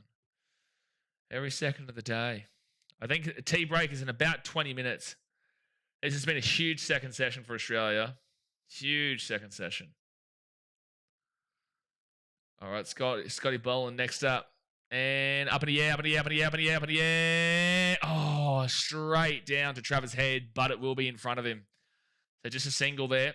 Just a single there. Green's probably our best shout. I would probably say Cameron Green because I don't want Travis Head to go too early. I don't want Labba there. I would say, look, Labba's actually not an awful shout, but again, he didn't do well yesterday. Imagine if that we take the last 2 wickets before the tea break. Well, we only need one more wicket, Ruth. What are you talking about? We only need one more wicket.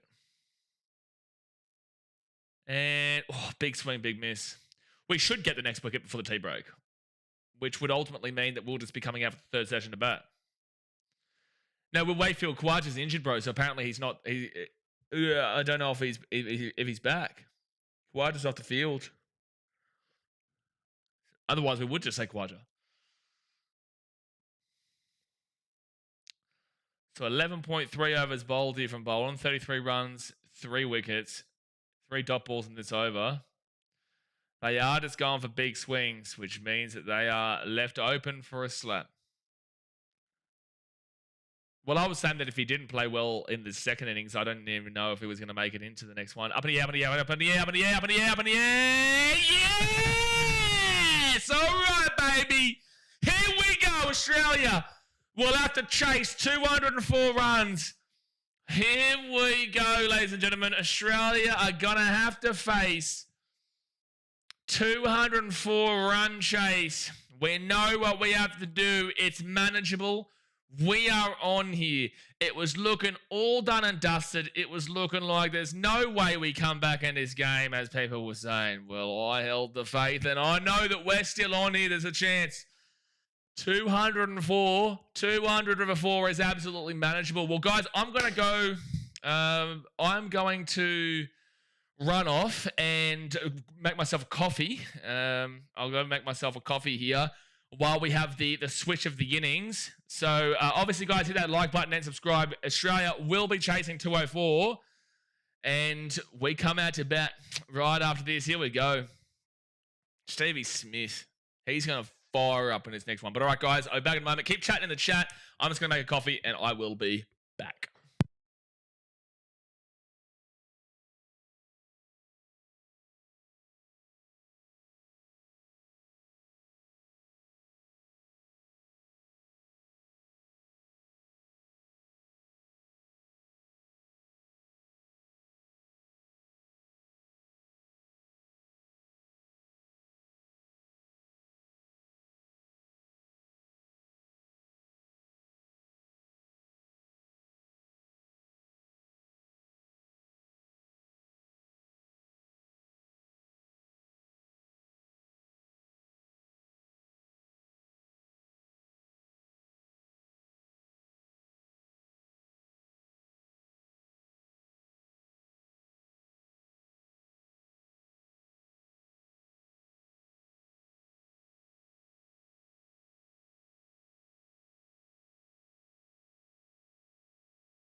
1 second.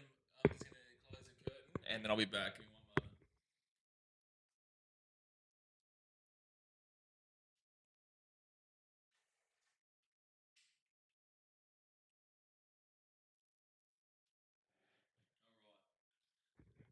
Who's ready for the show, son? You're welcome to the Damn Well Show, son. Who's ready? Are you ready for the show? Because we're about to see the Damn Well Show. And if you aren't ready, well, you better damn well get ready. Because we're about to be in for an absolutely hectic 3 hours, which will define who will win this first Ashes test in Perth. We're not even into the third session yet. We are not even into the third session yet, but Australia are batting in their final innings, chasing 204. We absolutely have a chance. It's still a good shout for England. It absolutely is still a great shout for them. But if you are Australian, you also must be really super confident to be able to chase this. We are going to have to get a lot more than what we did yesterday. But yesterday, a lot of disruptions happened. So look, fire up, man. Absolutely fire up, and let's hope to see a huge fight back here from Australia, because it looked like it was very unlikely. Well, now I'm pretty certain WinViz would probably have us maybe on top. Actually, do we? Webster is who we have, Harvey. So I'm assuming, if anything, I would love to see Cameron Green actually open and Webster go into where Cameron Green is. That's where I'd be looking. Probably 55-45 England. I reckon it might even be closer. It might be like 52-48 Australia. Like it'd be super close. It would be super close right this very second with what what both are looking at, man. So yeah, I don't know. Let's go have a look here.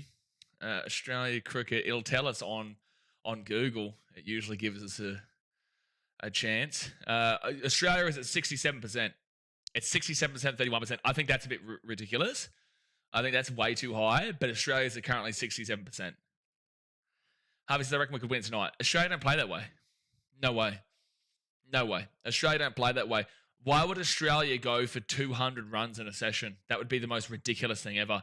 They have there's no reason they should be thinking about doing that in the slightest. Like, not at all.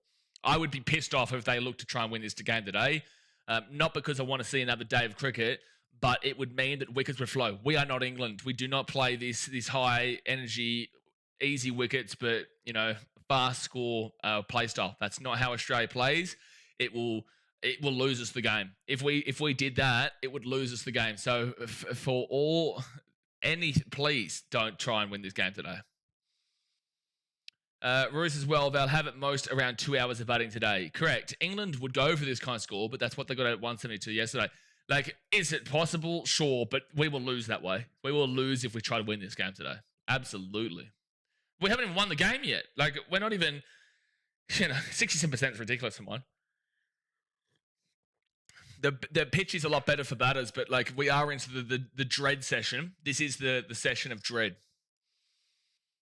This is the session of dread. However, Australia do have the advantage as we speak. They do. They do have the advantage.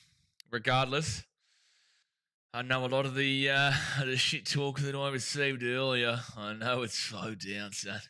It's slowed down now, baby. It has slowed all down.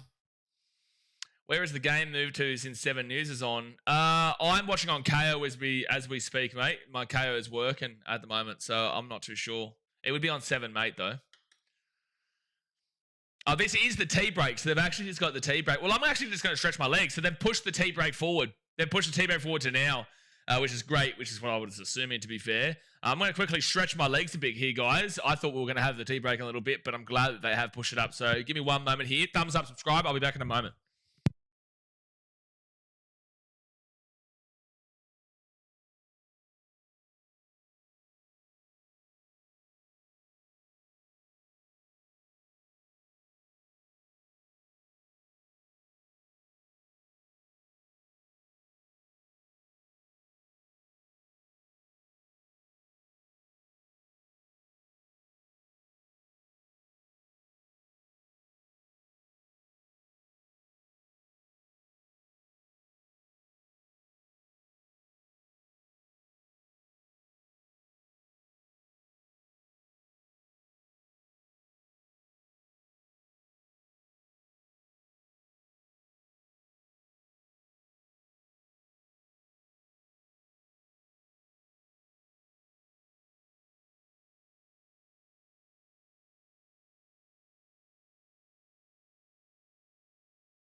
All right. We go. Sean says no one understands the game. Look, I think it.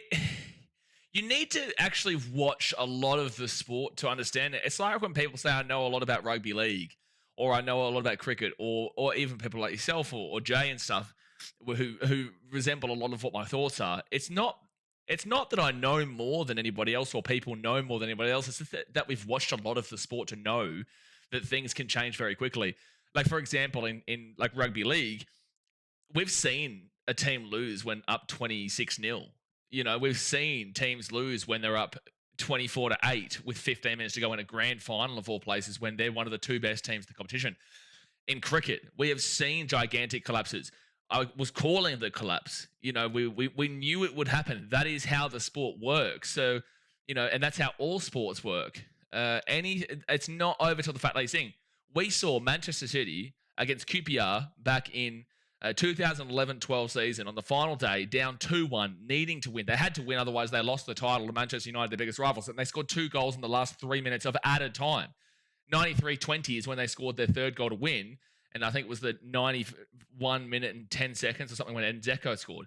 And that's the point. Things change very, very quickly. When you watch enough sport, that's why you don't act rash, and that's why it's good when people do watch streams like this, or they do watch other commentators who, watch a lot of the sport, because it helps you to understand, like, yes, of course, the banter's going to be there, and I'm going to shit on England for fun, but I will also say that, like, England's bowlers could absolutely win this game. Like, Jofra Archer could absolutely come in and slap us. If we perform like we did yesterday, we'll be all out for 100. And that's the thing. That could absolutely happen. I'm pretty confident where Australia is at right now with this chase, and I prefer them chasing than to have them set the bar. But when you watch enough sport, you know that until it's over, until you're 9 wickets down, and even so, we've seen the 9th wicket partnerships, the final wicket stand. Look at Ben Stokes. Like Ben Stokes at Headingley. That's the thing. When people say England's going to flog Australia, blah, blah, this, blah, blah, that. We saw what Ben Stokes did at Headingley when they should never have been winning that game. We saw when Paddy Cummins had a miraculous one in the last Ashes. This happens. And that's why you don't act rash. Logan says, what time does the game go to still till East Coast time? Well, I'm in Fiji, mate, so it goes till 10 o'clock my time. That'll be 9 p.m. up at time in New South Wales, and then in Queensland it'll be 8 p.m. is when the game will finish for the day, and stumps will be called. Tom Finlayson says, now, I've never seen a team come back from 26-0. That's a myth. Exactly right, Dom. You're absolutely spot on. I was talking shit. No, it never happened. Ahmed says, I reckon Archer can hit 160 kilometers an hour. Steve Smith's going to whack that ball so hard. He's going to get... Look, I hope he bowls 190 kilometers. I hope he bowls a 300 mile per hour ball, because Steve Smith is going to whack that so far that not only the aliens in the next galaxy are going to see it, but they're going to catch it in the other universe, out of the multiverse. That's how fast Steve Smith's going to whack that shit out of the universal sphere. My gosh. As mate says, 24-8 just doesn't hit the same anymore. Oh, yeah, it does. Yes, it does. It still happened. yes, it does. It still hurts them. It doesn't hurt as much for them, but it's still big. Carl says, you said you would rather not bat much today and chase more. Still thinking this. A few wickets could fall in this session. Would you had more chance to win chasing 230, only batting a few overs today? I would have much preferred to be batting really limited time today. So whilst I'm still confident, I would have preferred to have our best batters in tomorrow. If we are able to get through this session with only like 3 wickets, I reckon we win this game quite well. As in, I reckon we can win this game pretty well. But if we are over 3 wickets, and like if we go in this session and we're down 7 wickets, we lose the game. 100%. We're done. If we lose 7 wickets in this session. But if we can keep it to 3, that means that we've still got that means we'd still have Travis Head to come in tomorrow. We'd also still have one of Weatherald, Steve Smith, Labuschagne, and whoever's opening, who I think might be Cameron Green. But it'll be interesting to see who they do decide. Might even be a Labuschagne they might go with still and just push everyone up again. If we can keep it to 3 going into tomorrow, we win this game. But yes, ultimately, I would have preferred to be batting morning tomorrow. Gary says, well, g'day everyone. Well, we were set for a tense finale today. Yeah, Gary. Well, it was, look, I was fighting off the English demons at one point today. It was game over. Even the Australians, it was game over, 1 for 59 at the lunch break. Everyone was like, oh, gee, where's Australia done for?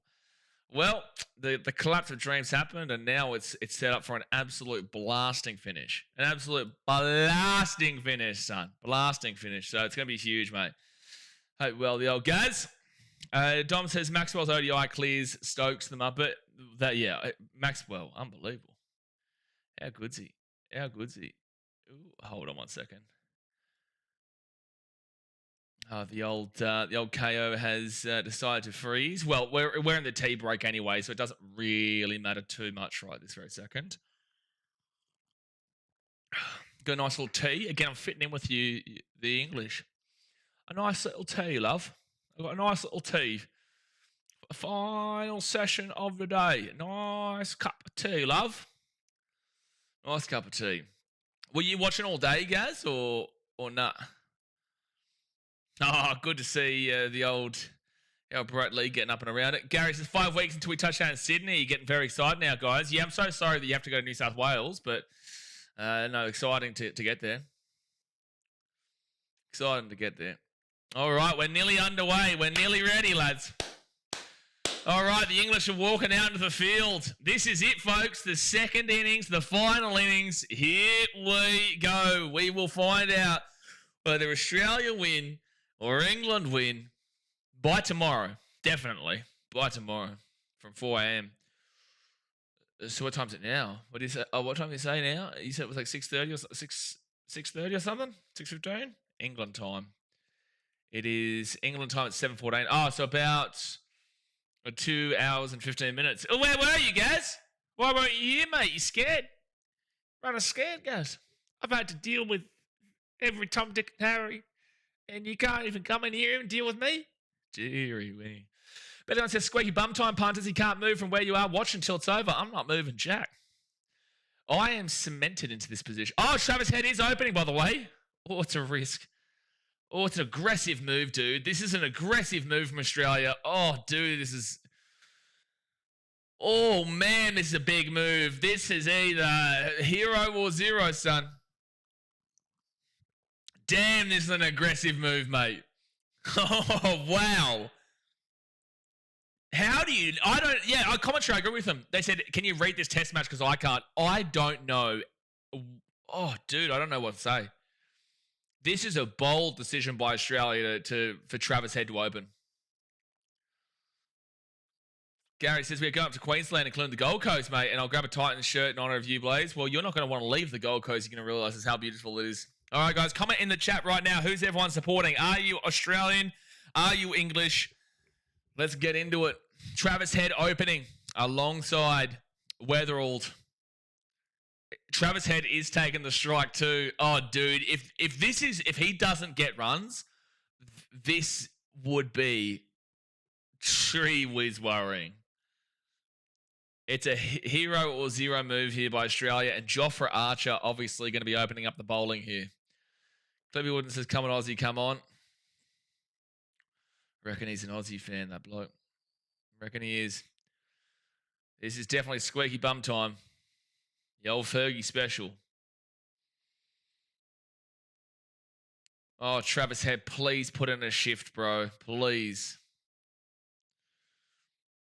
So he's got 3,984 runs, 16 runs, gets him over the 2K, 61 matches, 31 years old. He knows how to be the big man on the big stage. We need you to be the big man on the big stage right now, Travis. We need you to be the biggest man on the biggest stage right now. Scotty Boland did his job. Mitchy Stark did more of his job than ever imaginable. Doggett did his job with a couple of wickets in both innings. 3 wickets in the last one. Okay, here we go. Travis Head opening. Come on. Come on, Australia. Chasing 204. Oh, that was a weird bowl there. Don't know if that's what Archer was really looking for. Okay, let me just refresh this this score on the screen so that you can see the Australian batters. Hold on one sec. Oh, no, it's still got the English one. So give it a couple of balls and then I'll update it. I think it's a good call with head opening. It can be. It can be. You can set an absolute precedent, but it's an aggressive call. Yeah, Khawaja's injured. Yeah, no, we know that. Oh my gosh. Oh my gosh. Greg says never has 200 runs seeming so much. It is going to be a wild next 3 hours. I don't want any more than 3-4 wickets to go before tomorrow. Like 3-4 wickets means that we'll be in really good stead for the early part of tomorrow with some decent enough batters. I like Travis and Amartya ahead for opening. Just don't get a soft dismissal. I would have preferred Cameron Green. I would have preferred Greeny, but I understand what they're doing. It's just a big risk.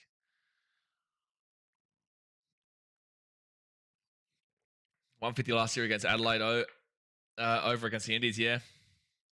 Oh my gosh. So was Khawaja confirmed out or just injured at the moment? I don't know if he's being confirmed out, but he's obviously not here, which is leading you to believe that it's probably not a good sign that he's coming back. Probably not a good sign. All right, let me try and refresh this again to see if it will give us the Australian second innings lineup. No. Not sure Duraz's nothing confirmed. I don't want to see someone like Smith walking out tonight, but this wicket is tough in the last session. We would have to be very well to not lose more than 2 at least tonight. I feel like I'd be probably aiming towards 3-4 is what I'd probably be looking at by the end of today. Anything more, very tough to come back from. And no run. It's going to get a lot more serious, guys. This last session will be very serious.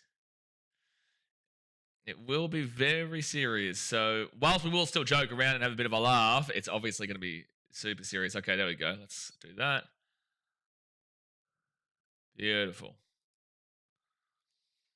And we cannot have Travis Head go down super early. It can't be possible. Dom says, I don't get why you'd put our most offensive batter in when we need to hold out. I think they want to get some runs on the board before having the holdout. I feel like they want to be at least... Like, I get what you mean, but it's such a hero zero play because Travis Head could go for 50 and then we're in very... If he can get 50 and Weatherall can hold his own when he's in, like, that's like 50, 60, 70 runs by the end of the day. And then not many wickets gone. So that could be... It could be huge. Bialon says 2-2-2-2-2. Oh, I feel like Travis Head just got 2. Again, guys, please wait until I commentate it, please. Please wait until I commentate it. But yes, Travis Head with a good couple of shots. And that is going to be a beautiful little 2 there. Beautiful little 2. Yeah, Jay, I reckon not right now, but from this point, because it's such a critical time of the game, from this point, anyone who does spoil the result of what happens next, before I say it, we'll get a 5-minute timeout. So please, just remember, not now, but from this point onwards, if you say what happens before I do commentate it, yeah, it will be a 5-minute timeout.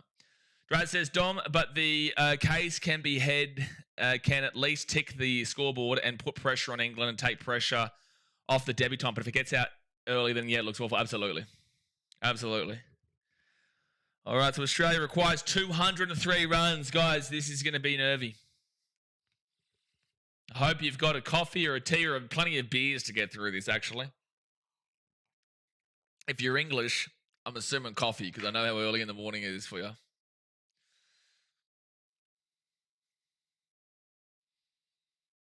Give them 15 minutes. Give him 15 minutes. Yeah, just get him out. Just absolutely slap him down. Okay, so Gus Atkinson, he had a really good knock to finish off the English innings. Weatherall will leave it. Okay, this is nervy. I want to see Weatherall just get off the duck. We saw Zach Crawley go for a duck in both of his innings. Weatherall went for a duck in his first innings. We need to see him get through at least getting some runs here. A couple of runs will get him on the board and force him to push towards 10. He just needs to take it in really small increments right now. He just needs to go small increments. So your first test, your first time out, just be patient, wait your time. We've got 3.5 days of cricket if we really wanted to, okay? There's no rush here, Australia. You have no rush whatsoever.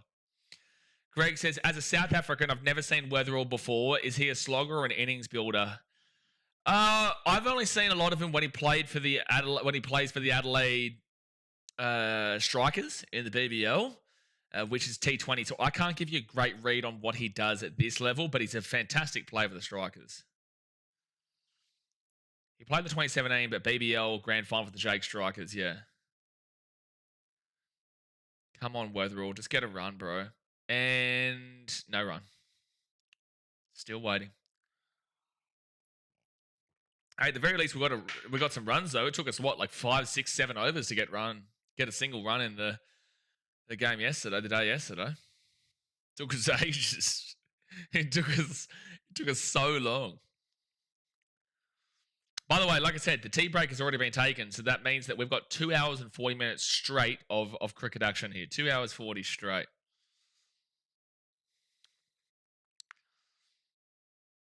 Gus Atkinson coming in, and that's going to be like it wasn't that the bowl was incredible. It's just that I thought we were going to see whether we'll get off the duck. Greg says, I've already read that comment, sorry. 1.4 overs bowled. Gary says, Brad Haddon was saying the pitch will crack and open up, so it could be even more interesting. Not sure that will happen on day 2. Well, yeah, that's probably more so what you're looking towards midday 3 onwards. England don't have to worry about that. Australia do, but it's probably not going to last that long. Either Australia get out quicker or Australia are able to chase this down probably by mid tomorrow. Because again, Australia have no rush here. There is simply no rush. There is no need. This is actually perfect for the way that Australia plays. Very conservative, very preserved. You don't need to heavy focus on going for gold and slogging it. This is where England's problem is in regards to the Bazball terminology. You know, that you don't need to rush it. Just be patient. Peter says Perth pitches are good into the 4th day. Yeah, fair. But again, it's not going to be necessary. Even if it was tomorrow, no run. Even if it was tomorrow, I don't even know if it lasts long enough for it to happen, to get to that. Dom says he's laughing, glue the pressure and get into him. Yeah, we saw Marn laughing yesterday and they got out like 3-4 balls later, but I get what you're saying. Talk about some squeaky bum time. Yeah, you'll start to feel a lot less nervy after a good 10 overs are bowled and no wickets. Once there's 10 overs bowled, no wickets, that's when you can start to really feel a lot more comfortable. Even if it's 2 runs, 5 runs, whatever.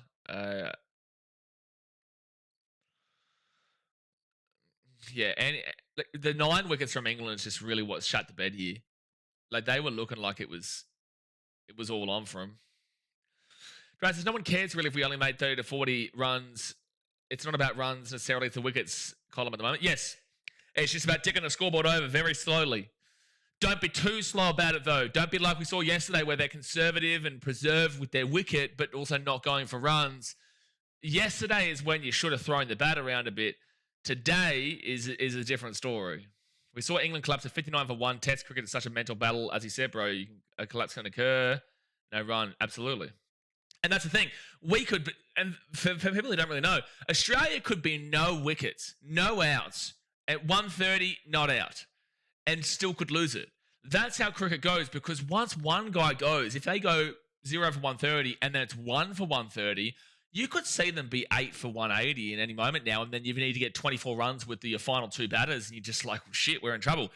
And then you can lose. That's what happens in this sport. So, don't feel confident. Don't feel like the game's been won by either England or Australia until the fat lady has sung. We have seen final wicket stands before that have gone for huge run chases. You just need to wait it out. And yes, a couple of runs. Or just a run. Just a single there for Travis Head, so whether it'll come on strike. Well, Archer got him yesterday, and Archer's got up against him now. Belly on says, I'm thinking Khawaja is soft for not opening. It's a back spasm, man. I don't know if he's going to be back, dude. Obviously, he had a problem yesterday, and now he's got a problem today. He did play a bit of today, despite the fact that he had a problem yesterday. So yeah, back spasm is pretty full on too, though. And I don't know if I agree with that comment, but obviously he's finding discomfort in it because he wasn't able to open yesterday because of it, and is now definitely not able to open today. Jay just said, no, I'm not dealing with it. And oh my gosh, Weatherald was going for a 6 just then. And that is the BBL in him. That is the Adelaide Strikers in him right there.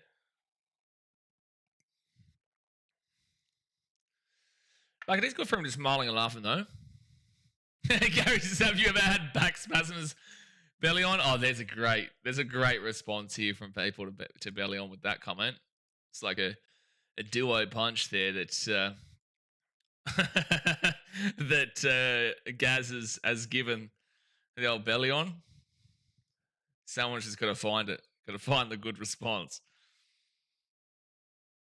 And no run. Yes, I work in construction. Well, fair enough. You probably do have it, but very different. I get you, but very different. I know in construction you would have it.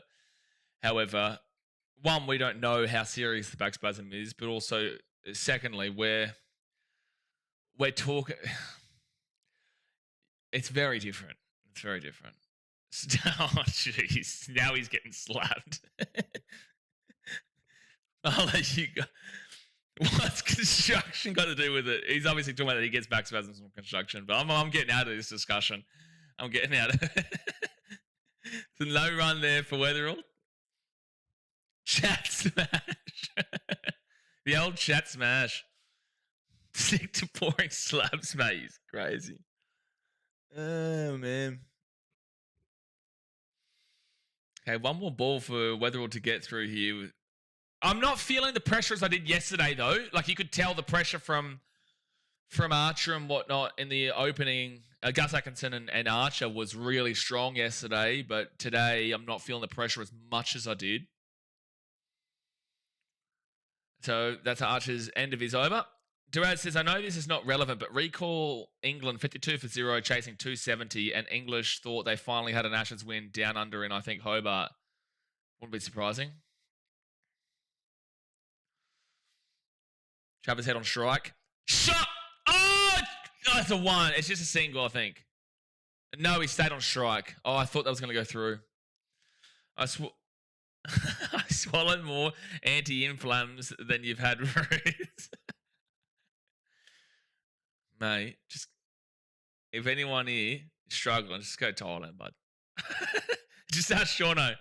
Ask Shauno and SJ. All Weatherall can think is that Buddy's single to open his test account. That's all he needs. All he needs is to open his test account and get the single. Travis Head, no run. Grow up. Bellin, you got the whole chat going with you, mate. A little bit of a biffo. Yeah, a little bit. Get into him. I want to see some uppercuts in the chat. We go way too slow. Yeah, sure, Will, but right now we do want to soak through. We have no rush. We have no pressure right now to do anything. As long as we don't get out, I'm okay with it. But if there's a wicket, then, okay, that's when we start to really worry. Gus Atkinson next ball, no run. Like, I'm okay with this right now. We want to get through to tomorrow. The ideal circumstance here is not to get the runs tonight. The ideal circumstance here is to really get the runs tomorrow and hold out for tonight. Session 3 is always the worry. Session 3 is the scary one. It's the squeaky bum time because it's getting darker. You know, the cloud cover here. People are tired. You know, it's the most important part of the day, realistically. Like, getting off to a good start is a really important part, but the most important part is not getting out in the top order. And that's why you send out the night watchman, right? Because you don't want one of your top order to get out in that really scary time. Tomorrow morning, say we still had a Steve Smith or a Labuschagne tomorrow morning, we win the game. We 100% win the game. But we need to get through to tomorrow morning. So that's why, as long as we don't go for ridiculous shots and we just really preserve the wicket here, and we do play a better enhanced version of what we were doing yesterday, an enhanced version, meaning we don't go for ridiculously stupid shots. I'm impressed by Travis Head here that he's not just gone for crazy stuff. It can come a gutser, and we can get absolutely slapped at a time. But right this very second, we want to preserve as much as we possibly can too.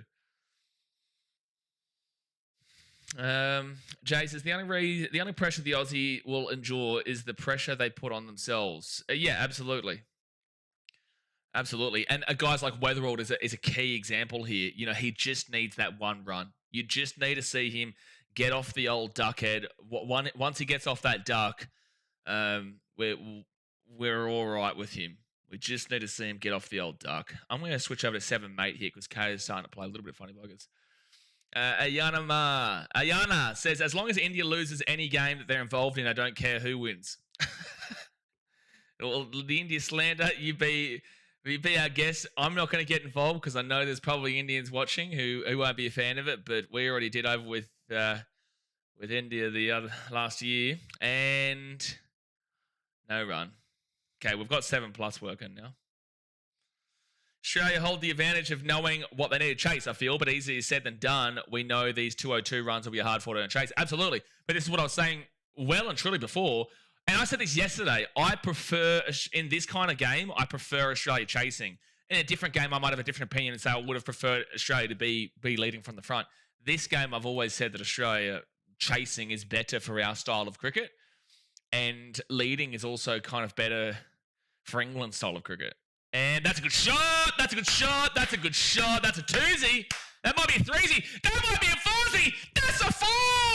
You big, beautiful man, Travis Head. Get it up the air. Woo-hoo-hoo. Brap, brap, brap, brap, brap. That's a 4, son. Ayana says, Indian fans make me hate India more than I should. They represent the worst aspects of any fandom. The cricket world would be better off without these idiots. Well, don't hold back. Tell us how you really feel, Ayana. You know, tell us how you really feel. India's just copping shade right now. I was in India this year. There are certain aspects I didn't like, for sure. But Udaipur was beautiful. The Indian cricket fans are brutal to listen to. Everything's daddy this and father that, and Jasprit Bumrah and circle jerk and Siraj and Stitt. So I get where you're coming from, but like I don't have hate for India, but I get where you're coming from in regards to cricket fandom and stuff. They are, I would say that England's very clearly our biggest rivalry in cricket with Australia. However, if there's, like, it's a real good feeling to beat England, but on a different level to India. Like, with England, it's about the history, it's about the culture, it's about the success, and it's about a lot of genuine factors. With India, it's just about shutting these little kids up online. Like, and that's why I said before, you get the casuals who don't give a shit about cricket besides when we play the Ashes. They don't give a shit about cricket.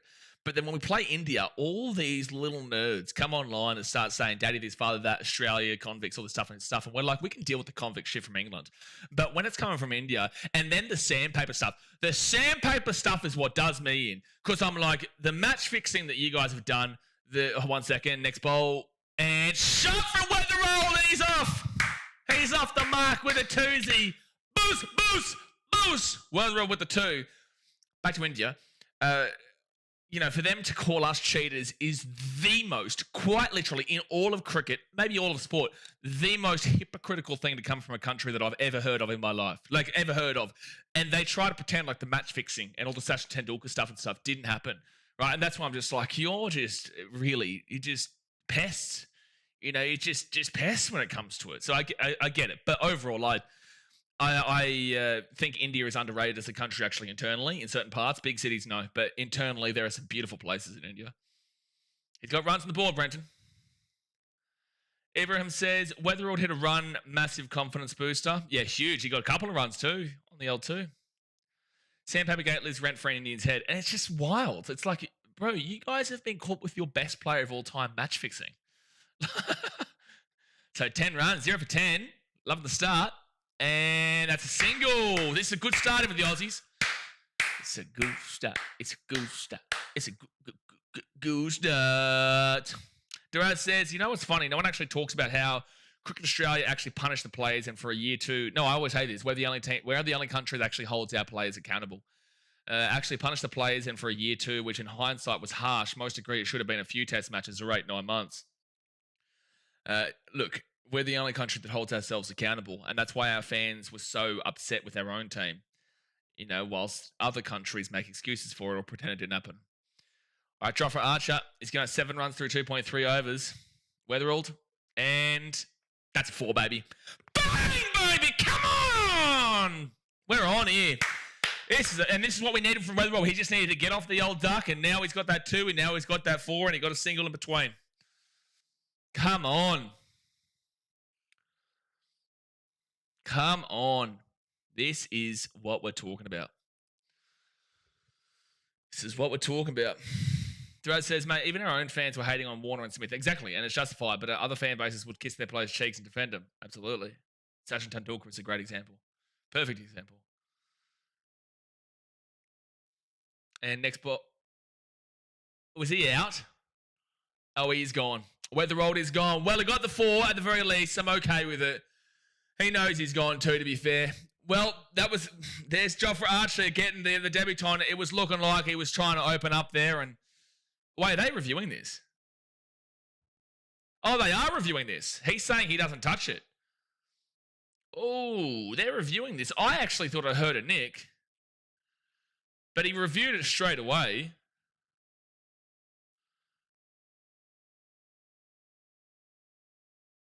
He has reviewed it straight away. I heard something. I don't know if it was the ball hitting the bat, but I heard something. Oh, no, pad. Yes! That's pad, baby. That's pad. That doesn't hit bat. That doesn't hit bat. That hits pad.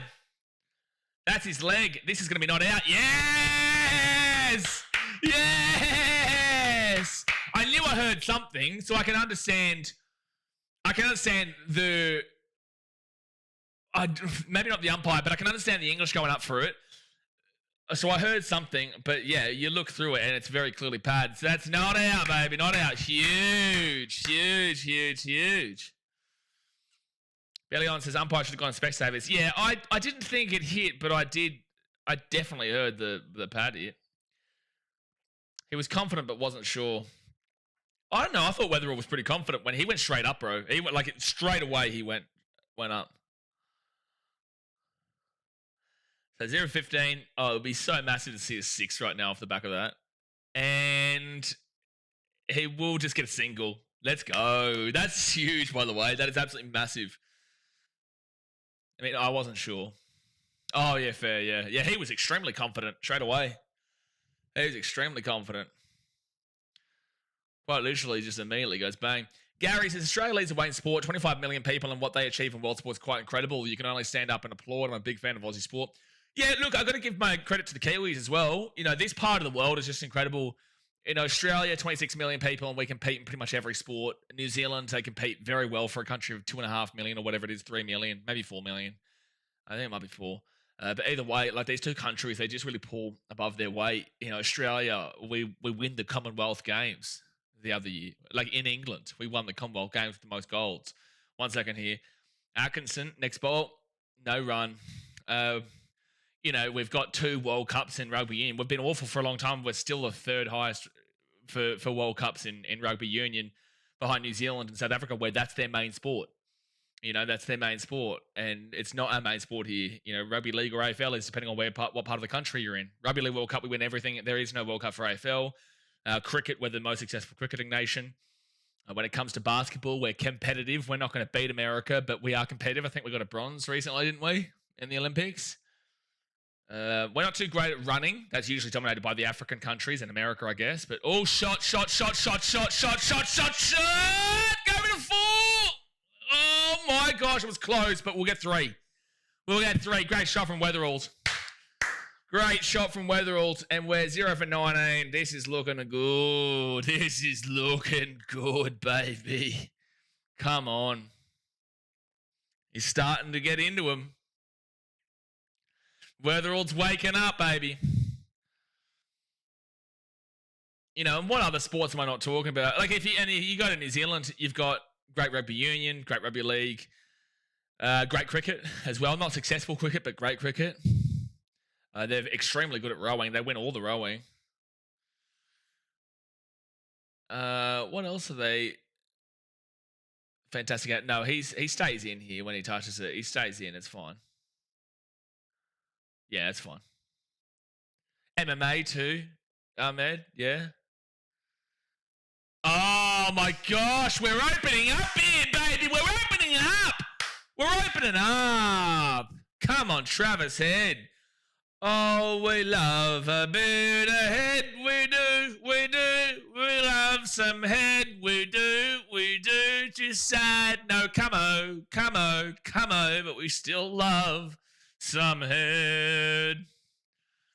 Multiple champions in the UFC, exactly. Olympic swimming, yeah, no, I know about. That's why I mentioned that first, Ibrahim. Yeah, to compete with America in swimming is just gigantic. China is all bullshit, but it always will be America.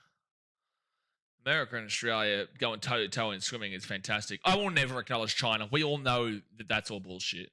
We all know it's dodgy. 20 years ago, that they didn't even have a single swimmer in the pool, and now they're winning absolutely everything. I'm sorry, but they got caught out cheating 10 years ago, 11 years ago, or whatnot.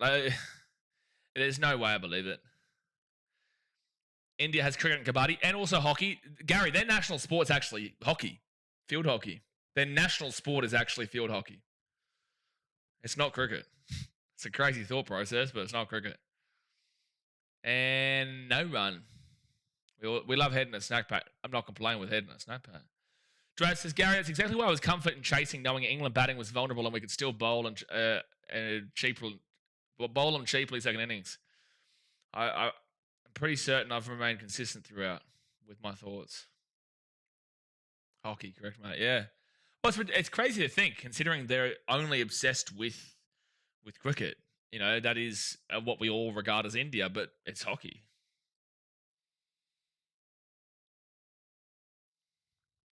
They're over 22 and no run. This is spectacular batting from Head and Weatherald right this very second. They're pushing enough of the pace to get enough runs on the board if they do get out, but they're also not pushing too ridiculous of a pace where they're just getting out like England do. It's a very much sweet spot with what they're doing. Sure, they could get out, but it's a very much sweet spot as we speak. You've just got to pray the collapse doesn't happen, but, we've still got Labuschagne to come in, who is a patient batter. Stevie Smitty, who is more of a patient. He's a patient batter, but he has more of that upside too. We don't have Travis Head to come in there, but we've got Bo Webster, who was pretty good against India. Really solid against India. Don't India suck in hockey, though, as well? No, India are good at hockey. I'm pretty certain India is more successful than England in cricket, if I'm not mistaken. And no run.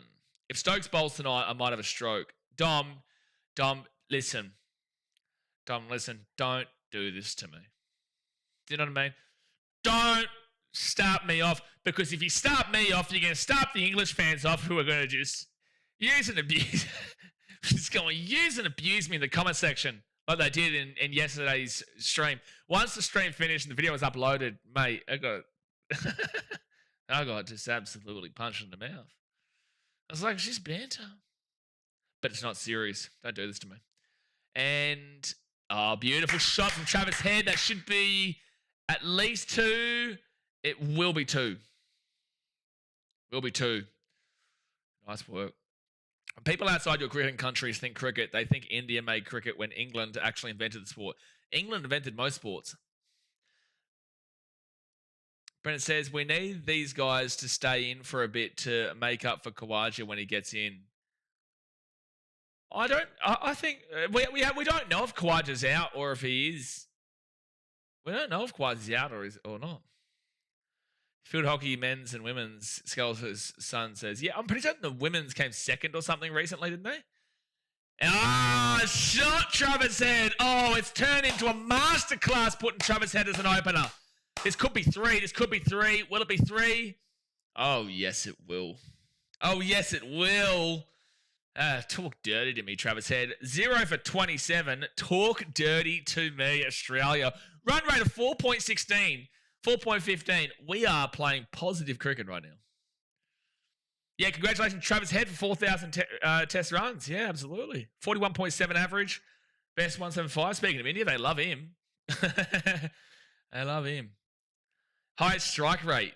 Adam Gilchrist, 81.98. David Warner, 70.19. Travis Head, 67.63. Punter, 58.72. Ricky Ponting. And no run. Oggy says, hello, love from India. Appreciate you, bro. Whereabouts in India are you from? Whereabouts in India are you at? Oggy? Dom says, I had absolutely no problem with head opening at all, totally. I was hesitant about it. I got where they were coming from. It was an aggressive move, but the aggressive move is working out currently. It's working out currently. Oh, that's right. You said before Khawaja might be injured. Yeah, look, he's injured. I don't know if he's out or just currently injured. That's why England invented football and still haven't won since 1966. Fair. Well, they did win a World Cup in 1966, but even Australia, who overall as a country don't give a shit about football, I do, but most people don't. We won Asian Cup in 2016? What year did we win the Asian Cup? Yeah, 1956, Daz, not 1966. I remember sitting at Sydney for Smith at 9,999 test runs. I remember this, and phone was out, and he tried to sneak a single and gets caught. Heartbreaking moment, that one in the last test versus India. Yeah, that's right. Oh, so he would have got... When did he get the... Oh, did we play Sri Lanka or something that he got a 999? And that should be a single for Weatherall. Let's go. This is beautiful batting. Ayanis says, in fact, in terms of resource, this is true. In terms of resource and talent distribution in Australia, their soccer team, football for English fans, is good enough to make the World Cup, and yet Australia continues to dominate cricket. This is the thing. You know, Australia's main sports are dependent on what state you're in. If you're in Western Australia, if you're in South Australia, if you're in Victoria, Tasmania, you're 100% AFL. If you are in Queensland or you're New South Wales or you're ACT, you're 100% NRL. And then Northern Territory is relatively split. I'd say AFL has kind of started to get a bit more leeway there, so I'd go 55-45 split. But usually it's about 50-50, and sometimes it does lean to the 55-45 on the NRL split. Overall, for Australia to pump so much money into these sports, and then with cricket being basically the off-season sport, so money does get funded in here, you know, the Wallabies have been run absolutely poorly, but still, look, it's not great right this very second, but still have made a World Cup final in 2015 throughout our worst period, you know, and lost to New Zealand, one of the best teams of all time. But with football, no one cares about football really. But yet we still only lost to two teams in the most recent World Cup, and that was, one second, next bowl will be a single. We only lost to two teams, and they were the two finalists, France and Argentina. We gave Argentina a good run. France, we actually led 1-0, but then we lost 4-1. Against Argentina, we went down 2-0. We got a goal, and then it was the 91st minute, and we had a great shot at a goal, but it was saved on the line. But it was a great opportunity to tie it up. The fact is, though, is that we were in the round of 16. We had to beat out Denmark, you know, who have some fantastic players, and that's their national sport. Football is like down the list in Australia. Down the list. Well down the list. In football in Denmark is their number one sport, and yet we still beat them. And it's just like, for some reason, we're just able to compete. Oh, the Rambo Conscious is back. It's a 6 from Travis Head, Oh, oh, Travis Head, father my children. There's a Wallabies jersey in the crowd. Get around him. Oh, my gosh. What a performance we are seeing right damn well now. What an absolute performance, son. Oh, he says, bro, I'm from Ranch in India. Oh, that's near Varanasi, yeah? I think that's like southeast of Varanasi. Varanasi is where the Ganges and stuff is for people who don't know. And no run. No run. Harvey says Archers suck. Settle down. Hyden just says Khawaja will be bad in the middle order, Paddy said. Oh, he'll be back in the middle order. Okay, fair enough. Hey, Highlanders, I remember when you were telling me yesterday that Australia sucked. How are you feeling? Skeleton's son says, while your stream was dodgy an hour ago, yeah, sorry, man, I switched to the English stream. They were talking so much shit. We got no batters. Marnus has a pig snout. Steve Smith is a G-reaction. I love the word G-reaction because of Step Brothers. That word really gets me going. 1 second, next ball. Shot! Have that one in your mouth! Get that one and shove it up your esophagus to those English content creators on their stream. Why don't you shove that one up your esophagus from Travis Head? Oh my gosh, a 1, a 6, a 4. Where are you, you lippy bastards over there on your English stream? How about that one? How about that one, Skeleton son? How about that one? I'm sorry I can't read your name out, but it looks like it might be Ty. Is that a Ty name in the chat? I reckon Marsh the Bison should replace Kawaja for the next test. We'll have to see how fit and healthy Kawaja is. We'll have to see. But Marsh is very 50-50, man. Very 50-50. Dom says, Cars is scaring me. Holy shit. Cars is scaring you. He hit a 6 and a 4. Joffre is a champion bell. No, he's fantastic, SJ. That wasn't my comment, mind you. Dom says, Kawaja will be in the middle order, Pat said. Apparently there is a chance of rain today. Hey, that would actually be beautiful for us, really. Like, at the moment, Australia are pretty in control of this game. But things can change quickly. 1 wicket and, we get rattled through. If there's a chance of rain, it's actually good. I'd love to be batting into tomorrow. And that would be very confident. But these guys are batting. This is a clinic right now from Travis Head and Weatherald. It's really nice. Seems Head is in a hurry. Yeah, this is really nice batting, man. This is what we expected yesterday, What we expected yesterday. Highland says, Kawaja will bat in the middle. Oh, that's right. Dom says, 11 off the over. What a bowling performance. Don't get too ahead of yourselves, man. Things change in cricket.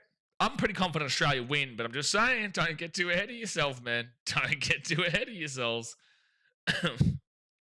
Been cloudy all day. Looks like rain, but hasn't yet. Well, when I looked at the weather report yesterday, it didn't look like there was any rain ever coming for this week. Weather, Perth. Maybe precipitation. Oh, no, it's like a late in the night. Not really, lads. Like, it should be fine. It should be fine. Just got back from the brothel, and I'm getting more head now. You're getting plenty of head as we speak. Yeah, that doesn't look like there's rain in the area, really, from that shot over the top of Perth area. 4.88 run rate, mind you. Definitely good momentum, absolutely. Momentum swings, but momentum is well and truly in favour of Australia right this very second. Who's your BBL team, or do you not watch? I'm a Brisbane Heat fan, but I also say that very slightly. Like, if the Gold Coast got a BBL team, which is in the works right this very second, I'll be a Gold Coast fan. Oh, okay. We were about to just watch the bowl from Cars. Oh my gosh. Okay, 7. Is this happening for you guys too?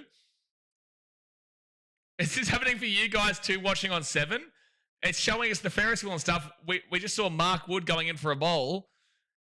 And now we're watching them with an advertisement.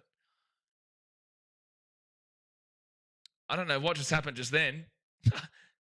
That was 7+. It just went absolutely schizo. Maybe it was my thing that went schizo, but Gary says that's why Test cricket is the best format. Absolutely. A couple of quick wickets or a couple of good overs with a run can change the mentality of the team and change the match. 100%. 100%, man.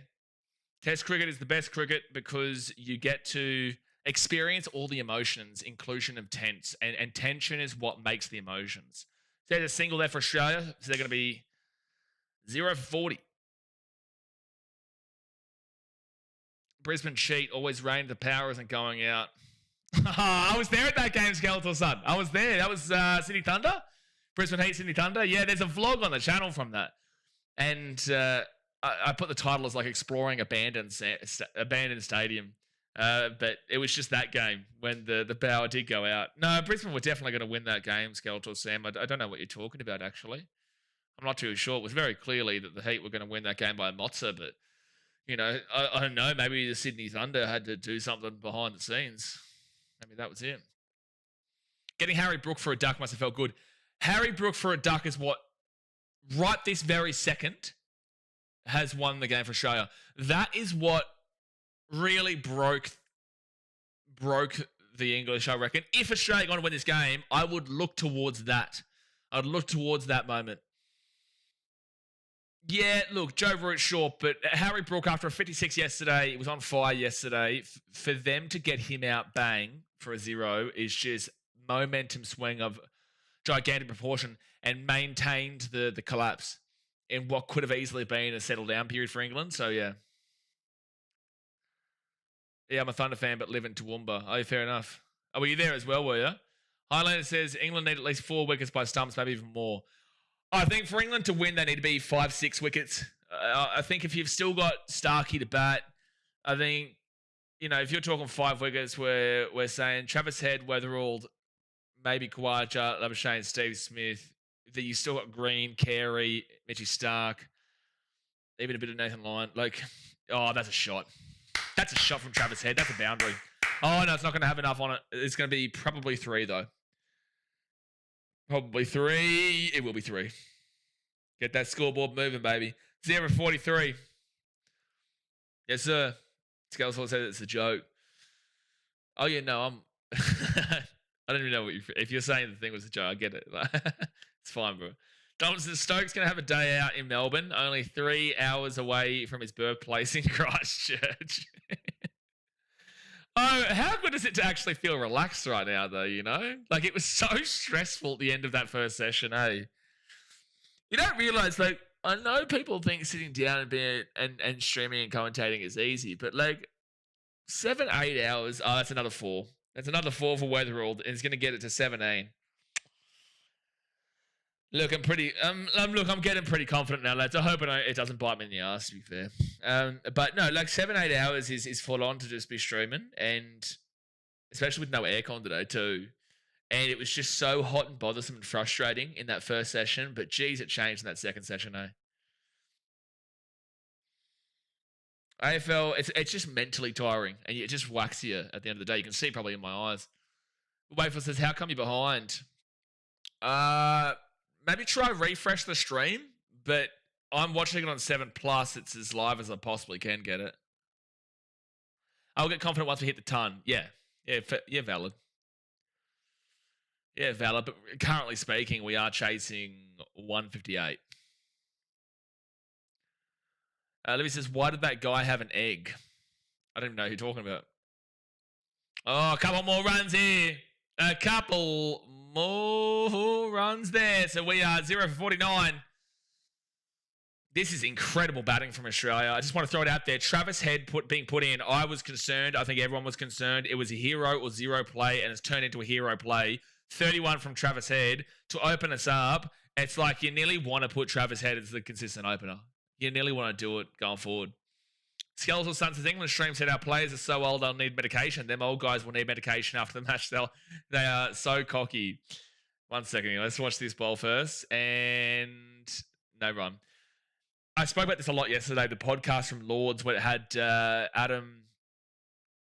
I can't think of his name right now. But anyway, 1 Australian versus 20 Englishmen. And the whole time they're saying how Australia's team is so old and their bowlers are going to piece through us and this and that. And yes, they would have helped them out, but they were saying how like Stark and Boland and all these guys are just old and useless and slow now. And Nathan Lyon, he's gone.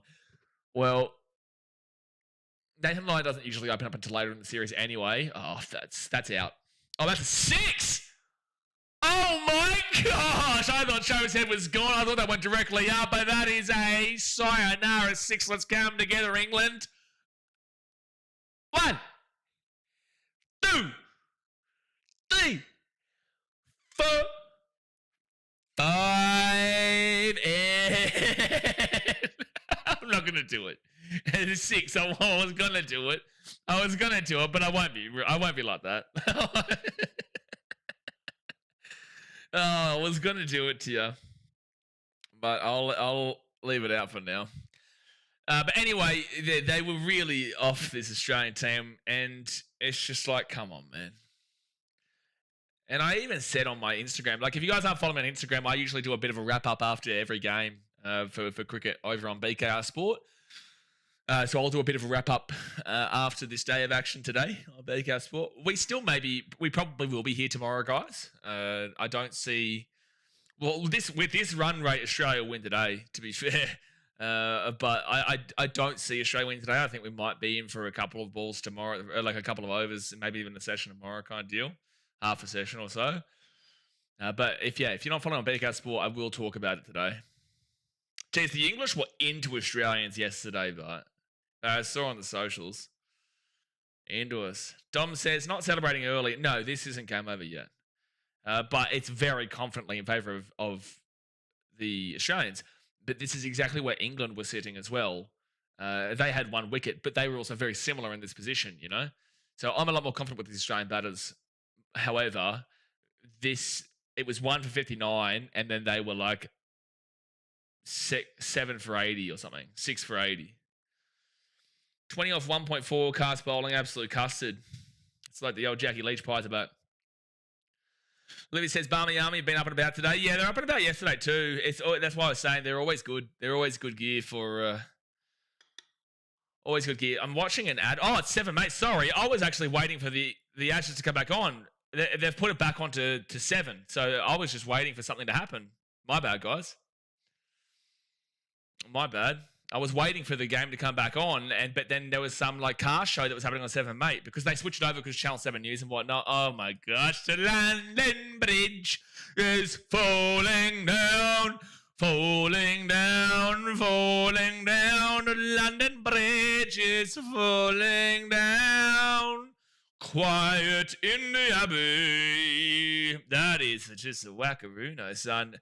Australia, not out, 56, slapper, get around that. Oh, boy. This is the best of Travis Head we have seen now. This is prime time Travis Head. This is the prime time. This is what we're talking about. Let's go, Aussies. Good start of the session. Nath, this is an incredible start of the session. This has been... Second session and session 3 have just been really prime time stuff from Australia that is just absolutely whopping. You know, Weatherald had the bit of nerves before where, you know, it hit his pad and we thought he might have been out, but he got through that and then he's just absolutely killed it since. He's just absolutely just kept on moving on too. So 0.58 right now. Duraz says we wouldn't have had this start if Marnus or Kawada opened with Jake. You're absolutely right. This Travis Head inclusion has turned into a masterstroke. Everyone says, who needs Michael Jackson when we have BKR?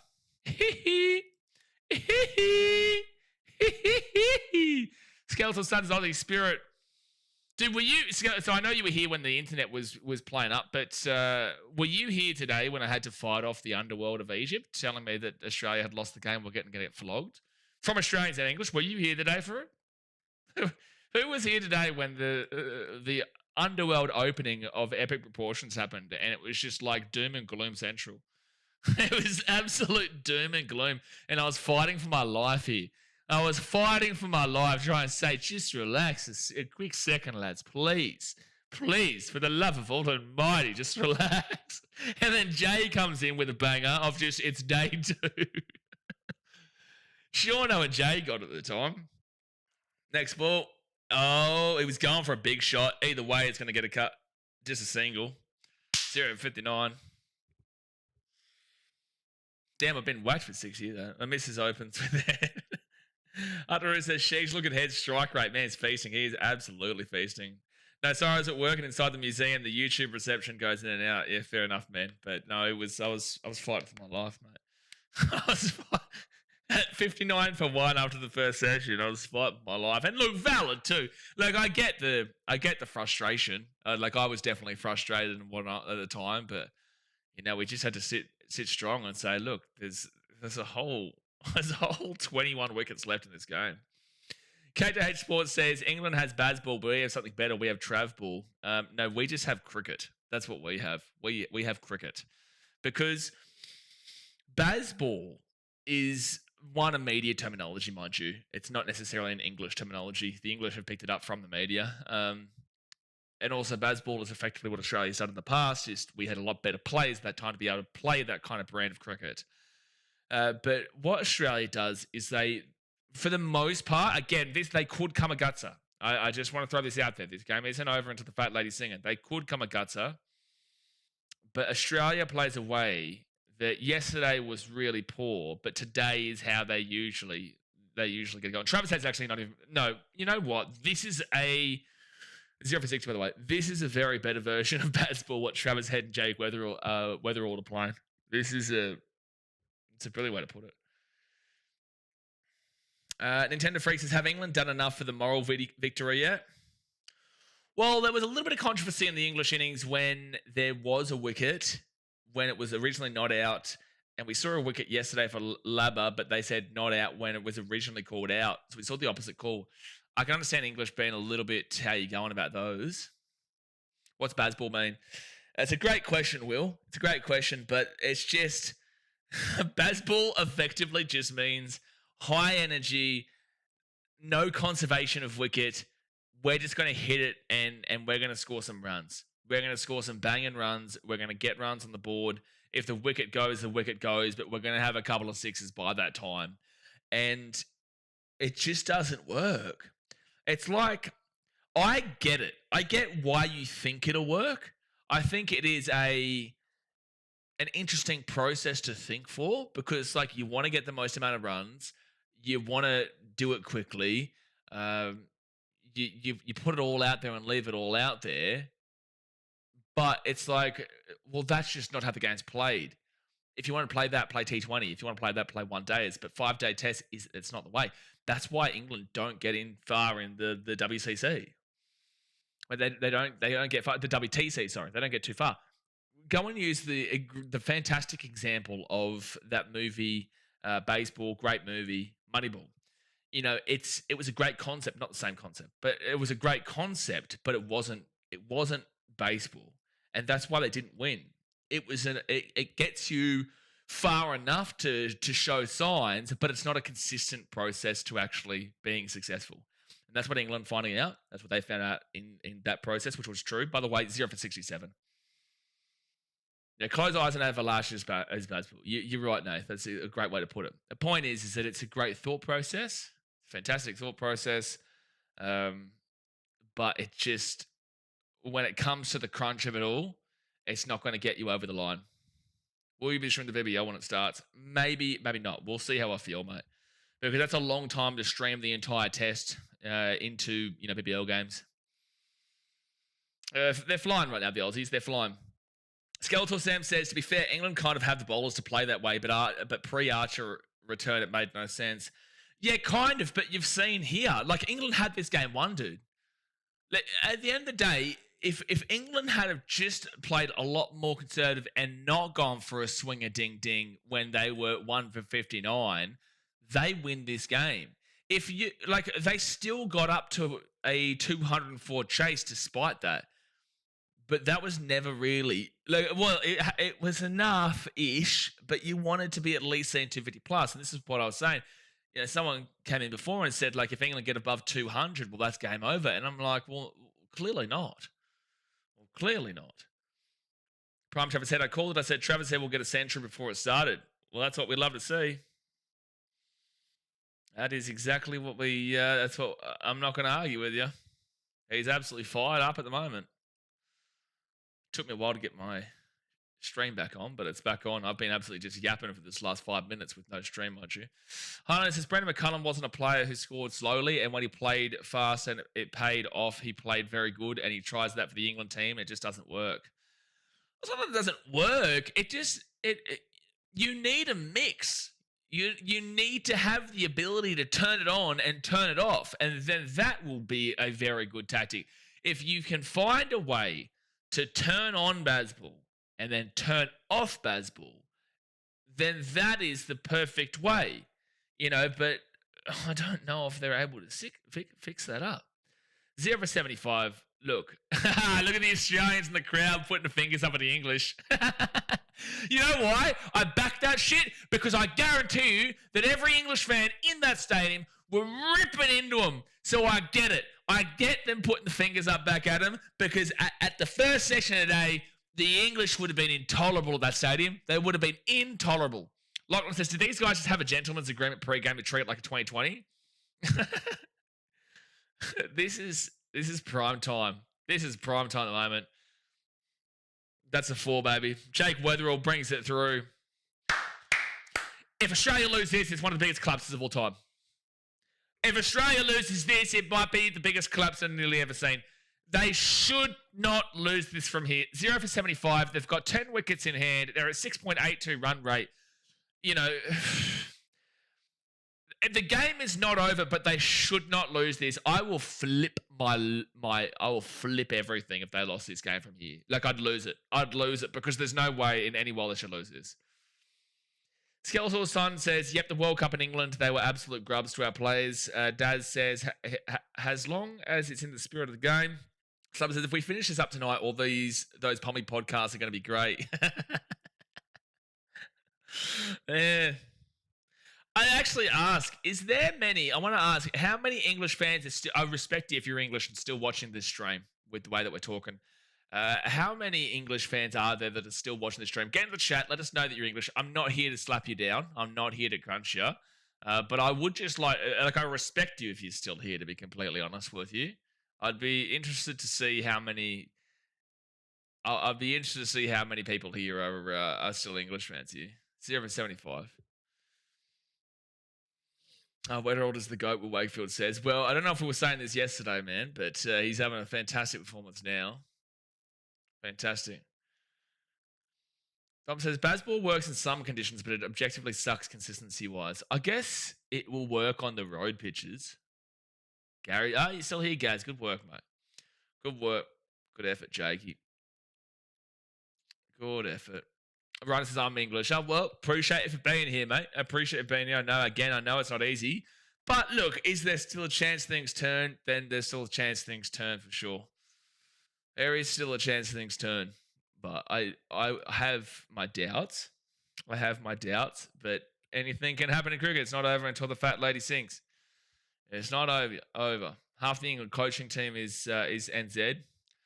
By the way, the stream of the game is starting to struggle for mine. I'm going to quickly try and swing over to KO. So if there has been a wicket or anything in the next few moments, then feel free to comment it. You won't be timed out.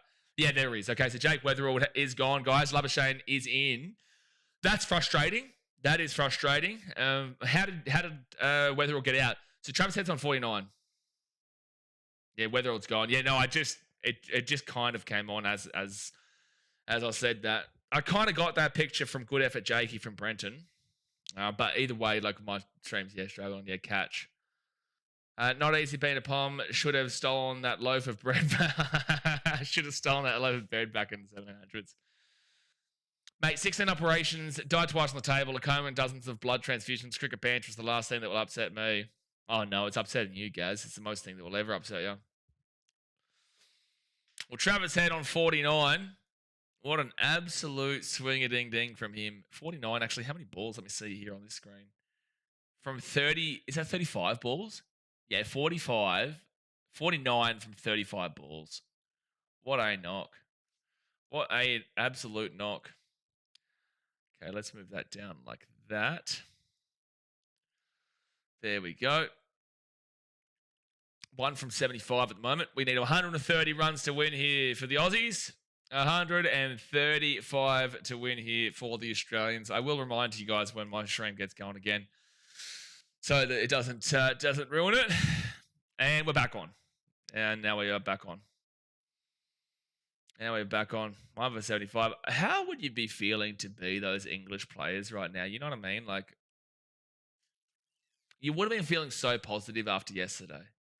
Guys, 18 hours flight to Perth is the only thing on my mind at the moment. Yeah, it's a long flight. You in economy or? That's a long flight. No, you just got to hope there's not many people on your flight and then you're able to spread out on the economy chairs. Spread it out, dude. 0-75 shouldn't lose this. Instantly 1 for 75. Well, like, regardless, dude, like, they shouldn't be. It'd be an absolute collapse if they did. Desmond says, what do they expect? They're the same people that had a choice between a beautiful sunny land or a cold hard rock and chose a cold hard rock. Oh, England, this is what happens. This is why you need to win the games. Otherwise, you do get the absolute copping. You do get the absolute flogging from the people.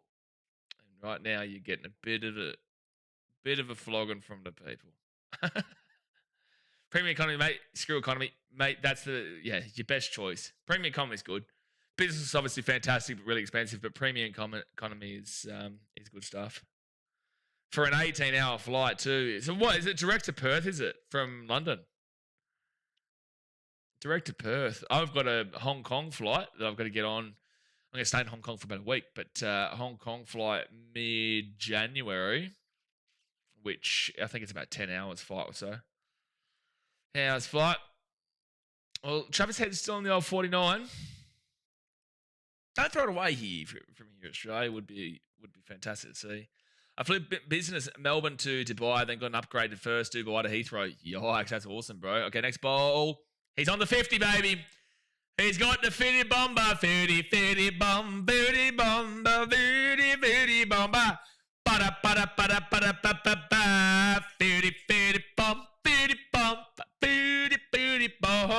Ba-da, ba-da, ba-da, ba-da, ba-ba-ba. Hey, by the way, Dom, you would never want to fly economy in your life.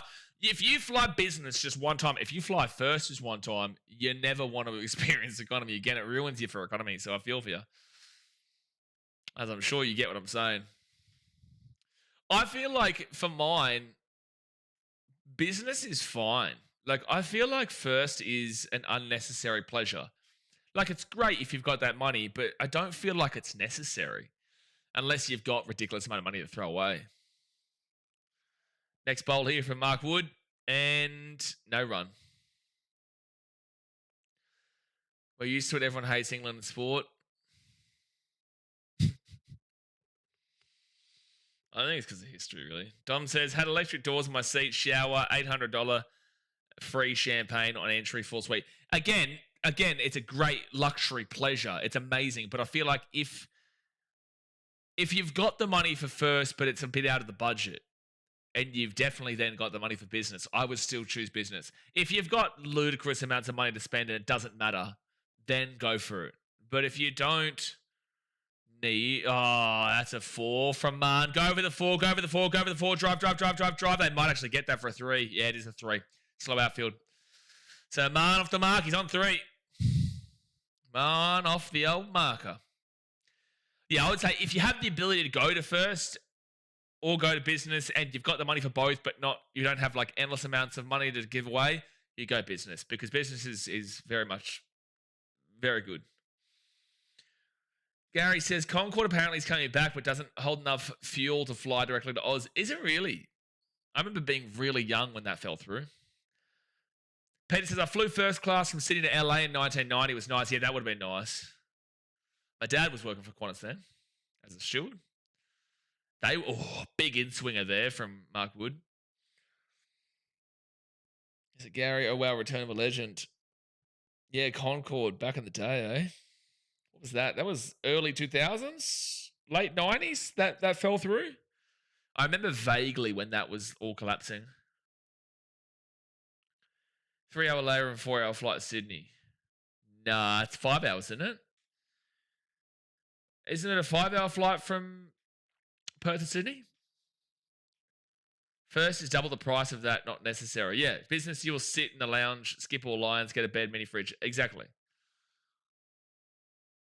And that's going to be just a single here for Laba Shane. Yeah, 5 years.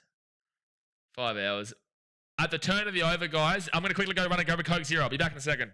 I'll be back in 1 second.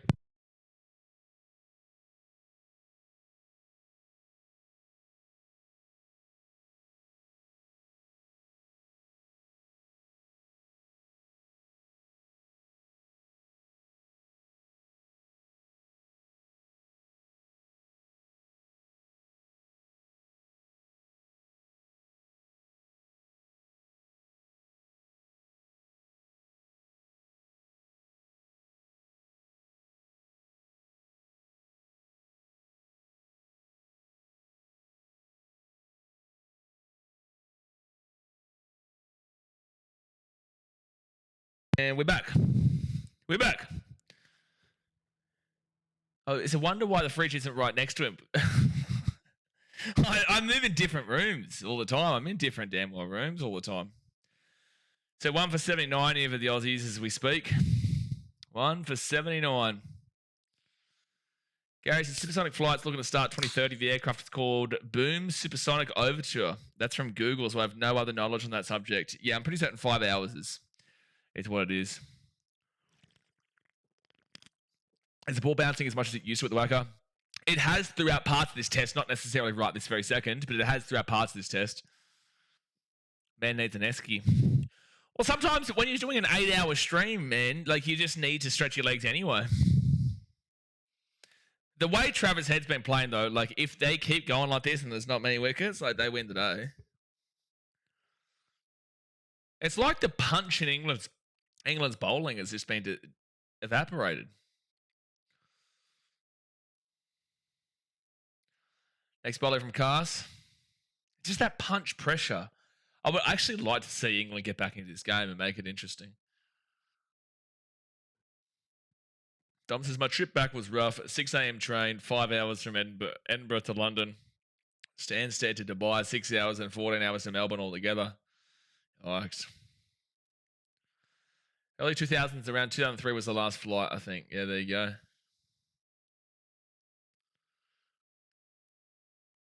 Yeah, how am I meant to have a fridge in my room, Brenton, when I'm the amount of cities and Airbnbs and hotels I've been in this year? Like, what, you want me to fly around with a fridge? Like a full-blown fridge to every city that I go to? Chuck it in the Airbnb? Remember the Concorde crash? Horrible event. It lost money every flight as commercially it wasn't viable, but propped up by the big airline, BA and Air France. Air France 2000, that was big. So Australia requires 126 runs here. 126. If you are new here, guys, we'll be live for every single day of the Ashes test. For all 5 tests. That's a great shot there from Laba Laba Laba Laba Laba Scania. Laba Laba Laba Laba. Boom! That's a 4. That's a 1. That's a 2. That's a 1, 2, 3, 4. Boop, boop, boop, boop, boop, boop, boop, boop. Yikes, England. Yikes. Ah, beautiful, this. Beautiful. Tastes like victory, that Coca-Cola, no sugar. Not just yet. That's looking good. Surely there's portable fridges now. Why? I can walk like 15 meters to the fridge outside. Like, I can go out the door and walk for like 10 meters. Like, 15 meters. No run. Christopher says the only one who can save England now is Ben Stokes. Christopher, listen here. You wash your mouth out with soap. You don't start me now. You don't start me now. We're in a good mood. We're singing Kumbaya. We're feeling very high and mighty as we currently speak. Christopher, don't do this to us. I hope Ben Stokes comes in and we hit 100 off him. I hope that the final winning runs are off the back of Ben Stokes. Just for you, Christopher. Just for you. Dom says, fridge would be easy. Just get an old mate to strap it to the roof of the tuk-tuk and you're set. Wouldn't surprise me in some countries.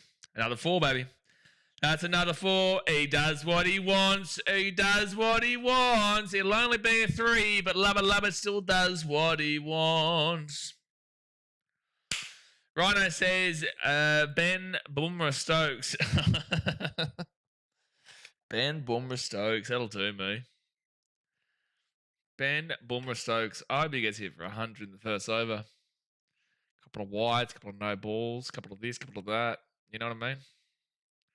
Couple this, couple that, couple get out my faces. That's what I'm looking for, Ben Stokes. If he won them this game, I genuinely think that'd do me. Like, if he just ran through this Australian lineup, it just ran through the Australian lineup and won this game, I think that would do me over, and I'm done. I'm done with cricket for the year. I'm done. You'll see me probably hiding out in Guatemala. Ben Siraj Stokes, that's the one. That's the one we're looking for. 1 for 86. Chasing 119. 119. The Aussies been opening up today. Opening up. I did say, though, England needed to win Perth, dude. They had Perth in their hands like it was theirs. But yet, the record in Australia still continues to struggle. So Ben Stokes coming in. Don't you damn well do this now. I know all you English fans who are watching. I know you're hoping for a miracle from Stokes. But he's not doing jack here today. Do you know Jack? Have you met Jack before? Not Jack Leach. I'm talking about Jack. Have you met Jack before? Well, you're about to meet him. Ben Stokes done Jack. Gonna do Jack today. Absolute Jack. Absolute Jack shit. 205 is Jagged.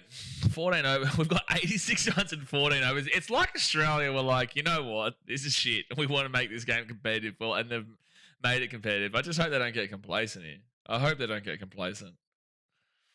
Ben Stokes comes in and no run. No run. No run. Well, there were about 1,000 votes. It's back to 50-50 on the poll. It was 54% England at one stage. It's now 50-50. Therese says, Stokes, get the wicket. Gets a wicket, I'll flip my table. I'll need another break. How many overs left? We're still about another hour and a half worth of play, dude. Another about hour and a half. I thought it was finishing at 5 yesterday, but it finished at 6. And that is cheeky single there for Lubba Lubba Lubba. Cheeky little single. Tom says, your pies are welcome, Benny. Keep tossing them up. Keep tossing them up, Benny boy. Keep them up. Oh, they're showing Scotty Boland's highlights today. Don't innings go to 90 max? Or how many innings have we got? How many overs have we gone? How many overs have we gone today? We wouldn't have gone through too many. It'll be about 9. Oh, sorry, 10 my time, so about an hour and a half. Australia requires 118 runs to win the first Ashes test. And no run. Clearly Wooden says, fickle people don't pick their own side when they're down. I've noticed that in the polls. Well, clearly wouldn't have I picked my side when we were down. Can't tell me I didn't put my hand up and just absolutely just promise Australia was coming. Well, I didn't promise Jack. I just said that Australia have a good chance to come back. Yeah, no ball Robbo. Yeah, Jackie Leachy's pies, they were the greatest. Garlo's pies. Not as good as Leachy's pies, Nath. We had a good song for him too. I can't remember the song now. We had a good song for Jack Leach and his pies. Bakery pies. No ball Robbo. Yeah, no ball Robbo. They were the days. Those Ashes streams were so full on because that was when I first kind of started streaming. I first started streaming really in 2020 with COVID, but with NRL. But the 2021 Ashes series, like that was the sledging was like full on in that. Now that was more like heated. This is a lot more respectful banter and sledging. I guess that's what comes with when you get older, though. All right, so Ben Stokes coming in. Big swing, big miss. Bruce, I'm not sure if my side's up to date. It's saying we've gone through 14 overs so far in this. Yeah, 14.5 overs. There's no way we would have had that many overs today. I can't even bet against my own team, so it's blasphemy. I think if you're a Titans fan, you're betting on your team to win the NRL, then you're an idiot. But if you're a Titans fan, you're betting on your team to lose, you're a good moneymaker, but I feel like it's weird. I can't bet against my team, but I also don't necessarily bet for my team. Next ballie from Stokes. And no run. Don't forget to give the bloke a thumbs up, you bludgers. Yeah, hit the thumbs up. Hit the thumbs up. When is the next Ashes, by the way? What is it? Like the first week of December? Yeah, 4th to 8th of December. So not this week, but the week after. So there's a drinks break right now, guys. There's plenty of time. You hit the thumbs up button, subscribe, and go get yourself a drink on your go get yourself a drink as well. Yeah, so not this week coming up, but the week after. And that will be at La Gabba. It is at La Gabba. La Gabba. So when Stumps is called, will Australia only have the 90th over tomorrow to make up the difference? Wait, what? Australia has 3 days to win this game. Ruse, we could literally, if we wanted to bat one run, if we wanted to score 1 run every like 5 overs, no, that wouldn't work. But like, if we wanted to leave this until day 5, we could. we could just sit in and not score a run for the next day and a half and still have 2 full days of cricket, man. Pretty sure No Ball Robbo got smashed for 43 in an over. Yeah, I saw that in a county championship match recently. Yeah, that doesn't Surprised me a great deal with what we know from the old no-ball Robbo. Gabba rained out. Did they move the Sydney Test like Warnie said because it's always rained out? Gabba rained out. What's the weather looking? Oh, well, we don't know what the weather's looking. Last year it rained out with... lucky it's not on now. Lucky it's not the first test because we would not be getting a first test as we currently speak if it was being played now. It is raining in Le Brisbane. Google isn't clear on... Thanks, as you reckon Trav could get the century? Look, I don't want to talk about... We have a ruling on the channel that you can't talk about the old Senny until the old... hold on 1 second. Now I've got to fix this. You can't talk about the big old Senny, the old hunch, until 80 has been hit. And you've just spoken about it at the 50. So unfortunately, Lagan, as you didn't know, we still have to regulate the rules here. And you've jinxed him. You get a 5-minute timeout. And now if he gets out for less than 100, you then get a 10-minute timeout. That's the way the cookie crumbles. That's the rules here of the channel.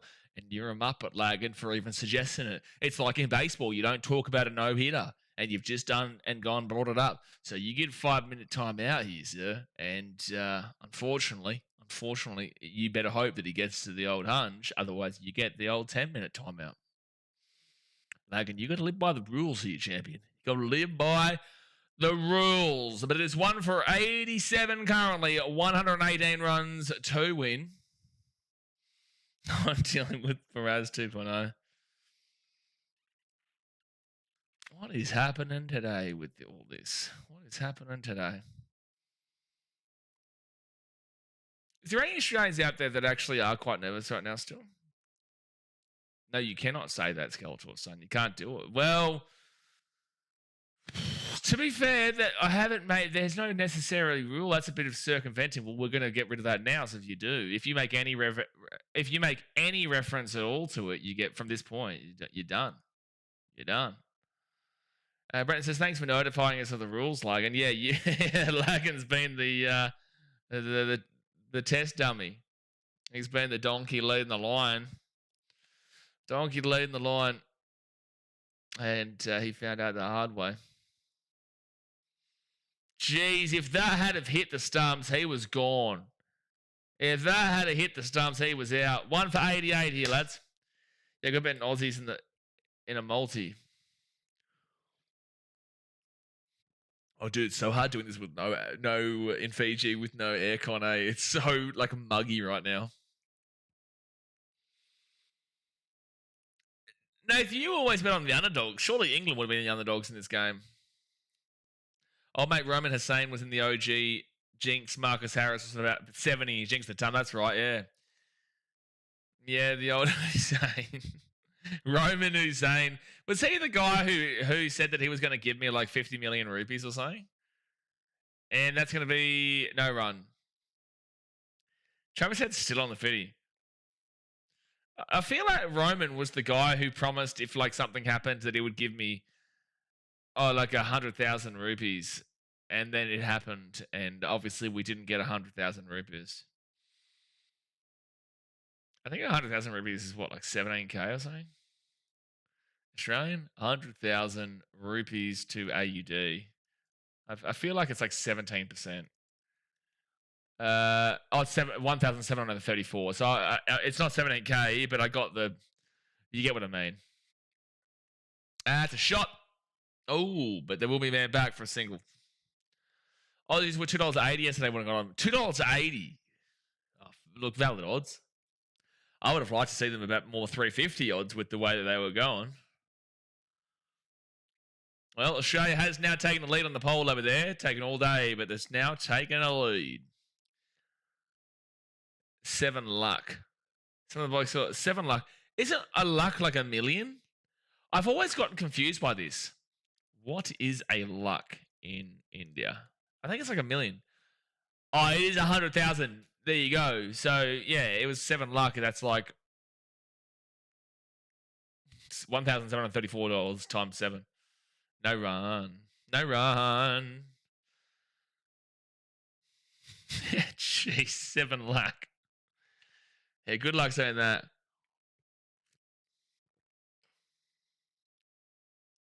The longer this there's just like if they throw this away, you give up. Like they shouldn't be losing this from here. Oh boy, that's a shit ton of rupees. A lot of rupees, mate. A lot of rupees. Vietnamese dong's even crazier. Like 100k Vietnamese dong is like $2. No run. No run. That's like $4. I think 100 feet. $5 AUD. 5 AUD to VND is 84,929 Vietnamese dong is $5 Australian dollars. It's even gone down a bit. Even gone down. Well, right now, there's not a great deal going on in this game, to be fair. That's why you want to see competitive, especially being the fact this is 2 days. Is there a biffo happening in the crowd or something? What's happening? Everyone in the crowd's like looking at something. How much for some Viet Dong, though? Jeez, what type of dong we're looking for? Marius, Marna's trying to run out, try to get out head. Well, no run. No run. No run. 1 for 89. Yo, the old Viet Dong, what an absolute currency. Do you know what I mean? What a currency. You know, we're talking in dong here. What's funny is that a lot of people won't actually understand a lot of what we're referencing because dong isn't. It's very easy for Australians and English to understand the references being made, but for non-English speakers or for people who don't really get the Australian and English humour, they won't get the joke reference we're making on the dong. They genuinely won't. Did Jay just time him out? That is a little bit weird from Logan. That is a little bit weird. He just said dog dong. That's a really strange comment to make, to be fair. Travis said he put it away. He put it away. He's just too good. The old Travis said he's on 55. 1 for 93. He's just too good. Oh, and he's put him away. Oh my gosh. This is a masterclass from Travis Head. 59. This is a masterclass. Get that up, you schnozzer, Ben Stokes. Get that one right up, you schnozzer. Gee whiz. This is what should have been happening yesterday. Ben Stokes has been hit for 2 fours in the first 2 balls of his over. That's what should have been happening yesterday, not 5 wickets. Not 5 wickets. Jeez, there's someone really getting angry in the crowd. I can hear him calling someone a big C word. Next bowl here for Labba. We love you, Stokesy. We do. Oh, we love you, Stokesy. Oh, we do. We love you, Stokesy. We do. Oh, Stokesy, we love you. That's a 4. That's a 4. That's a 4. There's 4s.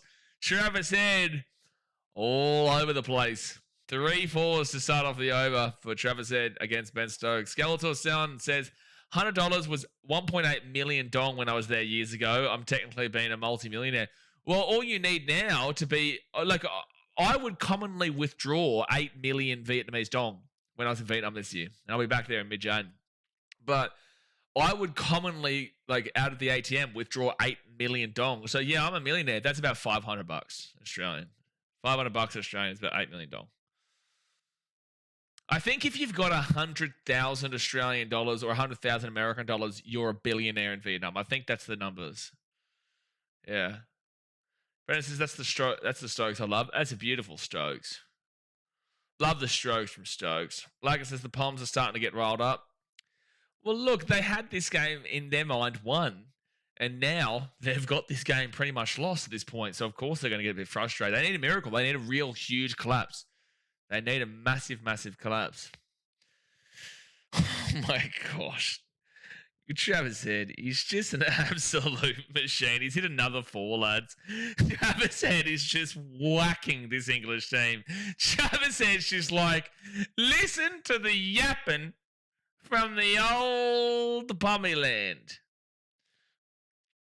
Do many Aussies travel to England for the Ashes? I know huge numbers go to Oz from England. Not really. Australian sporting culture isn't necessarily the traveling culture that England has. So it's like in England, because look, you guys have developed that way internally on the basis that England is a pretty small country, a very small country compared to Australia. So your entire football league is within a few hours of each other. Oh, another Travis head slap up. He's just scored so we're under 100 runs, by the way, guys. 99 runs to go here for Australia to win the test. It's pretty much done, lads. But the English culture, because everything is within range, all the football teams within range with each other, driving, train, and etc. Traveling culture is quite ingrained into the system. With Australia, Brisbane is an hour from the Gold Coast. The Gold Coast is about 8-9 hours by car from Sydney. It's like, what, 6 hours to Melbourne? 5-6 hours from Sydney to Melbourne, lads? I don't know. You guys would know more. I know it's like 3-4 hours to Canberra. Like, don't even start me about how long it takes to drive to bloody Perth, and don't start me in regards to, Darwin. The point is, and even Adelaide's quite far, Australia is so massive that they're happy to watch it on TV if it's not in their home state. You're not seeing many people. And that's why what I did was very different with the Titans. I don't know if there's ever been a Titans fan who's actually done that. There are Titans fans out there who claim they went to every game, and I was around at the time, and it wasn't every single game. It takes a pretty special person to actually, in Australia, to actually go to away games on a consistent level interstate, because of how big the country is and because of how expensive Australia is. It's very expensive for interstate travel on planes. Very expensive. Trust me, you can take my advice on that. So, it takes a pretty special Australian to travel around with their team. Whilst in England, it's kind of regular because of how short the distances are. So I wouldn't expect a great deal of Australians to go over. I reckon there's a lot of Australians there. I reckon there's quite a lot of Australians in London and in Manchester and all these places. There'd be plenty of Aussies there that would go to the games, but I don't think there's many people travelling specifically for the Ashes, no. There are a lot of Australians who don't like the Australian cricket team. A lot of them. And that's because we're too good. A lot of Australia as a culture, we have a knack as a people to not want to support the winners. We want to support the underdog. It's a very underdog country.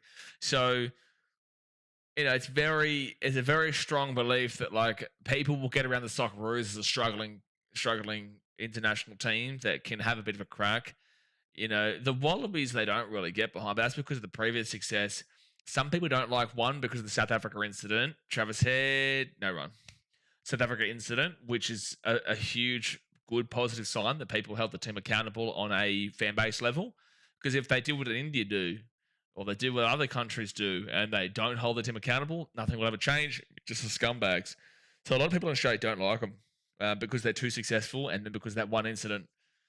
For example, my mate Jesse, Best Sport 2.0, he's Australian, he's from Coffs Harbour, supports anyone but Australia. He's supporting England in his Ashes. It's ridiculous. But that's how successful Australia is, that people genuinely don't want to support the winner, and that's their country. Travis said about the 4, but what I tell them, and what I tell them strongly, is to fuck off. I don't care. Like, if you want to support another country, that be my guest, but like, I'm not going to respect that. Like, you are Australian. If you were born in Australia, you live in Australia, you're from Australia, and then you say, I'm going to support England in the Ashes, you're an idiot. And I'd say the same thing for an English fan.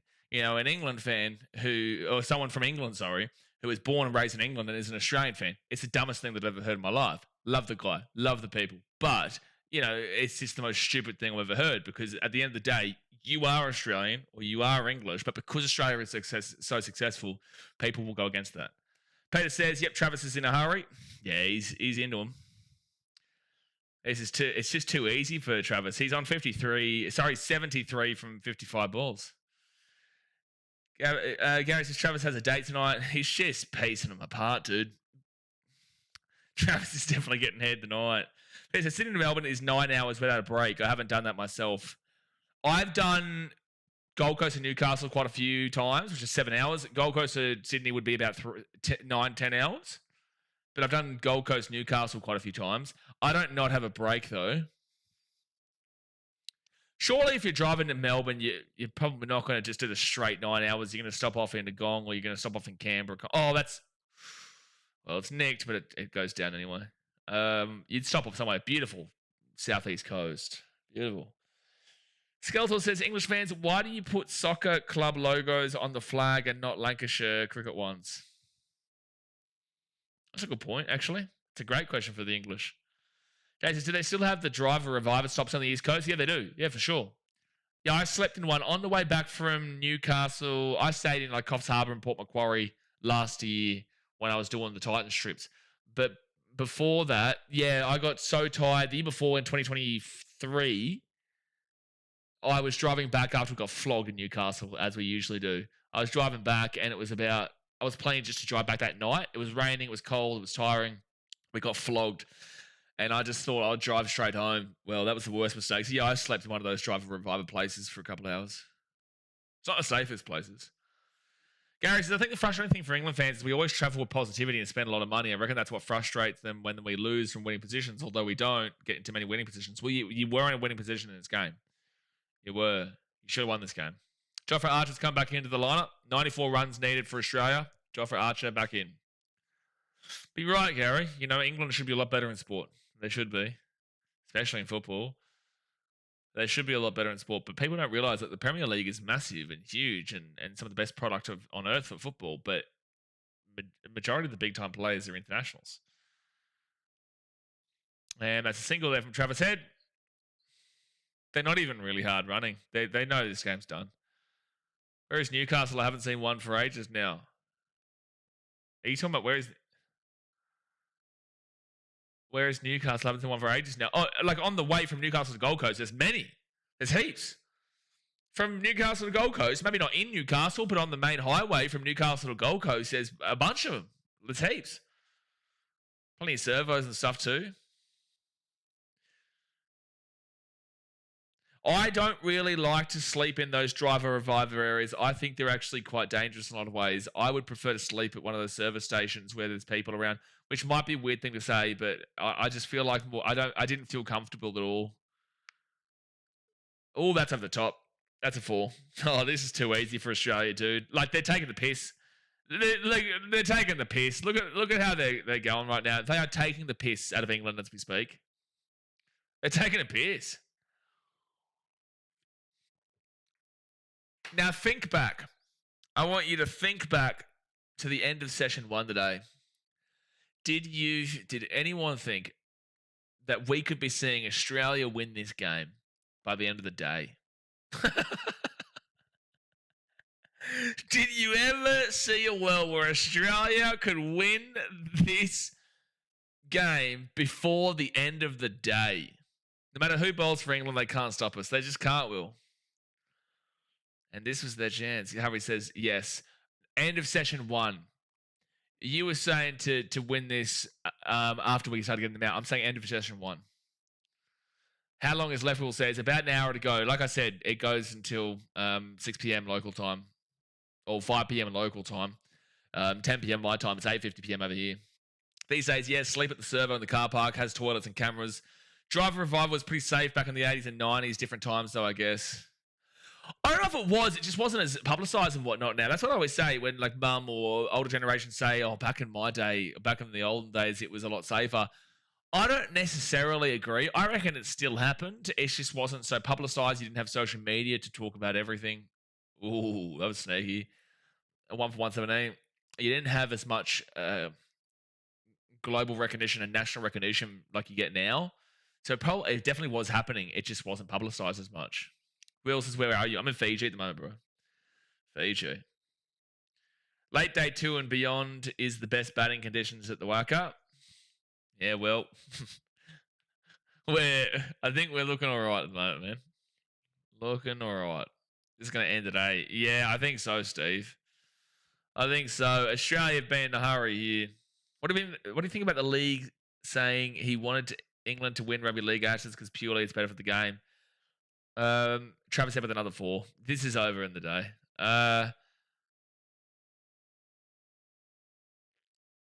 Yeah, look, I get where league is coming from. It's not a wrong ideology. I don't like it, but a lot of people do like that. I can understand people not liking the Kangaroos more than not liking Australia because India can make it competitive for sure and beat Australia at times. England, maybe not so much, but it's still very, very enjoyable. we've lost to South Africa in the WTC. There is moments where Australia loses here. Okay, it's very scarce in rugby league, and I get it in rugby league. It is a much better thing for the game if England wins that, or if New Zealand wins, or Samoa, Tonga, Papua New Guinea, Fiji. Very good. So I get where he's coming from. Not personally for me. I don't really like it. For mine, I can't go against my country. I'm proud of my country. I love Australia. I think we're the best country in the world, but I can't go against the country. But from that ideology and perspective, that it's better for the game, it's not wrong. Dom says, my grandparents always leave their doors unlocked and still do to this day. Insanity. Yeah, it's insanity. But also, don't blame the media and everything that dribbles on. Like, it's bad, but it's kind of always been bad, just not publicised.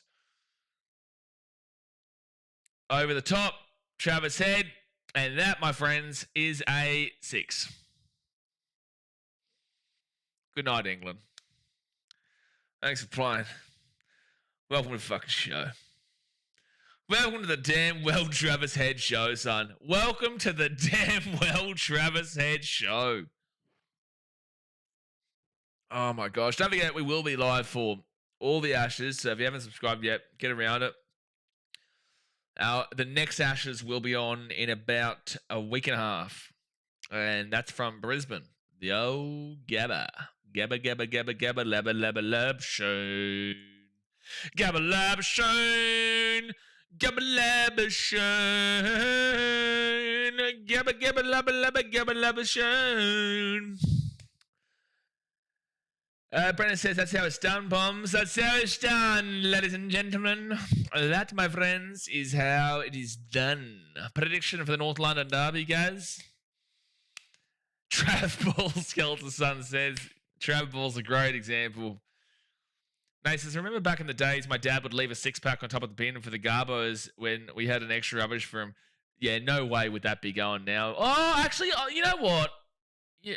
There'd be some grubs that would come by probably. 6-pack on the bins. That's so peak Australia, man. That is so peak Australia. We can talk about the century now. You can talk about the century now that he's got to the 80. No, sorry, oh no, I just realised we forgot our own rules. Lagan got harshly done. I just realised, I just realized, no, it's the opposite. It's once you hit 80 and then 70. After 70, you can't talk about it. It's before 70 could. Lagan got timed out incorrectly. He got timed out at 67. My brain wasn't working. I guess I'm tired. It's 70 and before you can talk about it. 70 and after you can't talk about it because then that feels like a jinx, right? So no, it's the opposite way around. So Lagan, if you come in again, you can do that and you can rip into us, but I might still. Oh, nice one, Muppet. Well, Lagan, guess what? Here's your timeout just for the fun of it. I just wanted to time you out again, to be fair. But yeah, I did get it wrong.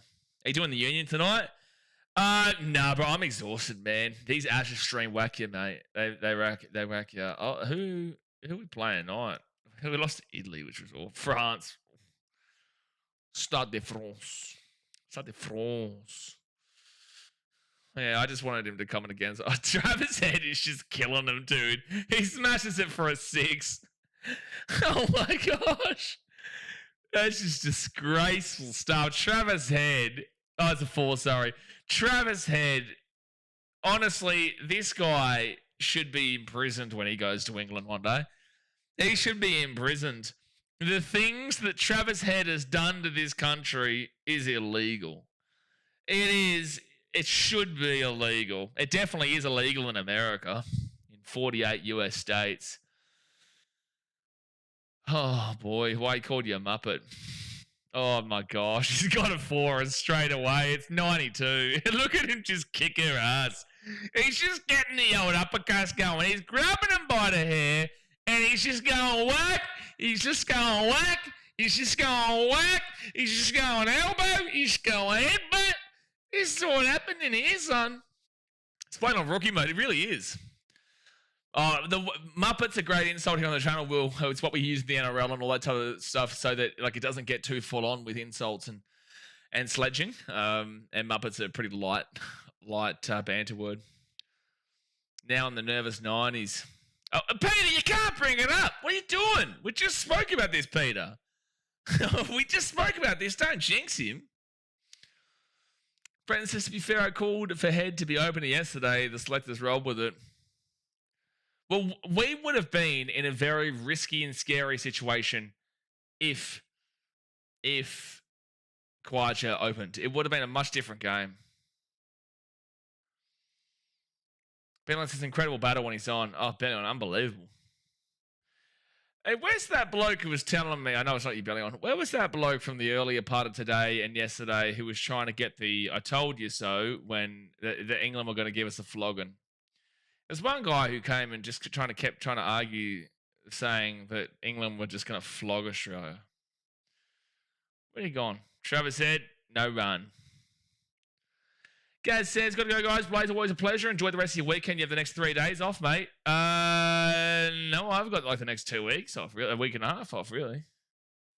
Oh, I know what you mean. Yeah, I get what you mean in regards to the Ashes. But BKRtravel, I've got some huge documentary stuff coming. It's truly, you guys have no idea the amount of work. And this is another reason I'm so tired. Like, I've been, the biggest reason, and I said this yesterday, so we're switching up the bowlers.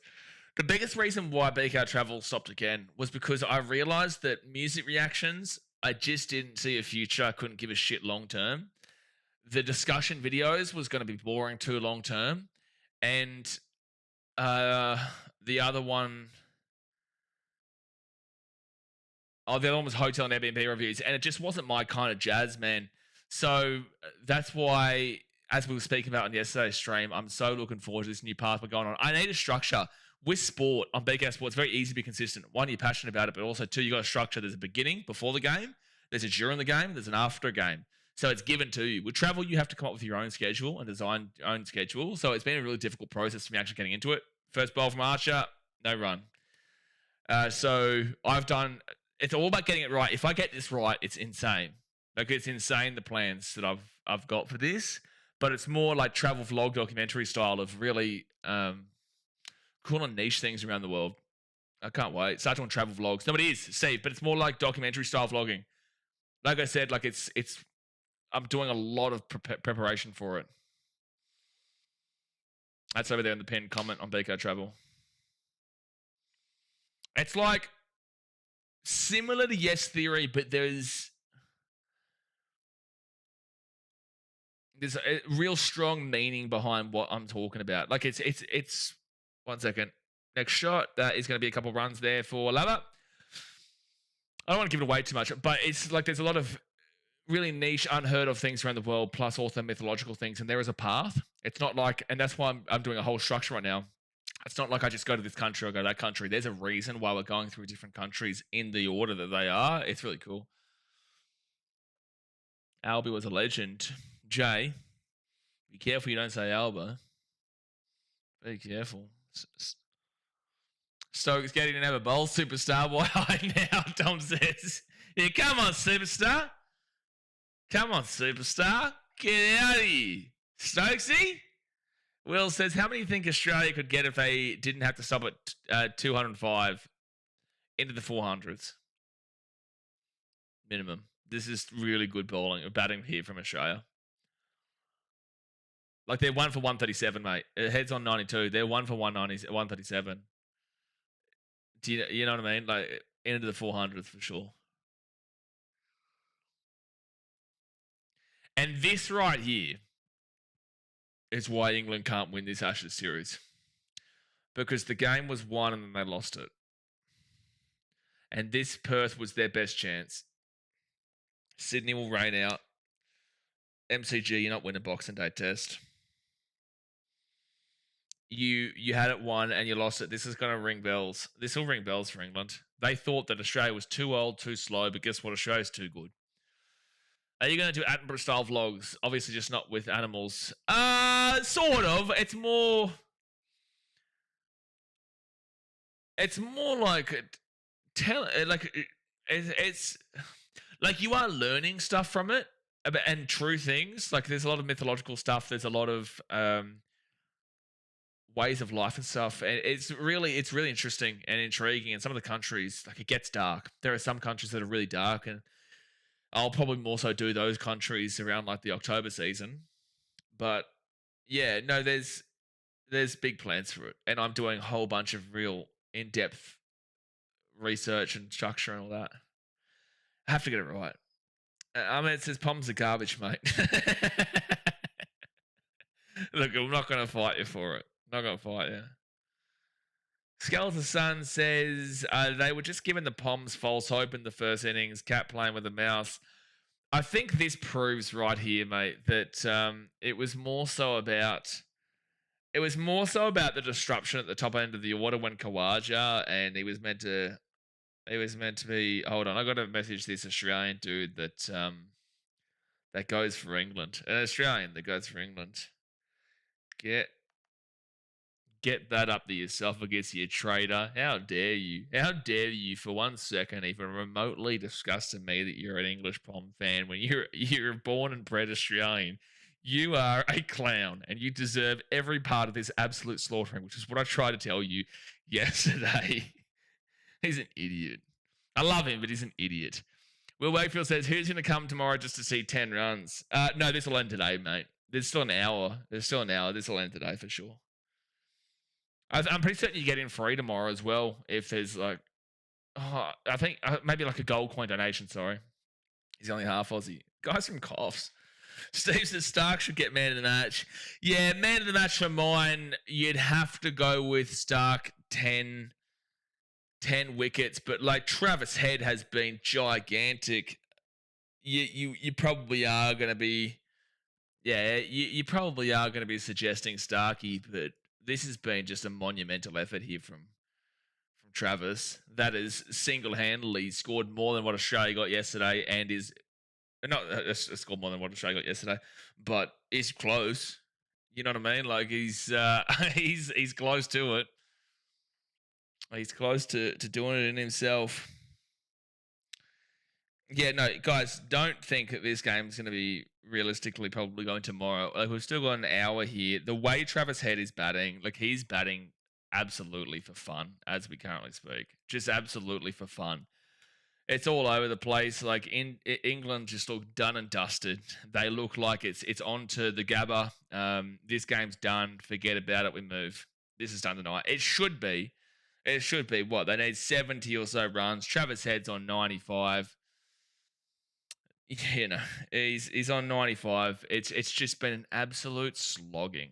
It's been an absolute slogging. Like, in no world did this end up being competitive. It's been absolutely diabolical. At least Will got timed out. What did Will do? Oh, yeah, fair enough. Yeah, well, Lagan, you're an easy target, to be fair. You're an easy target. Sometimes you just feel like it, you know? But unfortunately, Will, you forgot. You did forget. Travis Head's on 99, by the way, folks. He is on 99. The moment is about to come. The old 99 for Travis Head. The moment you've all been waiting for. Look, honestly, it's a hard one to think who's going to get the man of the match here. Like, who gets the man of the match? Are you giving it to Mitchell Starc? Or actually, I'll put the poll up in a second. I'll change the poll. Are you giving it to Mitchell Starc, or are you giving it to Travis Head? Hold on 1 second here. Let's end that poll. Let's set up a new one. 98 times. Lagan's been tied at 98 times, has he? That's crazy. Start your poll. All right. So, who will be man of the match? And he's done it, son. He has done it. The old Hungy Hunch for Travis Head. He has landed on the 100. Smoky smoke right there and there. It's been just too easy for Travis Head. Absolutely too easy. All up and down the park. He's been just slapping him up. Get the Hunchy in the horny hunch. We all love the horny hunch. We all love it. It's horny up here. And it's a Travis Head absolute just smoke show. Absolute smoke show, son. Who will be man of the match. So we've got Mitchell Stark. We've got Travis Head. We've got Zach Crawley.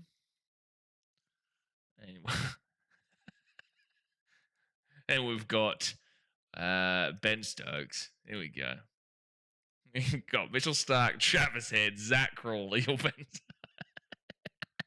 Zach Crawley is my favourite. I'm voting for Zach Crawley. Someone vote for Zach Crawley for my.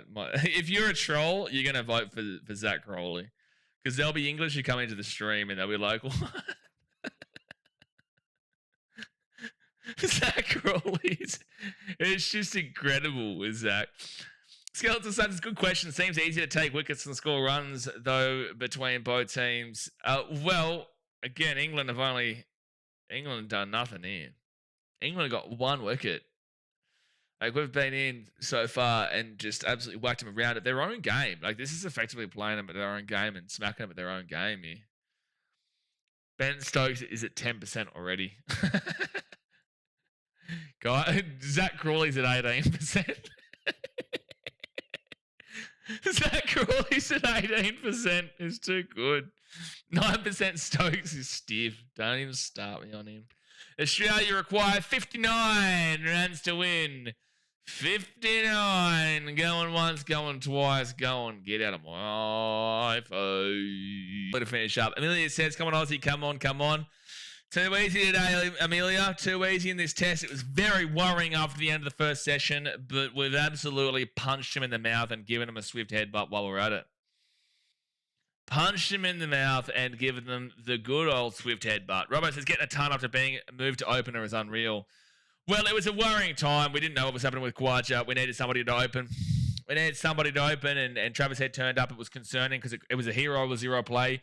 He was either gone for 50 plus or he's gone for 0, and obviously now he's over the 100 mark. So no, it's been an absolutely spectacular innings, and that's why, I probably would lean actually with Travis Head. Some people are going to put Mitchell Stark, and I get it, but Travis Head, he's just been absolutely outstanding. This game was in the balance. It was in Australia's favour, but this game was in the balance.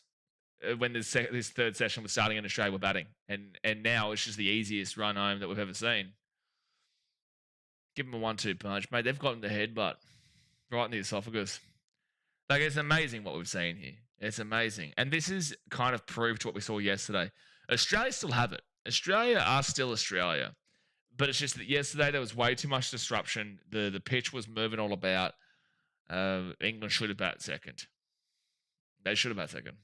Expert says, my mate at work was going to the game tomorrow. It might not even be on. I don't think it'll be on, mate. They only need about 50-odd runs. With the way they're going, they should finish this in about 30 minutes.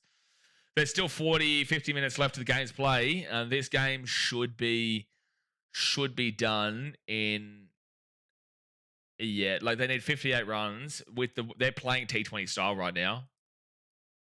58 runs. I reckon this is done by...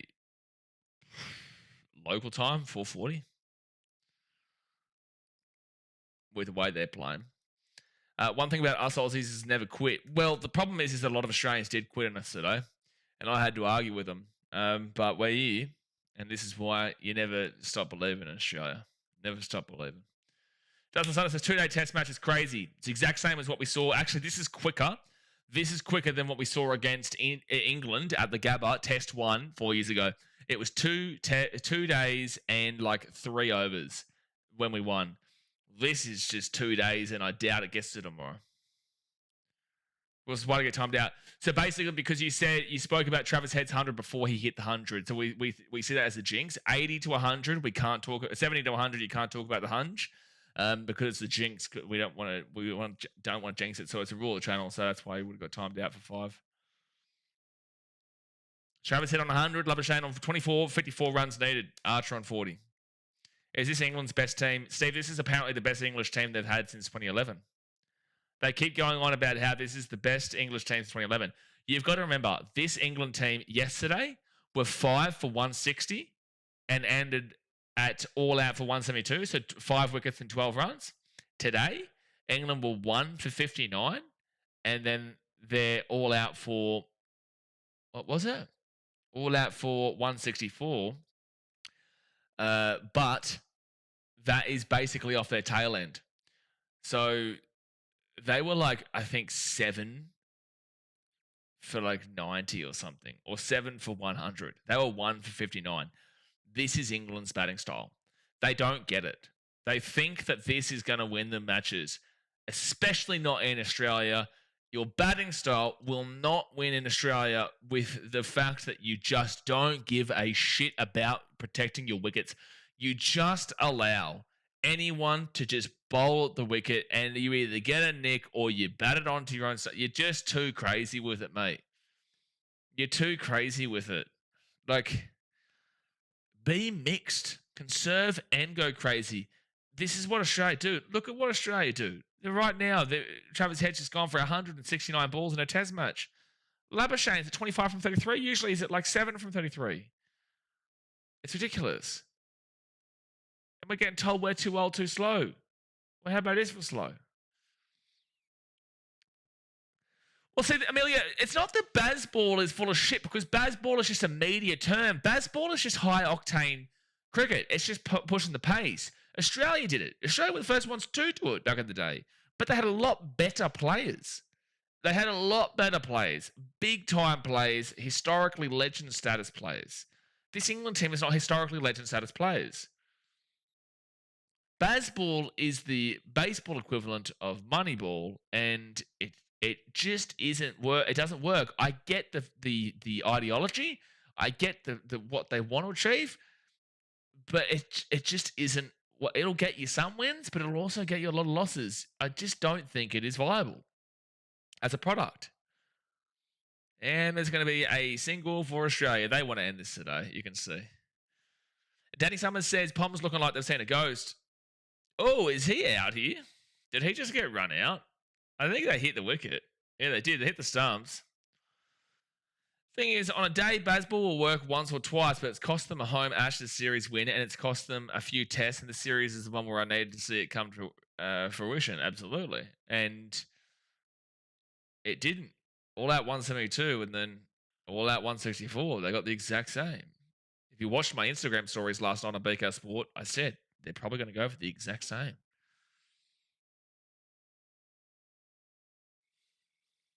Yeah, he's well safe. He's well safe. It's a good throw, but he's well safe. Prince, Philip, Piers, Morgan, Andrew Tate, 2025 England team. Great country. Do you mean Prince Andrew? Do we know how long is left in the day's play?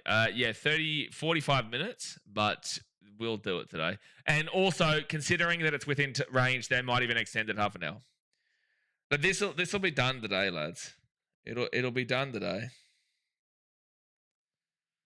It's done today. Cat got Stokey's tongue. Yeah, Cat, come on, hero. Get out of here. Prince Andrew. I learned the hard way 4 years ago. What do you mean? What did you learn the hard way 4 years ago?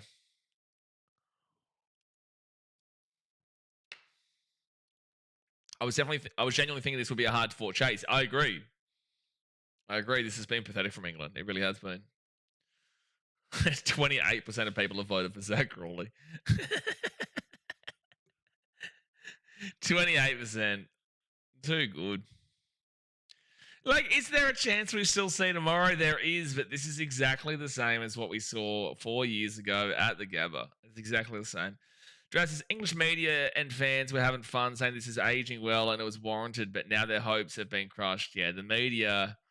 We had one of the guys here before saying that he was watching an English podcast when our stream was going a bit crazy. He was watching an English podcast and they were talking about how we're all a bunch of buddy gumbos, basically. Well, gumbo this one down your throat. He's consistent. What can you say? Should the people get refunds for tomorrow? If there's no ball played, if there's no ball bowled, I'm pretty certain you do get a refund. But if there is a single ball bowled, I'm pretty certain you don't get a refund, and it's a gold coin donation to get in, which screws the people who bought like expensive tickets. England losing 5-0 if there's no washouts. Look, there's a shout here, Steve. I'm not gonna deny it. There is a possibility. honestly, with the way that we've seen this game go, there is a genuine possibility that it just gets absolutely blown to pieces. I'm actually going to quickly run to the bathroom here, guys, while there's not much going on. If I miss a wicket, so be it. I'm going to have to run to the bathroom because otherwise it's like 40 minutes to go until the end of the game. So, guys, hit that thumbs up button and subscribe. I'll be back in just a few moments. Just give me 1 second here. All right, I'll be back in 1 moment, guys.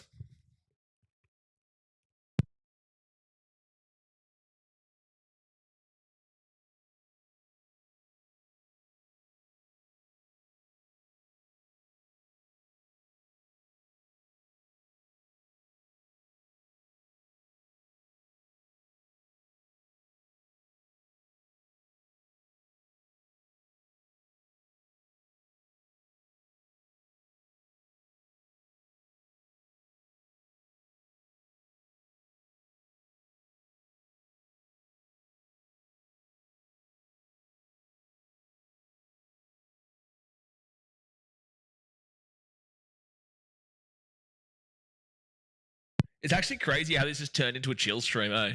Like, it's actually wild that this has turned into a chill stream. 1 for 158, 47 to win. Under the 50 marker. The excuses the Pommies will peddle out will be interesting, to say the least.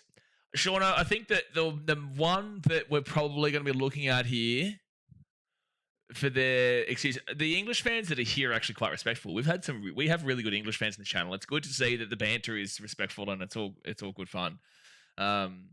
But the English fans who aren't part of the channel will realistically use the excuse of that wicket, which was, who was it? It was Jamie Smith, where it was given not out. They said that it didn't nick the inside of the bat, but then on the review that the Australians made, it was controversial. Like, I can see why they gave it as out, but I personally would have gone with the no guarantee of not out, considering that was the on-field call. So I probably would have kept it with that instead it was umpire's call. But that's probably the only real controversial thing that could have happened. Either way, though, they were done and dusted by that point anyway. X-Man says, there's a fair few English over in the WA that live here. Yeah, for sure. And there was, as Gaz said, there's 40,000 English have come over for the Ashes. So why is Cummer not playing? I don't follow the media around cricket much. Oh, he's just too scared. He's too scared. Definitely respect English fans more than the Indian fans. Oh, yeah, for sure. It's all about hard banter, hard sledging, but we're all mates at the end of the day. Like, it's all just taking the piss. With Indian fans, there's a lot of animosity behind it. A lot of animosity behind it. Because the Indian fans get the casuals out because there's too much shit talk in Australia. And we're just like, shut up, man. Shut up, man. We've won more than you. We beat you in the most recent PGT. You know, we have a population of 26 million. You have a population of 1.4 billion. And we also have like probably 10 million Indians in our country alone. And they're not the ones playing cricket. You know, it's it's just ridiculous that they even try to talk down to us. And they say, like, this guy and that guy is your father. And you're just like, father my nuts, man. Like, Sam Constas, a 19-year-old, whacked around your best bowler. Yeah, sure, he's not a test cricketer, but we won the series 3-1. We would have won the series 4-1. We lost the first test and we then proceeded to slap you in the rest of the games. We've won more than you over time. We beat you in Ahmedabad on your own home turf in the by a whopping by Travis Head, mind you, who is currently slapping England. You know, we beat you on the big stage. Sure, you won a couple of Border Gavaskar trophies, and congratulations on the comeback when you were all out for like 67 or some shit. But like, who are you talking down to on like a sport level? Who are you talking down to? Skeletal Sun says Enriquez and 1 second. That is a no run. Enriquez and Sock were drilling the pitch curators with banter. They get paid really good money to mow the grass 3 days a week. Oh, okay. Yeah, valid. Yeah, 3 days a week. Last summer, Indian fans were calling us disrespectful for calling Virat a wanker. Well, it's like, you're telling us that we're calling him a wanker is disrespectful. Next bowl from Jofra Archer. And Travis said, we'll get a single. He's on 104. You know, like, what are we meant to say? Like, Virat is literally shoulder barging our 19-year-old debutant in Sam Constant because he's killing Bumrah, and we're meant to. A lot of the Indians that I met were very aware of why we dislike Kohli, but also very unaware and saying that it's because he's so successful. I couldn't give a shit that he's successful. He just is a knob on the field. But Siraj, they fully get. Indians all fully get why Australians don't like Siraj. And they don't think it's because of success. They know it's because he's a knob. They'll never get over that World Cup flogging. No, they won't, Nate. No, they won't. They'll never forgive Australia for that. They will never forgive Australia for losing that Ahmedabad game as bad as they did. That's coming from someone who's been to India and spoken to him about it. I'll never forgive him. Sean says Australian language. Camo has man flu and a sore tummy. That's why he's not playing. Too many latte sipping. Too much latte sipping. Beer snakes trigger Siraj. Remember when he threw the ball at Labba? Like Guzmani Gomez just showed up on a night. Great night, mate. My mum made some food for afterwards. It's so good when I'm like, it's so good to finish the stream and have something waiting for you. So good. They're talking about baseball in the commentary right now. And they're saying Australian fans have watched this evolve. This is what we know. Anyone who knows cricket knows it's not a viable route to success. It is not. It is not a viable route to success. Dom says, about to watch Chelsea slap up Burnley in a few hours too. Nah. See, Lagan, I will say though, you'll respect a lot of the English fans here because we cater our audience to make sure that whilst you're allowed to banter and sledge, like we'll keep it respectful on our end and they'll keep it respectful on their end. When you go to a game, it's very hard. That's why I understood why the Australians were giving the middle finger to the English crowd, the Army Army, because at the game it's different. They would have been, the Australians in that crowd today in the first session would have been humiliated. They would have been getting absolutely slaughtered by that English crowd. He might be out. No, it's still dropped in underneath. Valaba, so we'll get a single. Yeah, Archer's not happy. The Australians would have been getting crucified in that first session, especially at lunch. Well, now it's their turn. Now it's Australia's turn to say, you don't get cricket. You don't understand it. And that's why I say to the people who were saying this game's over, they don't get cricket. They don't understand it. From your perspective, it's fine to say it's over, but it's not over. So to say that it's a fact that it's over is a point to say how much you don't understand what we're watching. Dasmate says, playing Spazball is basically saying we're shitting. Basically saying we're shitting our pants. Even says, have a higher chance of winning than Liverpool. Who did Liverpool play this week? 43 needed for Australia, by the way. Liverpool playing Nottingham Forest. Well, not really. Forest have been awful this year. They're 19th. They've been awful this year. Poms and New South Wales fans have a lot in common. They actually do, funnily enough, but they actually genuinely do. They do. And that's a huge shot there for a 4. See you later. Labuschagne gets it to 36. By the way, you can't talk about his number because it's past 30. You cannot talk about his number because it's past 30. Just a warning for everyone in the chat. Lagan says, yeah, well, you get the adrenaline when you're at the game. Actually, at the game, everyone's a little bit more crazy. Oh, yeah, for sure, dude. For sure. Just ask Bulldogs fans. Tell you that firsthand. Nate says, Aussie fans playing the double Uno reverse card right about now. Oh, mate. Oh, dude, if I was there, I would be absolutely slaughtering the Barmy Army.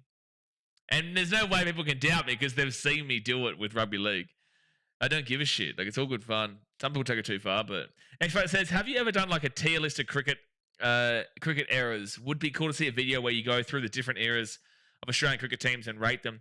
I'm probably going to come up with some cricket videos this week, mate. So, yeah, do watch this space. I'm probably going to punch some cricket videos out over the next week and a bit. Otherwise, there's no video on the channel for another week and a half. It's good if it goes 4 or 5 days because then you can just leave it for about a week. But with it finishing on day 2 here, Sunday, Monday, Tuesday, Wednesday, Thursday, Friday, Saturday, Sunday, Monday, Tuesday, Wednesday, 11 days before the next match starts. So you just like, it's just dead until then. So I'll pump out some cricket videos. Chelsea going to pump 2-time Charity Shield champions and powerhouse Burnley. Look at Head. He just doesn't give a shit. Eh? This is just practice right now. Yeah, that's going to be a wide. That's a wide. You don't get many wides in cricket, in Test cricket. I lose my voice before days end at the 40 or cricket when I go. But I love it. I used to be that way, but I catered my voice and adjusted my voice. Everyone always says, "How do you not lose your voice?" If you watch my vlogs when I did them, you know I let go. Like I am the loudest person in the stadium, but I taught myself how to. I taught myself how to not lose my voice, and that's a 4 from Travis Head. He's killing him, dude. This is disgusting from Travis Head. It's actually disgusting from. This is disgusting from Travis Head. Like, it's actually ridiculous, dude. It's actually disgraceful. It's disgraceful what we are watching here. Like, they've got children. They've got families here, Travis. They've got families. Come on. Think about this. Why won't someone think about the children? Travis should be next one. Oh, that's another 4. Oh, my God, dude. Now, this is one of those innings that you'll remember for a lifetime. This is one of those innings where you'll remember Travis Head in Perth. Yeah, he's like, oh, no, get over. She got over, that's for sure. Oh, yeah, Brent said the same thing. She certainly did, Eddie. You'll remember where Travis Head... You'll remember where you were when he did this. Travis Head should be man of the match. Stark getting 10 wickets is incredible. Travis Head should be man of the match. He's been too much of a. That's another wide there. We've rattled him. We've rattled him, son. Oh, we've rattled him. Oh my gosh, we've rattled him. I didn't get to see if you said this before with your comment, but can I ask you, is that Thai language? I don't know what your name is. I think it's the Thai language. It says this is good from Labuschagne, good prep for next test. Absolutely, yeah, for sure. But I need to know. I feel like is that not a 4? No, it's just going to be a single. Yeah, rattled. They have crumbled. Oh, massive crumble. See you later, Jay. See you soon. Just considering no one expects Brooke made a score. Yeah, oh, yeah, when Brooke got... I think they lost the game when Brooke went out for 0. I think that was it. It ensured the crumble. It ensured the capitulation in the middle of the order, made it consistent, and then they just got run through. They got run through like Bonnie Blue, mate. England got run through like Bonnie Blue today. Glorious head, best head ever, President Trump. Glorious. Translated and tied as sorry, Richard. I said maybe the name's Richard. Goes again, and he will get a 4. Yes, sir. Well, Labuschagne will get the 4. Labuschagne on 41. On 41. Bonnie Blue is here in the GC. I'm pretty certain Bonnie Blue lives on the GC.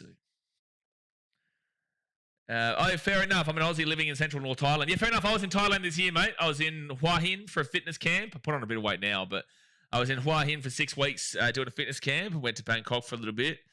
Good country. I want to get up to North Central area. I do. I want to get up to the central area. Whereabouts? Like, are you central north? Are you like Sukhothai? Or are you more so Chiang Mai? Might have to do some research. Who's Bonnie Blue? Mate, don't do research, dude. She's the chick who slept with like 1,000 dude in a day or something.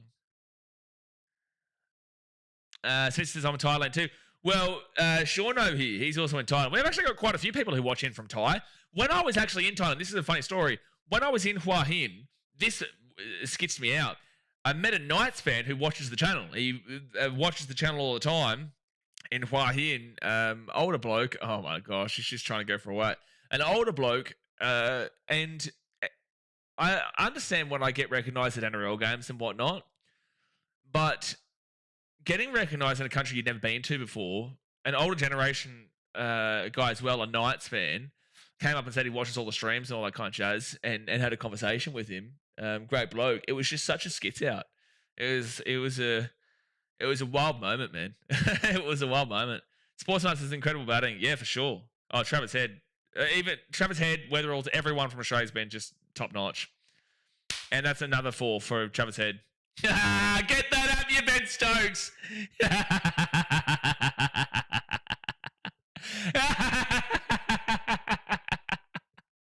Oh, he doesn't look happy, Benny boy. Hey, Benny boy, Benny boy. Fetchabun. I don't know how to pronounce it, but Fetchabun. Yeah, I've heard about that. But yeah, we've actually got quite a large audience in Thailand, which is really strange to me. I guess it must be a lot of Aussies that are in Thailand. Be like a gumboot full of porridge. Yeah, it's just such an odd feeling. He smacked them again. It's just going to be 2. Travis Head would go for like 200-300 if we could keep going.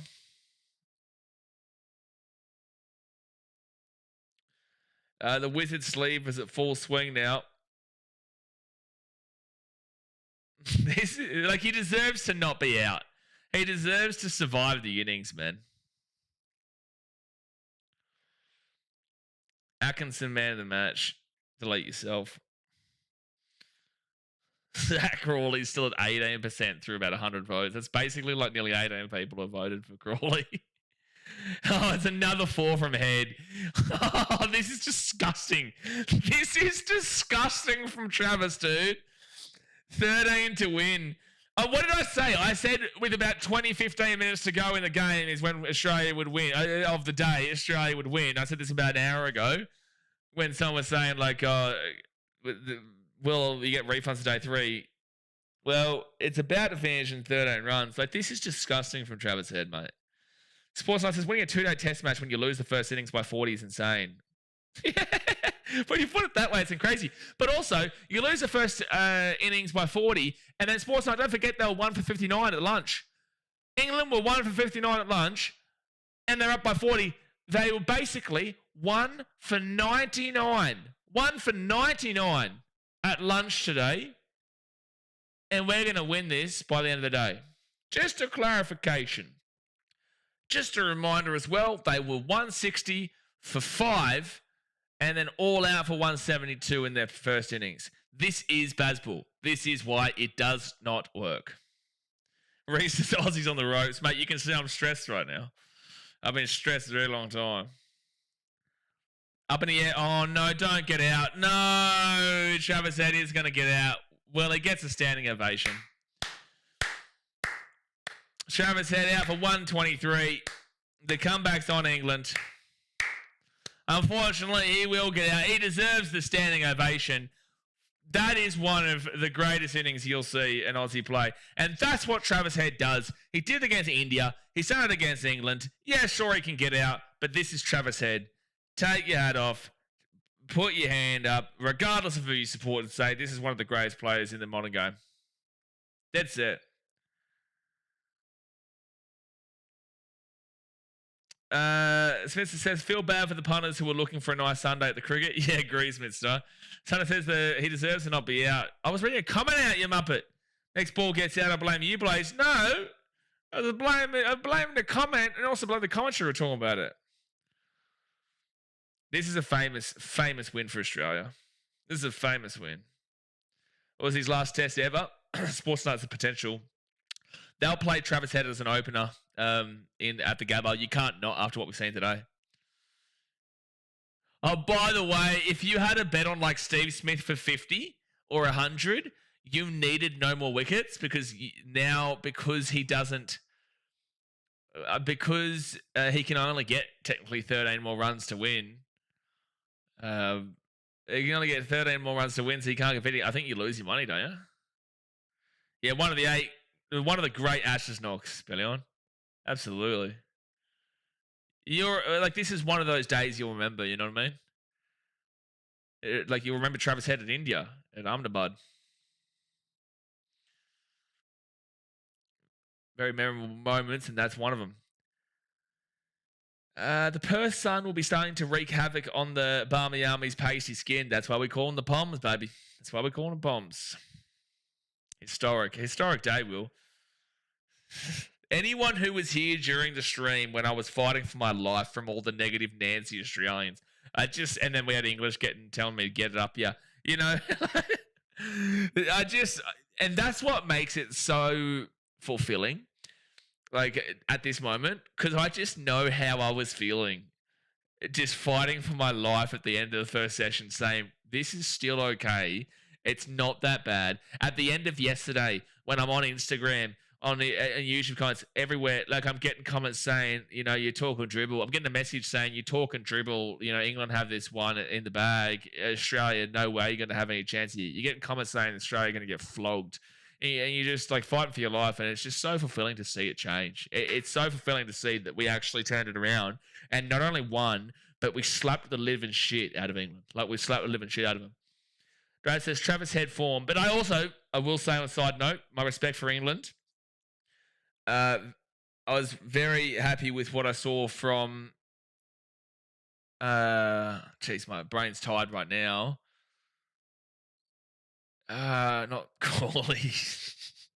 Harry Brook, that's the one. I was very happy with what I see from Harry Brook yesterday, not today. And I was also happy to see him walk, which was really respectful of him, something Stuart Broad would never do. I thought that what we saw today in the back end of the English, Joe Root's going to bowl. In the back end of the English order, I thought that was fantastic from Atkinson, from Cast, from those kind of guys. They really were able to make this as competitive as it is. Like, it's ridiculous to see what happened. But the fact is that they at least gave Australia a chase of 204. Travis Head, too good. Weatherall, too good. Labuschagne, too good. But England, at their back order, did the job to at least get a fighting target. And Australia have just fought really easily and dominated, but it was nervy. Before this session started, we were all quite nervous with what was going to happen with Travis Head. We thought this was going to be a belter of a game. So I respect their back order. The tail was wagging. And I did like what Harry Brook did yesterday. Ben Stokes also had an incredible day yesterday, but it's a 1 million day. Joe Root bowling, yeah. Root's bowling. Root bowling. Too bad he's not bowling ahead. There's a great battle between Root and Head. Who do you prefer? Which do you prefer? Sean says, I missed yesterday, so what a way to win today. Oh, dude. Amazing way to win today. Stevie Smith off the duck egg. He's on one.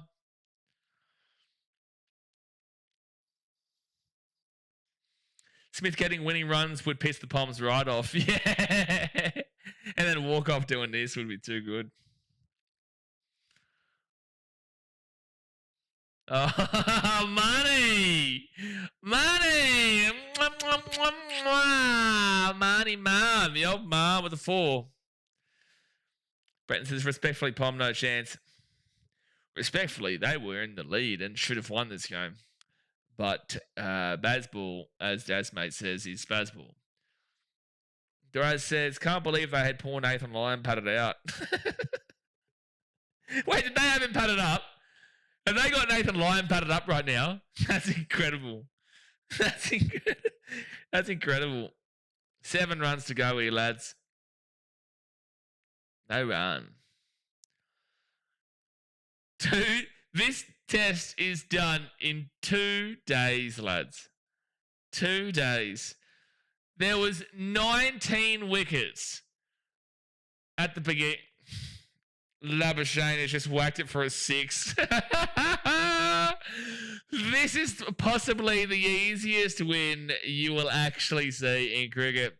So Australia, they what do we require? We require 1 to win. Yeah, scores a level. Australia require just the 1 to win. As Marnie just said, get the fuck out of my face. He said, listen here, you pom bastards. You think for 1 second. You'd stop thinking. Stop thinking here. Gee whiz. Stop thinking. Come on. Come on. Ahmed says Smith will get the winning run. Man, just stop thinking.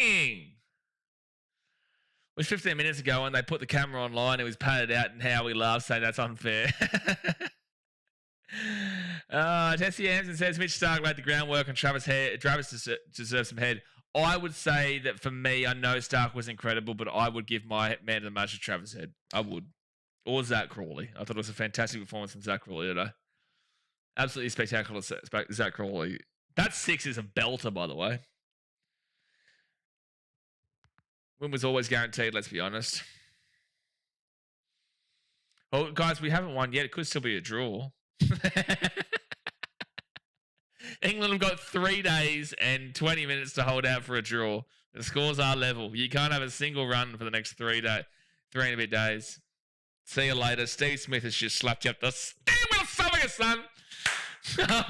What a famous victory for Australia. That is a famous victory for Australia. Wow. Boy. What a day of cricket. That is spectacular. Where were you when Australia, Travis Head, and Mitchie Stark said, get out my face? Where were you? You know, like that was just a spectacular day.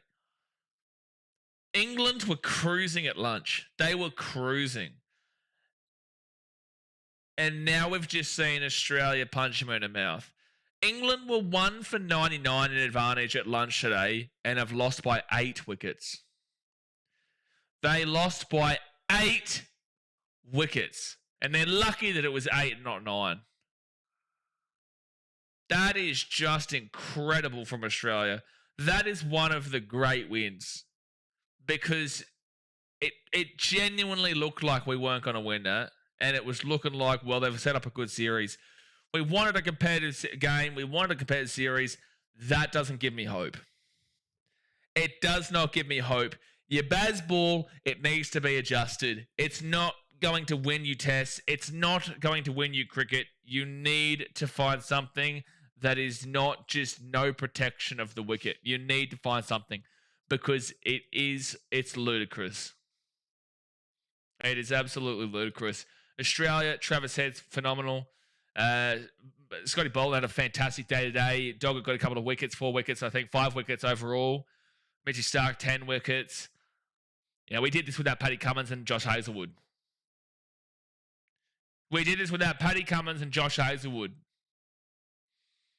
You can't complain with this from Australia. You can never give up on them. And that's what I tried to say yesterday, and that's what we say today. But guys, look, I'm exhausted. It's been a long day. It's been a long 2 days. We will not be back tomorrow. There might be a cricket video or something, or definitely on Monday. But we will not be back tomorrow, even though there's meant to be 5 days of a test. There's only 2 days here. It is all over. Australia has won. Paddy Cummins will come in next test. Mr. Jay Hayes, he will be here. And I wonder if we will see Khawaja dropped. I wonder, or if they push Khawaja down the line, they probably do push Travis Head into an opener because that was just too good. It was just too good from Travis Head. But guys, I appreciate you. It's been a great 2 days, really fun 2 days. I've really enjoyed it. Next up is the Gabba in about a week and a half's time. Not this Thursday coming, but the Thursday after. That'll be a huge test. Hopefully, England can be a bit more competitive than what we saw in this one. Can't believe I'm saying that after what we've seen today. Can't believe I'm saying it. But I appreciate you for tuning in. If you are new here, that subscribe button, go check out BKRtravel. We've got some huge videos coming out very soon. Obviously, hit that thumbs up button, and I will see you guys for the next Ashes stream in about a week and a half's time, but also for some cricket videos and rugby league videos and whatnot throughout the next week and a half. All right, guys, thanks for watching. Catch you later. Up the Aussies.